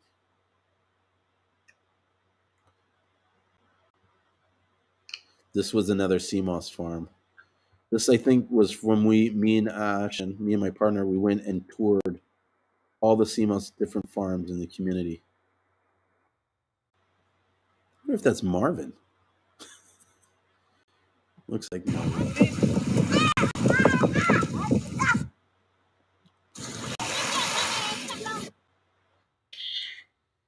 And what's crazy, okay, is you see this mountain that's in the background, right? My house is on the top of that mountain. So I literally, this is how I know that God meant for me to be involved in this. I can literally see the sea moss farms from my house. Like I have a binoculars and I can go and see all the activity of what everybody's doing. Do you know what I mean? Like that's crazy. Like what are the chances of me being in that environment? You know what I mean? Like it's pretty crazy.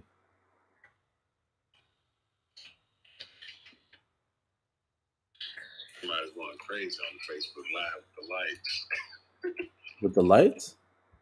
Yeah, it was like 30 likes in a row on the live. Oh, probably because they like someone's saying, "Hey, Julien." I wonder who that is. Let me just see. Yeah, it's a good visual. I needed that for real. Yeah, and I hope more people like watch it. What's that? Is like most of these guys that follow Dr. Savy, they're not gonna watch that video. They don't want to have anything to do with me, and it's sad because you're missing out on so much information. You know, Oh, it's Happy Le Jour. This is the lady that she always comes in when I'm up late at night on the Seamoss, and she tells me to go to bed because I'm constantly looking like I'm gonna fall asleep. Because I've done these lives sometimes where I'm just like, there's one I think I fell asleep on because the guy was talking and I was just listening to him talk, and it was like soothing hearing his voice, and I just like knocked out a bit. Yeah, this was a place that I checked out that I was looking at as a possible like retreat, some kind of wellness retreat idea. This is just some kind of abandoned, I guess, resort in the country. Like it was up in the heights.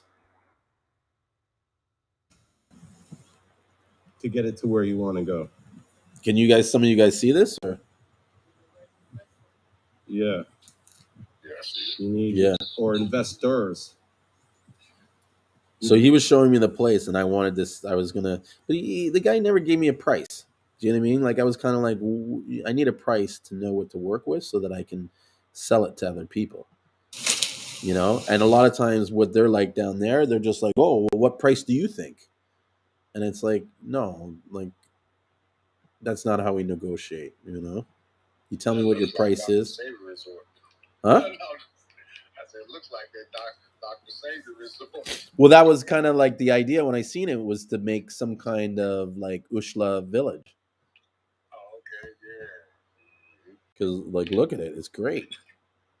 You know what I mean? All natural. There's fruit trees all around. Look, there's a mango tree there. Another mango tree. There was breadfruit trees in there. I think some soursop trees too. All kinds of shit. I'm glad you said that soursop. Have you ever heard the benefits? But I hear a lot of people talking about that. I was just curious if lowers your blood pressure. That's one of them. Mm-hmm.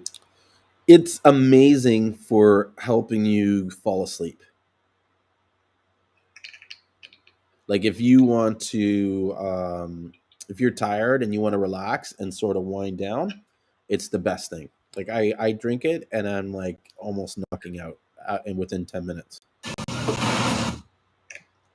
And so, yeah, but there's so many different health benefits. I just haven't researched them for myself. Yeah, I just know that it's the blood pressure thing was a study. Like you could Google that. There was a study that was done with the soursop. I think there's one on sarsaparilla too for lowering blood pressure. Mm-hmm. Yeah, I got that sarsaparilla. I haven't tried this. Well, I guess that's what they use in root beer, right? Yep. Yeah, that's real. Yep. Yeah, that's in root beer. That's what gives the root beer its taste. This was right now today. This video here. This was like an amazing food stand.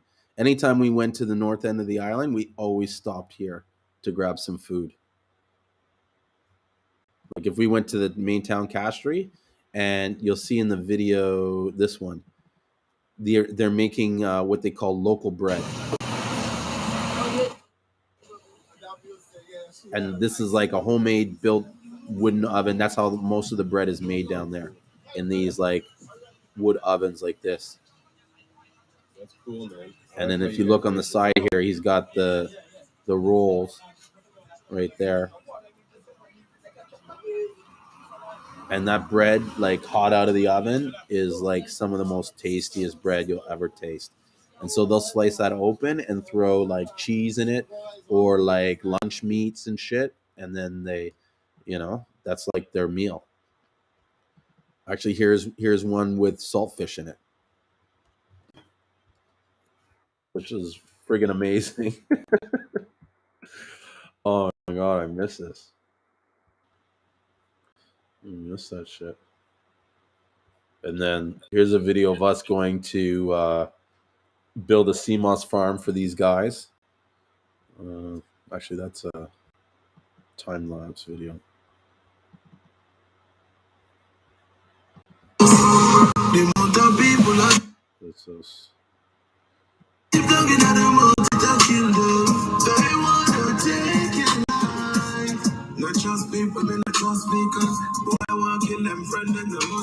So yeah, we went there and helped these guys build a farm.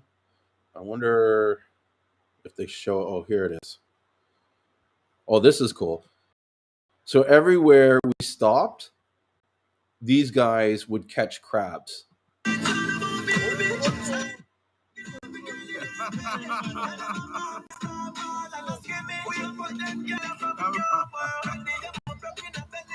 Like, I think this was like the third crab that they had caught that day, and then they caught more afterwards. But these guys keep that, and that's like their dinner. Yo, look at that. Champion right there.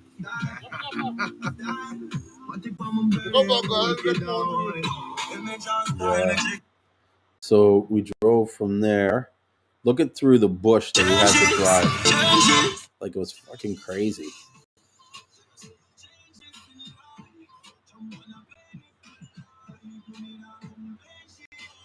So I helped them set up a farm in this water, right? And we got there late so that the sun went down. And what they told me later on after because I was the only one that would go out in the water in the night, right, to finish off the sticks. And they told me that in this bay, it's constantly got reef sharks in it. And so, and I remember when I was like putting the last, like one of the last sticks, there was like this splash of water. This was like, psh, you know what I mean? Like, I thought it was a fish jumping, but I think it might have been a reef shark, which is crazy. But you see how these farms, they're not even really farms. They're like, and they're small scale operations. There's no machines used. There's no inputs. There's nothing. You know? And there's no human traffic in that area to, you know what I mean, contaminate the sea moss. So this is where we built the farm. They had a farm, someone had a farm out there, and we built it basically in front of this building here. I guess these guys own this land here, and so they had already built this house there, and so they were building the sea moss in front of the house, basically.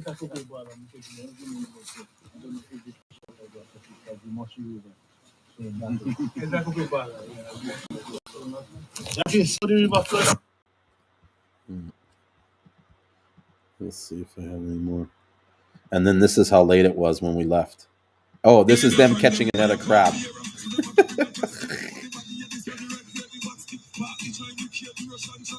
Because when you're driving down the roads late at night, the crabs would run across in front of the car. So imagine like every 15 minutes, every 20 minutes, we had to stop while these guys try to capture crab so that they could have food for their dinner. That's funny. See, there's them.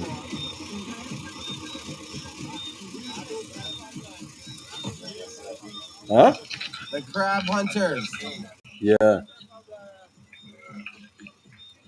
So imagine what life is like down there, dude. Where that's pretty much all the shit we did every day. Like drive around, smoke weed, drink pints, and go and sea moss and like, you know, fuck around and catch crabs. Yeah. Fuck. It's a brotherhood. Yeah, man. It was beautiful. Beautiful, beautiful brotherhood. Well, guys. Oh, here's another guy's farming. Not farming, sorry. They're catching crabs here. These guys had a shovel. And they were literally like hunting for them. How deep do you go down?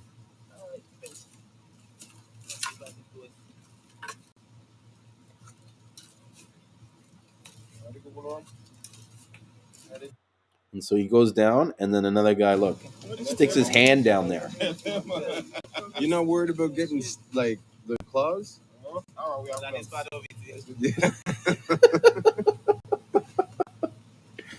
I was like, these guys are crazy.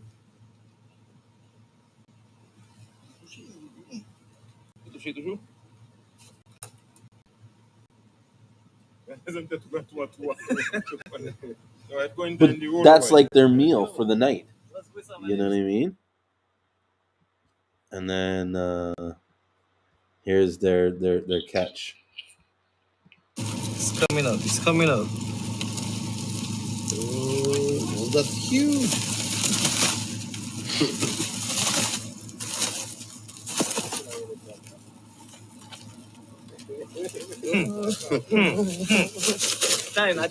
Look how much crabs they had in there. Crazy. Crazy, crazy, crazy. And this is my friend Myron's Seamoss farm. That's him there in the Seamoss. This is the same guy that just, how he harvests is just takes what he needs and leaves the rest.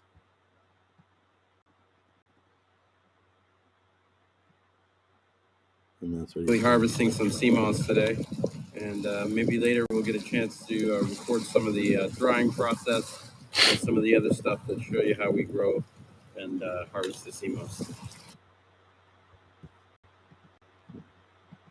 This is stadium. And then, yeah, man. So that's some of the Seamoss photos. Here's another guy. This is it's my friend Jerome. This guy, well, no, actually, that's his wife and his son. But these guys make some of the best fucking purple Seamoss. Look how beautiful that Seamoss is. This is some beautiful, beautiful purple. Like when I saw this purple, I was like, I have to meet the guy that made this purple. This gold. And what's crazy is they told me that they were going to stop making it. And I was like, you're insane. I'm like, please, like, just sell me the Seamoss. I'll buy it off you. Like, keep making the purple and I'll take it. And so, yeah, that's a lot of our purple Seamoss. This. That's coming in from the beach. This is how late or dark it is when we leave the beach at night. You know? Crazy. Yeah. These are all like reminiscing for me. These are the local juices. Fresh tamarind juice. This was like the place that we would eat at every day. Or almost every day. Tones. Did I ever show you guys the video of the guy that like bombed the church? No. Oh, you got to see this video before I go. It's fucking insane. This literally happened above the street, like just up the street from my partner's house. You see that?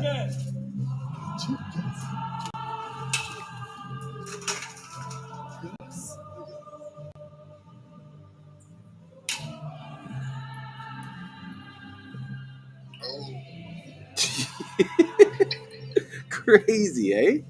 what is he doing? He lit the Christ on fire, and then he proceeded to go into the church and cause a ruckus. I don't know if he tried to light a bomb in there, but look at everybody running out of the church.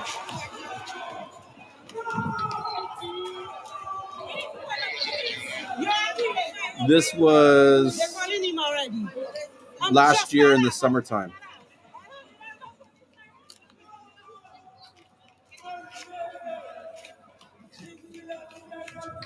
Look at that. So this was the video that he released before he did this. Now, I'll have to be honest, this guy does have like kind of mental issues and stuff. Like I think he's in like a mental institution right now. If he still is there, I don't know. But 2020 vision, new generation, the Armageddon, lava, burn Jesus, lava, burn Lucifer, lava, burn the devil, lava, burn Satan, judgment.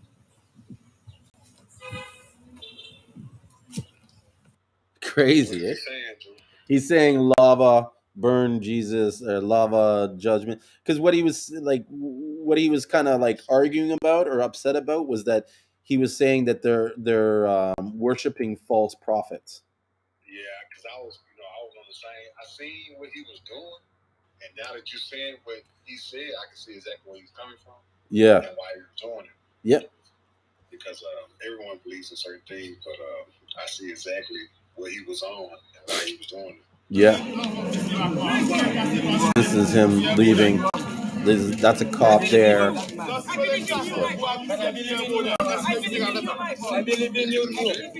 What? Yeah. Or they're taking him to a mental home. I mean, he's got to do something, man. He just tried to bomb a church. You know? Fuck. But listen to what he says here.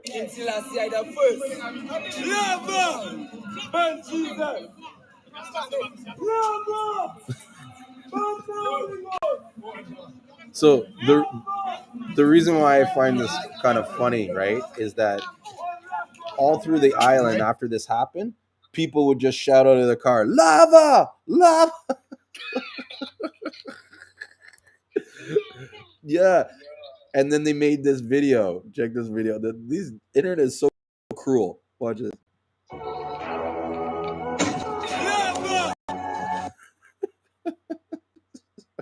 The fuck?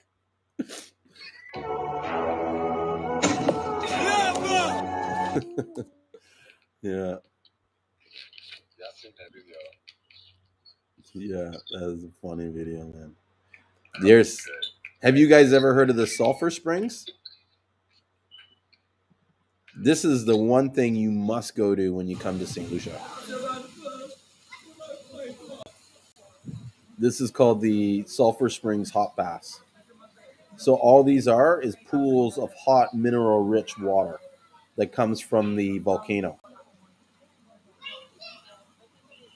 So they flow down the water and put it in these pools, and you soak in these pools, and you put the mud on you. See all these buckets? That buckets contain all the mud. And so this is all rich in sulfur and stuff from the volcano. And all these different and this is naturally heated from the volcano.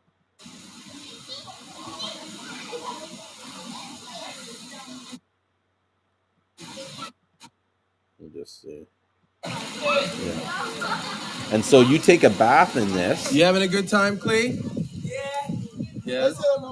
This is the kid there. That was his birthday today, and my partner was able to get us into the sulfur spring for free, with just a phone call. Like that's kind of like the power. So all these kids got to go and put in the mud bath, and they had the mud all over them and stuff like that. It was a lot of fun that day. My friend, she went and I think they say it's called like the Fountain of Youth. Literally, like back in the days when the French and the British used to colonize that area, especially with the French, they would send their soldiers from the war to go there to recover. And so they would go there and get healing and stuff like that. And this guy, yeah, this is us. Sorry? I think they got a waterfall as well too, right? Yeah, so the water falls from the volcano, and then it flows into those pools. This is a photo here of us drinking. This was my favorite beer at the time, Brights, and it's like an Amstel lager, and they used to sell it 2 for $5 EC. So $5 EC is probably like $2 US or so, like not even like maybe less than $2. So let's just say each beer is like $1 US.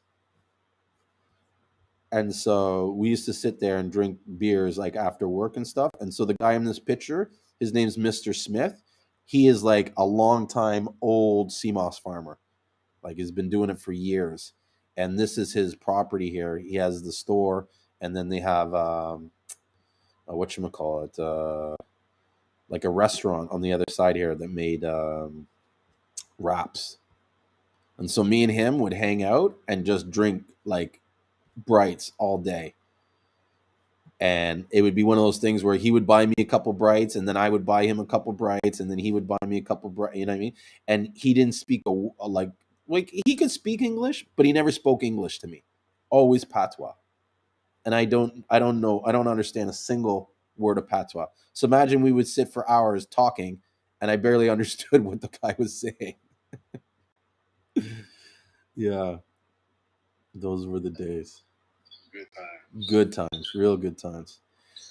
But like all good times, I think we need to pull it to an end because I got to get up early. I got to work in a couple hours. But here's another thing. Dude, the cockroaches down there are fucking insane. Look at that. So to give you some contents of what I was doing, you see this rope like here? I'm putting twine on the rope. Right? This is probably one of the hardest things of Seamoss is taking that rope and adding the blue twine on it. So this cockroach just flew in out of nowhere. Like it wasn't in the house. So I'm sitting on the floor doing the thing, and this thing just fucking flies into me. And I got scared. Like I'm standing on a chair right now. But look how fucking fast it's going. You ever seen a cockroach move that fast? I got it. And look, and it's still alive. Look how many times I hit it.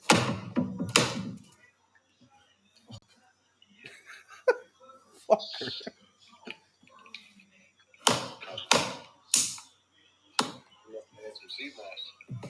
Yeah, he's after my Seamoss.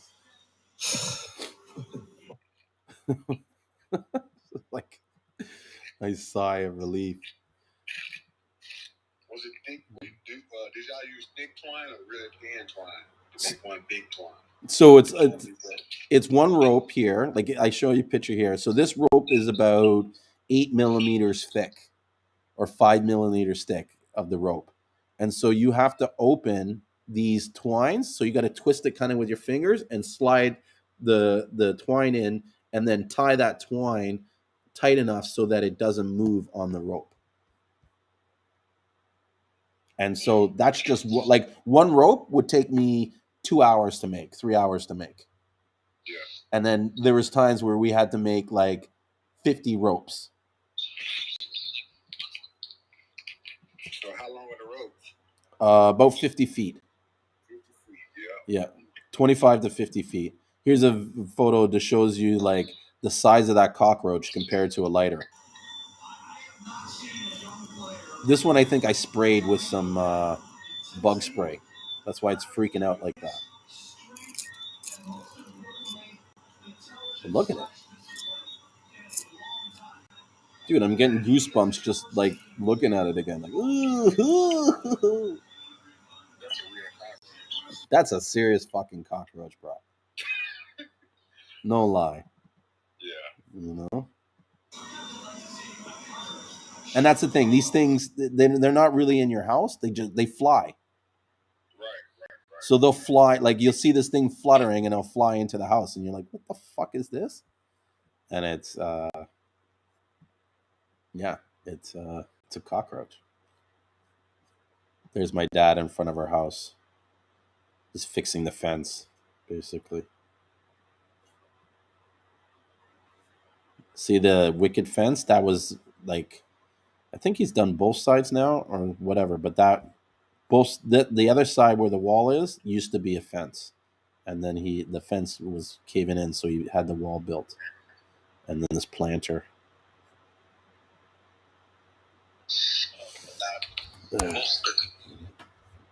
But I need to stop, or else I'm gonna keep showing you more pictures. Oh, here's another video of me hanging out with Mr. Smith. So listen to them talk, and like you'll see that I could not understand anything that they're saying.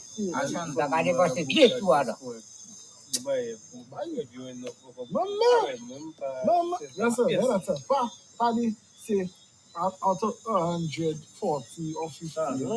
Out of 100 ago.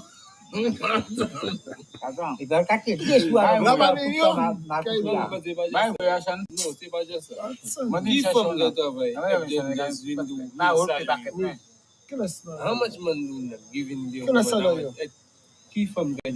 Which woman? You hear him talking? So imagine a guy like that talking to you, like,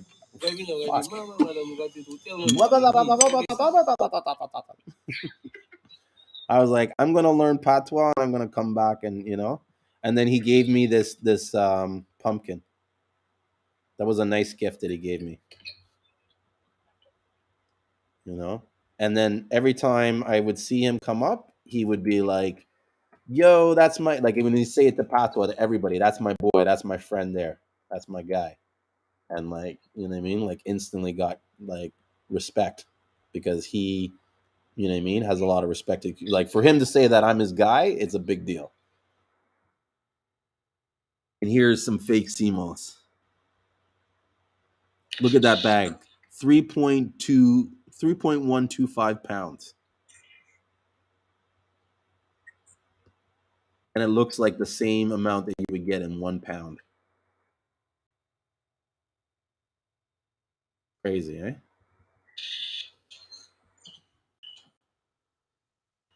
Oh. And then that's the food we used to eat. Oh my God. Oh. That's their fast food. It's like beautiful. All right, guys. I got to end it because otherwise I'm never going to sleep. All right, boss. Yeah. Was it almost 5 o'clock over there, Julien? Yep. It's 10 to 5. I'm sure my family is kind of like, what the hell? When are you going to end this? Because they can hear me. Like I talk loud, right? So they can hear me. Oh, there's someone in here. Do I have to go in there every day to bath for healing from years of pain for after injuries? Yeah. Hey, you want to know something? What?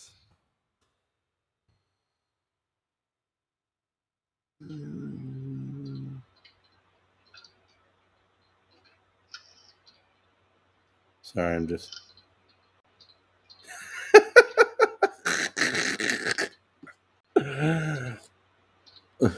Who the hell is this? So, are you guys reading the comments on the live stream? Let me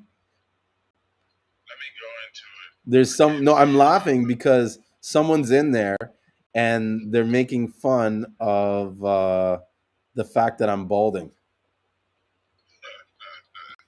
Which I always find funny, like when they do that, because a lot of these guys that are in their ways, I guess, describe it, the first thing they do is they attack me on my appearance. Like when I'm spitting facts and information, they're like, well, how are you, why should we listen to you? Look, you're fat and you're balding.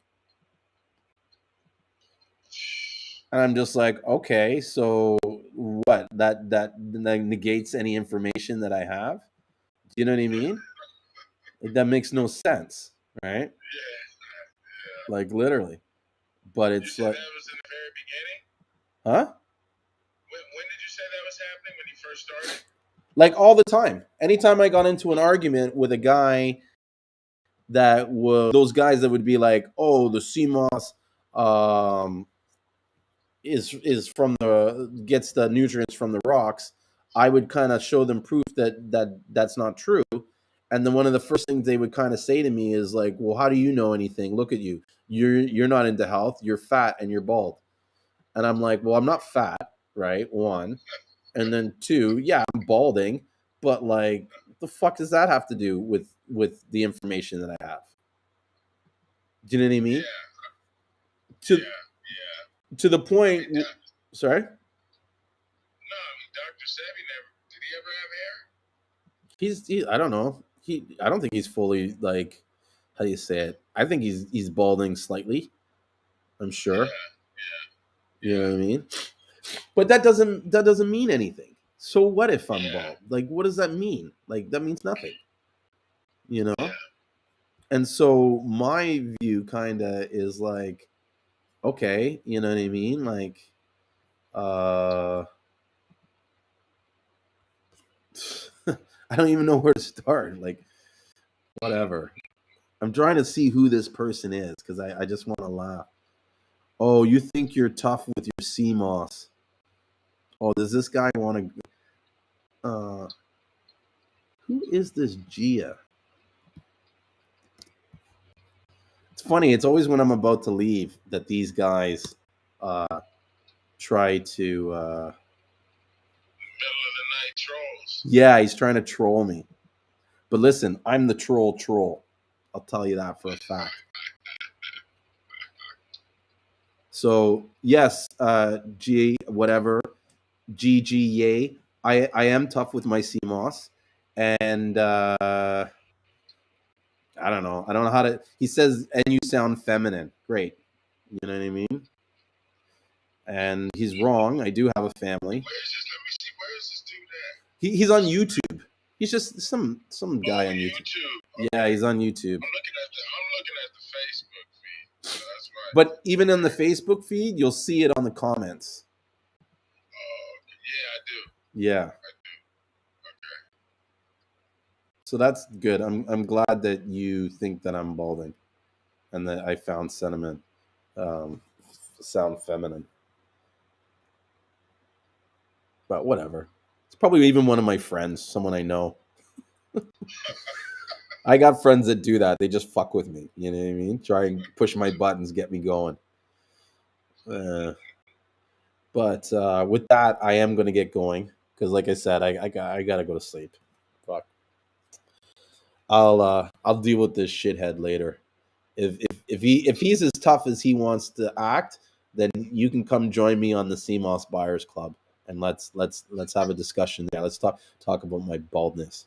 But that was one of the things that I was thinking about doing this year. Was like, you know what? I'm gonna fucking flip the script on these guys that all talk shit about me, and I'm gonna get really into my health, and I'm gonna do all the things that they're doing. So then now they can't argue with me and say I don't know what I'm talking about, because I'd be like, well, I'm doing the same diets as you, I'm doing the same lifestyle as you, you know, I'm just like you, and this is what I know, you know. Yeah. So watch out, bro. You know, I'm coming for you, and I'm gonna look better and sexier than you ever will, even with my bald head. And you know what's funny? If I shaved my hair, you wouldn't even know I was bald. Make you a moderator. Where? Make you a moderator on our Facebook group, or? He's asking to be made a moderator? Yeah. I don't know why. You know. I don't even know who the person is. You know what I mean? And you come and you start dissing me, and you think I'm going to make you anything? I don't know how to make you a moderator on the YouTube comments. Oh, that's that wrench thing. Huh? Where they hand out wrenches. Like on the YouTube channels, those guys have wrenches in the chat when they're moderators. From what I've seen, I haven't been on someone's live chat in a minute, but that's how they'll have people up in there that got a little wrench next to them. It looks like a car wrench. Yeah. So I have that on my on it for my Restream bot. It's got a thing, but I don't know how to make anybody. Oh, here it is. Manage moderators. Yeah, that's YouTube. That's the YouTube. Why do you want a wrench? Who are you even? Yeah, he's telling me give me a wrench now. Fuck you, give you a wrench now. You'll get a wrench when you learn to get some manners. And with that, I'm going to bed. So thanks, Todd, for hanging out and having this conversation with me, and those that have stayed in the live stream for as long. I'm gonna let or whatever be in his own little world and enjoy his life, and I'm gonna get some rest because I can sleep easy at night. All right. You Yep. doing the show Sunday? Yep. All right. See you Sunday. All right. Thank you. I'll take care. Yeah. All right. Have a good night. And bye, everybody else. And have a good day. Bro, you got 3 subs. What do you care how many subs I have? And what are subs? I don't even know. Here, how about I show you this, bro? Maybe you can join this. I'm barely on YouTube. There. I got like over 7,000 members in that group. So fuck your 3 subs. And again, with that, I'm out. So thank you for those few people that have stayed the course and watched me for as long as you have. I really appreciate it. I'm going to be back on Sunday to do another show. Yay, or whatever you pronounce your name. If you want to come and join us, show up early next time so that you can get in on all the action. And maybe I'll give you a platform to speak something if you have anything intelligent to say. So far, you I'm hurt. I'm not hurt. I find it like almost comical that you're saying this stuff. To me, you're literally a joke. Like you've not said one thing intelligent since this conversation. You've acted like a child. And so as far as I'm concerned, I don't lower myself to that kind of level. So I'm not hurt. I'm amused. I'm curious to know who you are and why you're doing this. But like, dude, if you want to have a discussion with me and go back and forth about Seamoss, I'm all there. Punked me. You didn't punk anybody. Bro, the only person you punked is yourself. You came in here and you look like an idiot, telling me I'm bald and I got 3 subs. I like the more you talk, the more I'm beginning to realize that you are you're someone I know. You have to be.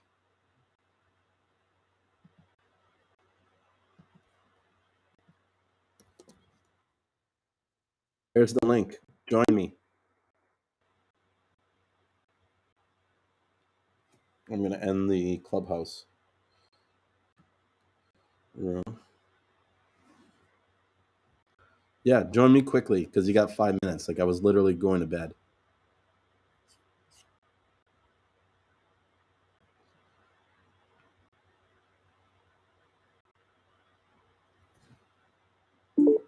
Oh, you showed up. Jeff.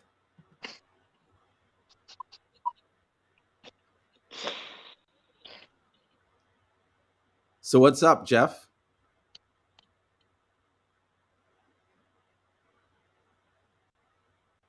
Jeff, you there? I know you.